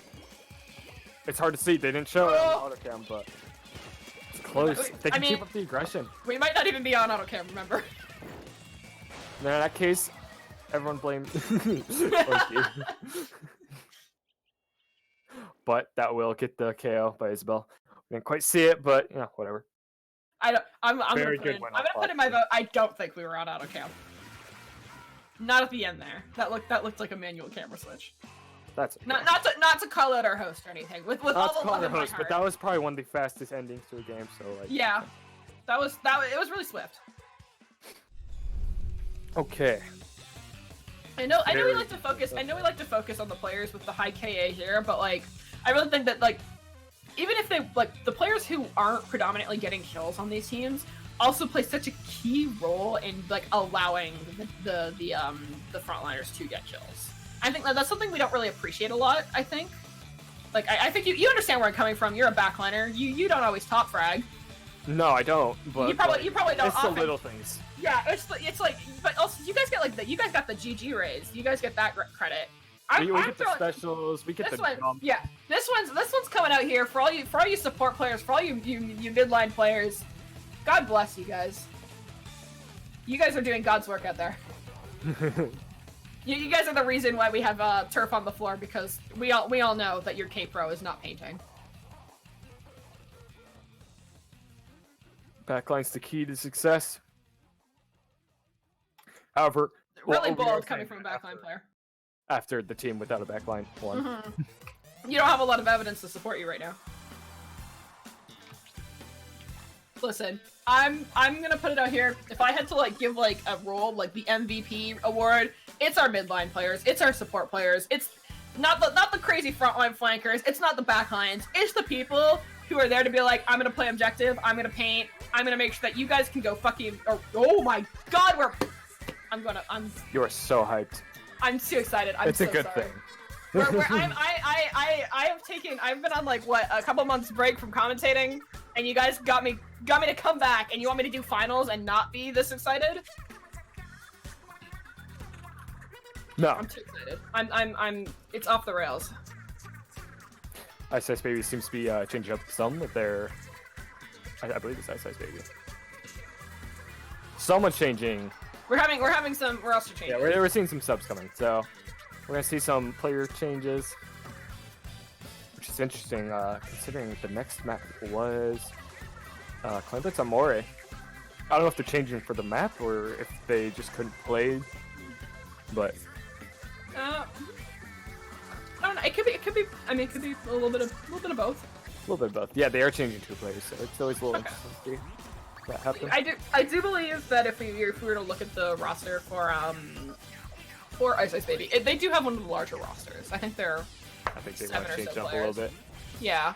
They Go to 7 like, players. that's one of the nice things about having a lot of players is you do have the chance to kind of like switch. I think like a lot of people don't understand. Like I see this a lot in Splatoon.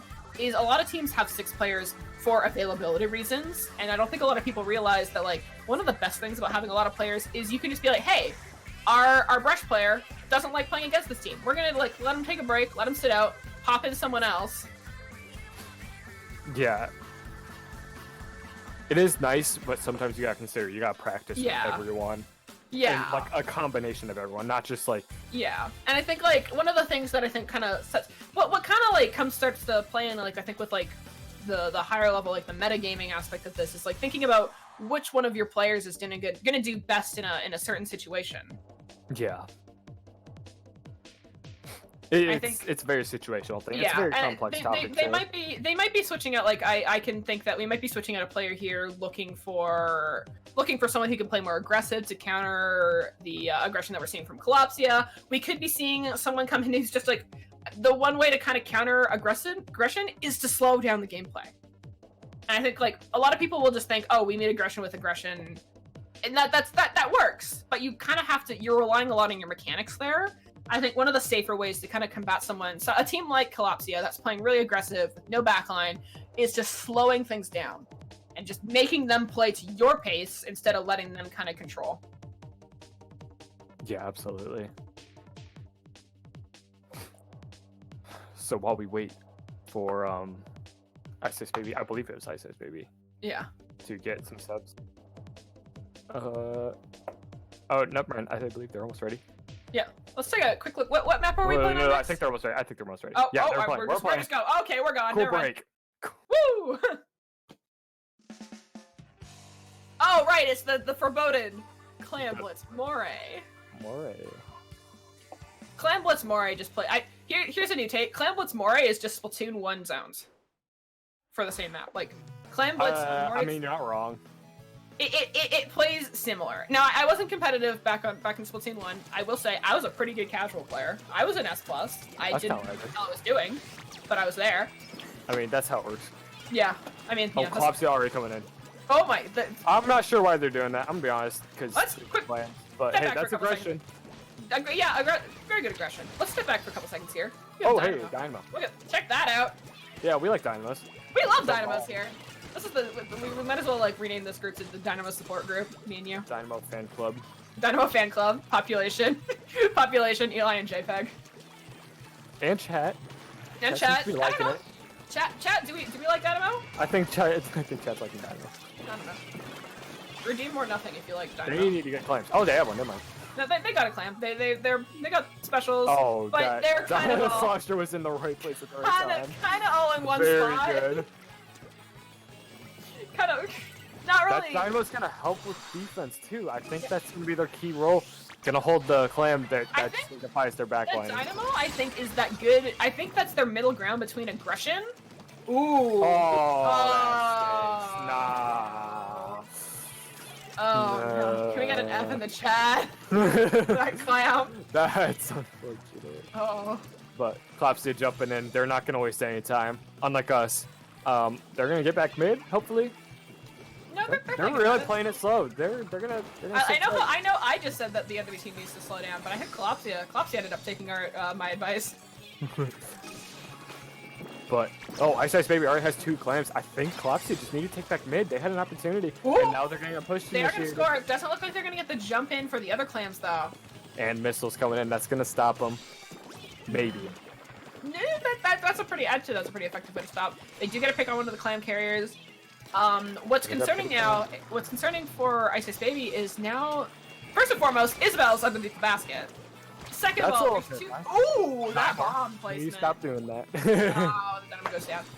What is concerning is they do now have 2 clams on the side of Collapsia, but it doesn't.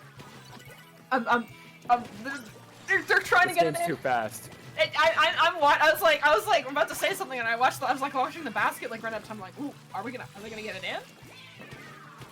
They have 3 clams. Like, that's worth mentioning, by the way. Yeah. Lots of clams in play in general. Yeah, I don't know where these clams are coming from. I don't know if it's partially from the baskets. Ooh. No! Then they, Okay, that one okay, missed. That one okay. I missed. thought both of them missed, and I was gonna. I'm not sure how the first one missed, considering they're at the same distance. It happens to the best of us. I am like the world's. I am Muso's renowned clam misser. My clam to basket This ratio might be it. is not good. Let's It slow might down be- for a second. But Because yeah. Collapsia was just 3 down, and they're still pushing. Yeah, things are looking This really good right now for might Ice be Ice it. Baby. This is probably it. They have enough clams.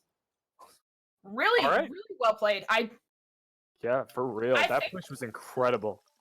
I think that it was partially this map. I think a lot of Collapsia's aggression died down for a little bit in this map. They really slowed down. I think they slowed down a little bit too much, and it allowed Ice Ice Baby to kind of pick up where they left off. I think they're scared of like the Dynamo. Yeah, 'cause I think that was definitely a little curveball for them. They were lacking a lot of turf. Well, not turf, but like initiation, like get mid. Yeah. I noticed that when they had a good time to get mid, they still didn't go in. I think they were a little too afraid. Yeah, I think I don't know. I think a little bit. I think we're all a little bit nervous around a Dynamo. Yeah, for sure. It's pretty imposing. even. Scores even. We're gonna see 2 more games at least. I think we're going to Game 7. I think Game this 7 is it. situations are the best. And what a better way to end than Skipper Then Pavilion my Clan Blitz. least favorite. Our controversial map of the day. Oh my goodness. I mean, we just got done with Moray, Yeah, but it was also Clam, so like. yeah, Moray Clan. It's not Moray Tower. Skipper's more controversial because you either love it or you hate it. Yeah, for sure. Mako Tower, though, I think this is good. I think that the Dynamo is also a good pick here. But I also, like, this is one of those things where the aggression is absolutely going to pay off on Collapsia's end. Mako Mart absolutely, like, it rewards aggressive play. And if they can get that lockout,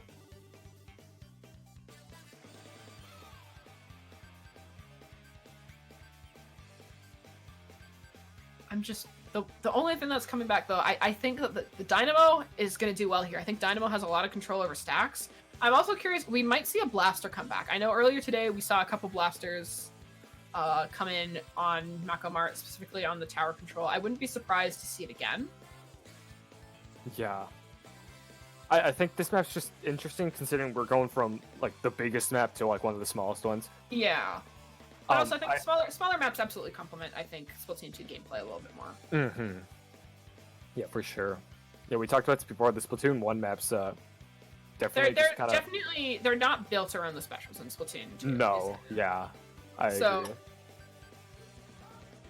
So, we're almost ready to start. We'll be starting soon. Yeah, just waiting on the last couple minute decisions here. There we And go. it looks like we're going in. Let's see what we have here.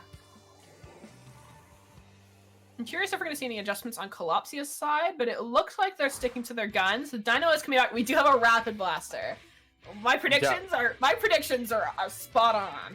We've seen lots of blasters today. Like a Mhm. Clash Blaster, B Blaster, not B, but like I think it was a Grim Range. Did we see it? Did we Grim see Range. Grim Range? I don't think we saw Grim Range, but No, we lots saw of Hero. We saw blasters, Hero. and they've proven that they can get the stacks off this map. Yeah. And that Dynamo, I think it's gonna help out a lot because while there is no backliner, I think the Dynamo can serve as that role. I think Like- Dynamo. I think a lot of people consider it a backline weapon, or a back. I wouldn't quite say it's a very. It's It a depends on how you play it. controversial backline. Yeah, sure. Backline with a little bit of drama. Speaking of drama, Really nice baller Not- there coming out, saving that Rapid Blaster. yeah, Collapsia looking to push. Go This Two-Man. player needs to go. Yeah, that's not the greatest Yeah. spot to be in. And that Dynamo's kind of looking behind tower, kind of avoiding flanks perhaps. Did you have the armor? Ooh, Isabel's gonna Oh. get him. yeah, 2v1 situation. The slosher there with the dualies. Not Just goes to not a show. spot I'd like to be in.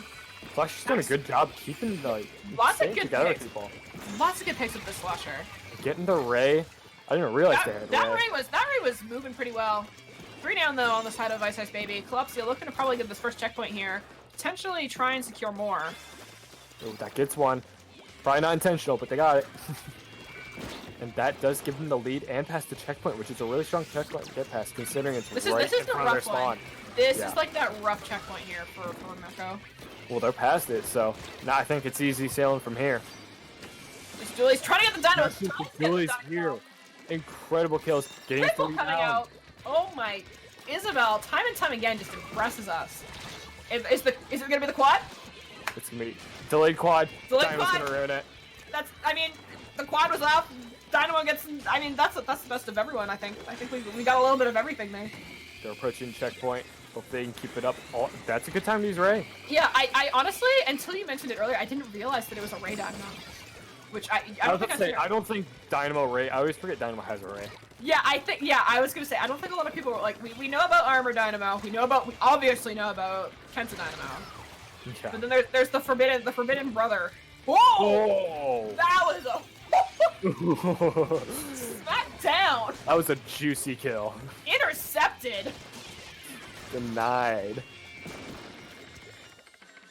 Oh And my he's gonna- goodness. oh my And Dynamo's in a goodness. key spot. That's Absolute gonna menace, deny anyone from I've being been there. waiting for this Dynamo to get into that position where he can just start swinging over the edge there. This Ray, so aggressive. Looking I think at there's a this problem with the Ray. this Ray The might get Dynamo could be two up there. Oh Two my, people? this- Never mind. I've been that proven Ray wrong. was impressive. That while it didn't get the finishing kills, it absolutely got those assists. It helps with the pushes, for sure. 3 down though on the side of Ice Ice Baby. This does look like it's gonna be the end of the push for them. Don't quite get the Really checkpoint, but they close. do get the lead. They Is gotta that- get to the checkpoint. Yeah, that's lead for them. I completely forgot how to read the tower control UI. I was like, is that? I don't know if that's ever happened to you, where you're in like a solo queue You match. You're like, forget. are we Yeah. winning? You kind of sit there and you're like, what do the numbers mean again? Johnny here, trying to get this kill. Shield is gonna get it on Armada, looking to help get this double. He is gonna find it as well. It's Stingray coming out from the Dynamo Roller, trying Stingray to not stop. gonna do too much. Yeah. Armor does also come out, is gonna let them get the pick there on Johnny, and is gonna save them from going out in a Baby. white. It's their time to go. Really good response to that. There's to the 3 double. down. They gotta get pushing. They have the lead. No, they. Oh yeah, they do. Yes. Oh, I'm having to now. Yeah, we both forgot how to read. I like sat there. That's why I went south for a bit. I was like, are they in the lead? I'm like, no, they gotta be. 2 down. Good trade. And that's gonna leave Isis Baby to take back map control more than they already have. At this point, they're just pushing the tower towards them. It's just gonna make it harder for them to come back in the case of overtime. They And do that have Ray's still that there. Ray. GG I think Ray, the Dynamo's baby. gonna have to stick around. Playing really aggressive despite having the Ray. I think it gets Ray fast. It gets Ray fast. On that. No, that's it. I wouldn't know. I forget. Dynamo paints has well. Ray. It paints pretty well. It's got ink mines. I think it's just not a lot of a risk for it to. I mean, it's no CJet, but like. Alright, don't discredit Collapsia. They are quickly They are- getting map control. And with But- 20 seconds left on the clock, I think they could easily get But that back to the spot. Dynamo's nowhere in sight. That Ray is That gonna. Dynamo's gonna. The yeah, that second they Dynamo's get the gonna- checkpoint, There it is. I Yep. think they're getting a little desperate, Oh, perhaps. It's a good spot to use it because now teammates can like. get in the however, look Isabel. Look at Isabel. Isabel took out the Ray Isabel's go. and got the rest of the defenses. gotta This go. is gonna. This looks like the lead. This looks like it's Oh, gonna be the very lead. good, very key blasting spot. Oh my Incredible god! stop. Is this- No. Oh my! Oh my! Did not know he was there. That was- Unfortunate for Ice Baby. What a! Collapsia, just at the last frame. Getting That that. was. Okay, Oh I my know our goodness. Rainmaker games today have been absolutely insane. This was off. This was absolutely off the rails. Yeah, I got nothing. I'm just That was. gonna move on with life.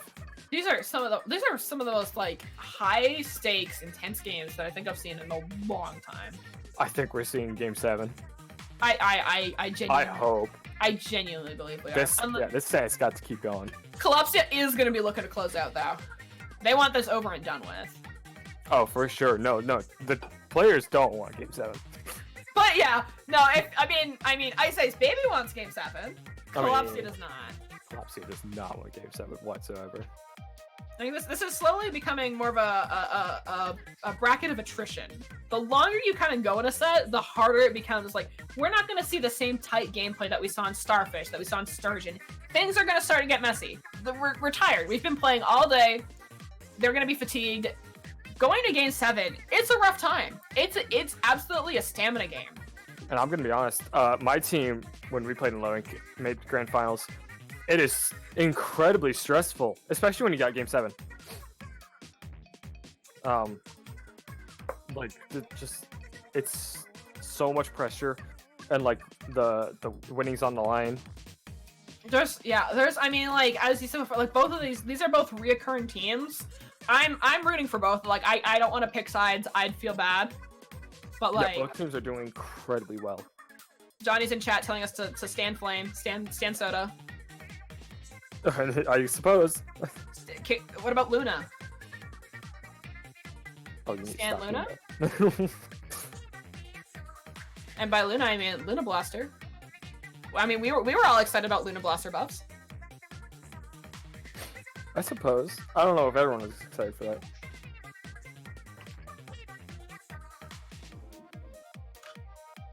But next up, we are looking at Humpback Rainmaker. And Rainmaker's been good today. I do look forward to seeing what the best teams in Low Inc do there.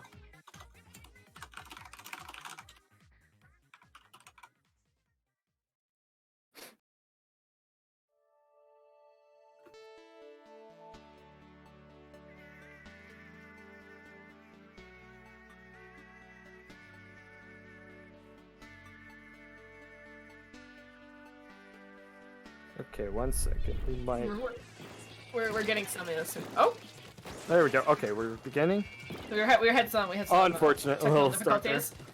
Anyways, quickly recapping. It looks like we have almost the exact same. I think these are the exact same comps from before. Very similar playstyle, if not. Uh, And we are going to be starting. Clopsio wants to get this win. This is going to be it for them. Ice Ice Baby, maybe a second chance.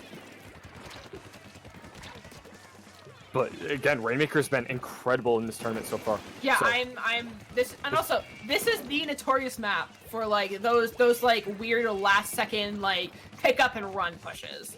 absolutely, no doubt about it. I've seen it so many times. I've witnessed it. I've done it. I've been on the receiving end of it. It's like that last stretch, those last like 50 points. People just book it, and it's for better or for worse. It's here, and we're That's gonna a see it wipe. here. Here it Is comes. this gonna be it? This is it. This is Is the this gonna be the end of Black Low Belly skate Inc. park. February? Oh, No. oh my God! I Oh said my Jimmy. goodness. We were so close. I was just that is the textbook Black Belly skate park. Just grab it and gun it. But This is not Clopsio- Black Belly. You know? Okay, listen. I know what you I'm mean. So No, I mean, let's excited. be real. Listen, They totally- Black Belly Humpback. We got Black Belly at home. Black Belly at home. No, this is better. more- This is better. This is better. Yeah, we want Humpback, and then it's Humpback at home. Black Belly. Oh But- my goodness. Yeah, honestly, it's hard to get back into this. Let's be real. Oh yeah, this is. Ice I Ice mean, Baby it's not- looking up. I think it's- they're just gonna be a little shaky after what just happened. That could have been Yeah. the end of the tournament. I think they're gonna have to be thankful that they're still playing right now.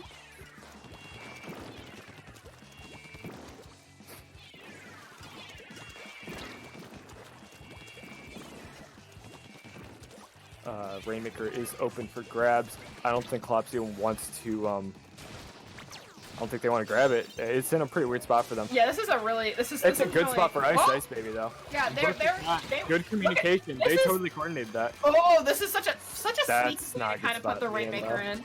It's if you can get through there, it's such a good fast push. For But sure. it's kind of getting in there and making sure that you don't have like the added risks of getting taken out by a dualies. That makes it difficult. Absolutely. And Ice Ice Baby, like with that push, that just proves that they are able to KO. They got pretty close. Yeah. They do have one down. That's gonna leave the Rainmaker alone a little bit. Yeah, I mean, honestly, like I could not tell you who's gonna win this game. I know Clopsio, sure, they have 3 points remaining, but really, it's not over till it's over with Rainmaker. Ice I, Ice just Baby wanna, I have like health professionals on speed dial right now because I'm concerned that the end of this game might kill me. I mean, fair concern. With how you guys have been treating me today with Rainmaker, this is. Whew, whew. Incredible Excellent jet. Oh my god. Oh, they got go. Oh, they picked up. Okay. Oh, Isabel. Not quite fast enough. That's gonna leave Isabel just. But, real green. oh my. So close, so close. Trying to rush down the Rainmaker. Rainmaker is holding on. Does have the pop splash down out of. And still goes down. Oh my. It's so hard to It's commentate so- games like these because I'm so excited. There's so much happening. There's And so you much- just wanna I'm wait so- and see. I just want to sit here and watch. Like I want to hold my head. I want to hold my hair. I want to rip it out and just watch. But I have Most to sit here at the specials top. on either team. I think it's worth mentioning. Very Oh, this- back and forth mid. Oh now. my. What a And what a Clopsio trade is between pushing Dynamo and again. Slosher. They just Oh, wanna put him in Johnny's the spot. just going. Why are he you has going? the Rainmaker Okay. and he's running.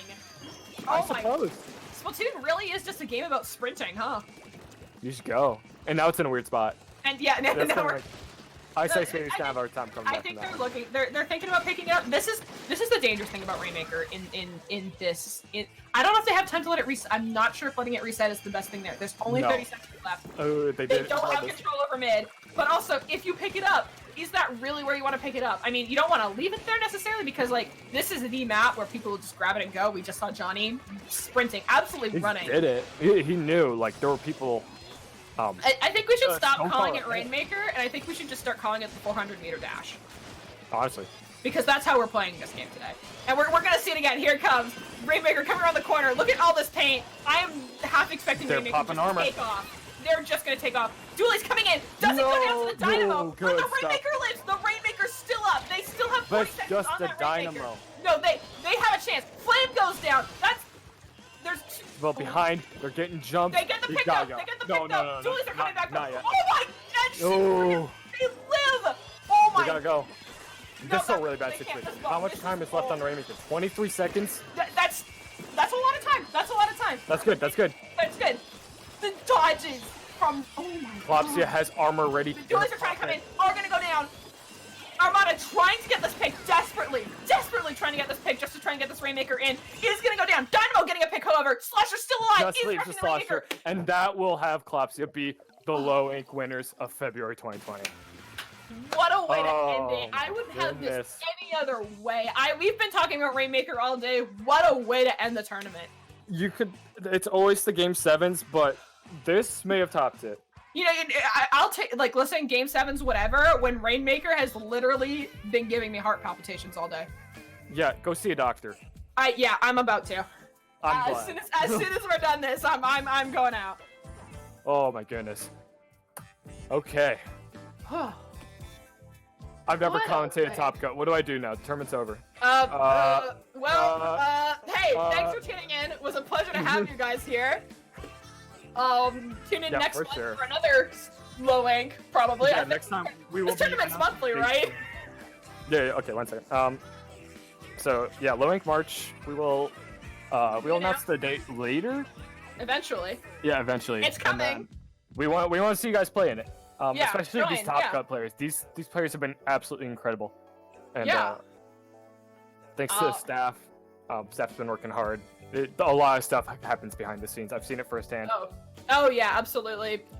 Thank you. Yeah, thank you to all the people working behind the scenes. I'm only temporary here. Everyone who works here full time, absolutely excellent Full-time. job. It really is a full-time job. The work that goes into tournaments, it's a lot. I don't think TOs get enough credit. Excellent work from the TOs half. Great gameplay from the players half. Exciting day all around. I mean, what a way to spend a Saturday. Yeah, I'm gonna be honest. These were some of the best games I've seen. I- In all of my commentating in low ink. FT. This is FT like my 4th month. That's saying a lot. Yeah, FT win who? We're gonna watch out FT1. These players are coming up. Yeah, watch out. I mean, in all honesty, the amateur teams are the future of this game, of this community. Yeah, people always like see top players like leaving and they get all worried for the future. Nah, it's fine. Players are Don't coming. worry, people are coming. Yeah, we got people in the works. Yeah, You're seeing them here. yeah. We take Alright. partial credit for players that we we take partial credit for people who become pro out of here. Oh, Alrighty. what a way. to What do we do now? Do we I think we just sign off. Plug do we Twitters. sign off? I think so. Oh yeah, follow me. Follow me on Twitter. I'm shameless and weird. But I want to give a shout out to the staff members, even though we just did it. Like it's Yeah, they do so much. And with that, I think we'll be signing off. yeah. Hope you guys Got all any have a last good thing day. to say? Have a nice day. Don't feed in solo queue. Stop hating Schellendorf. Good night.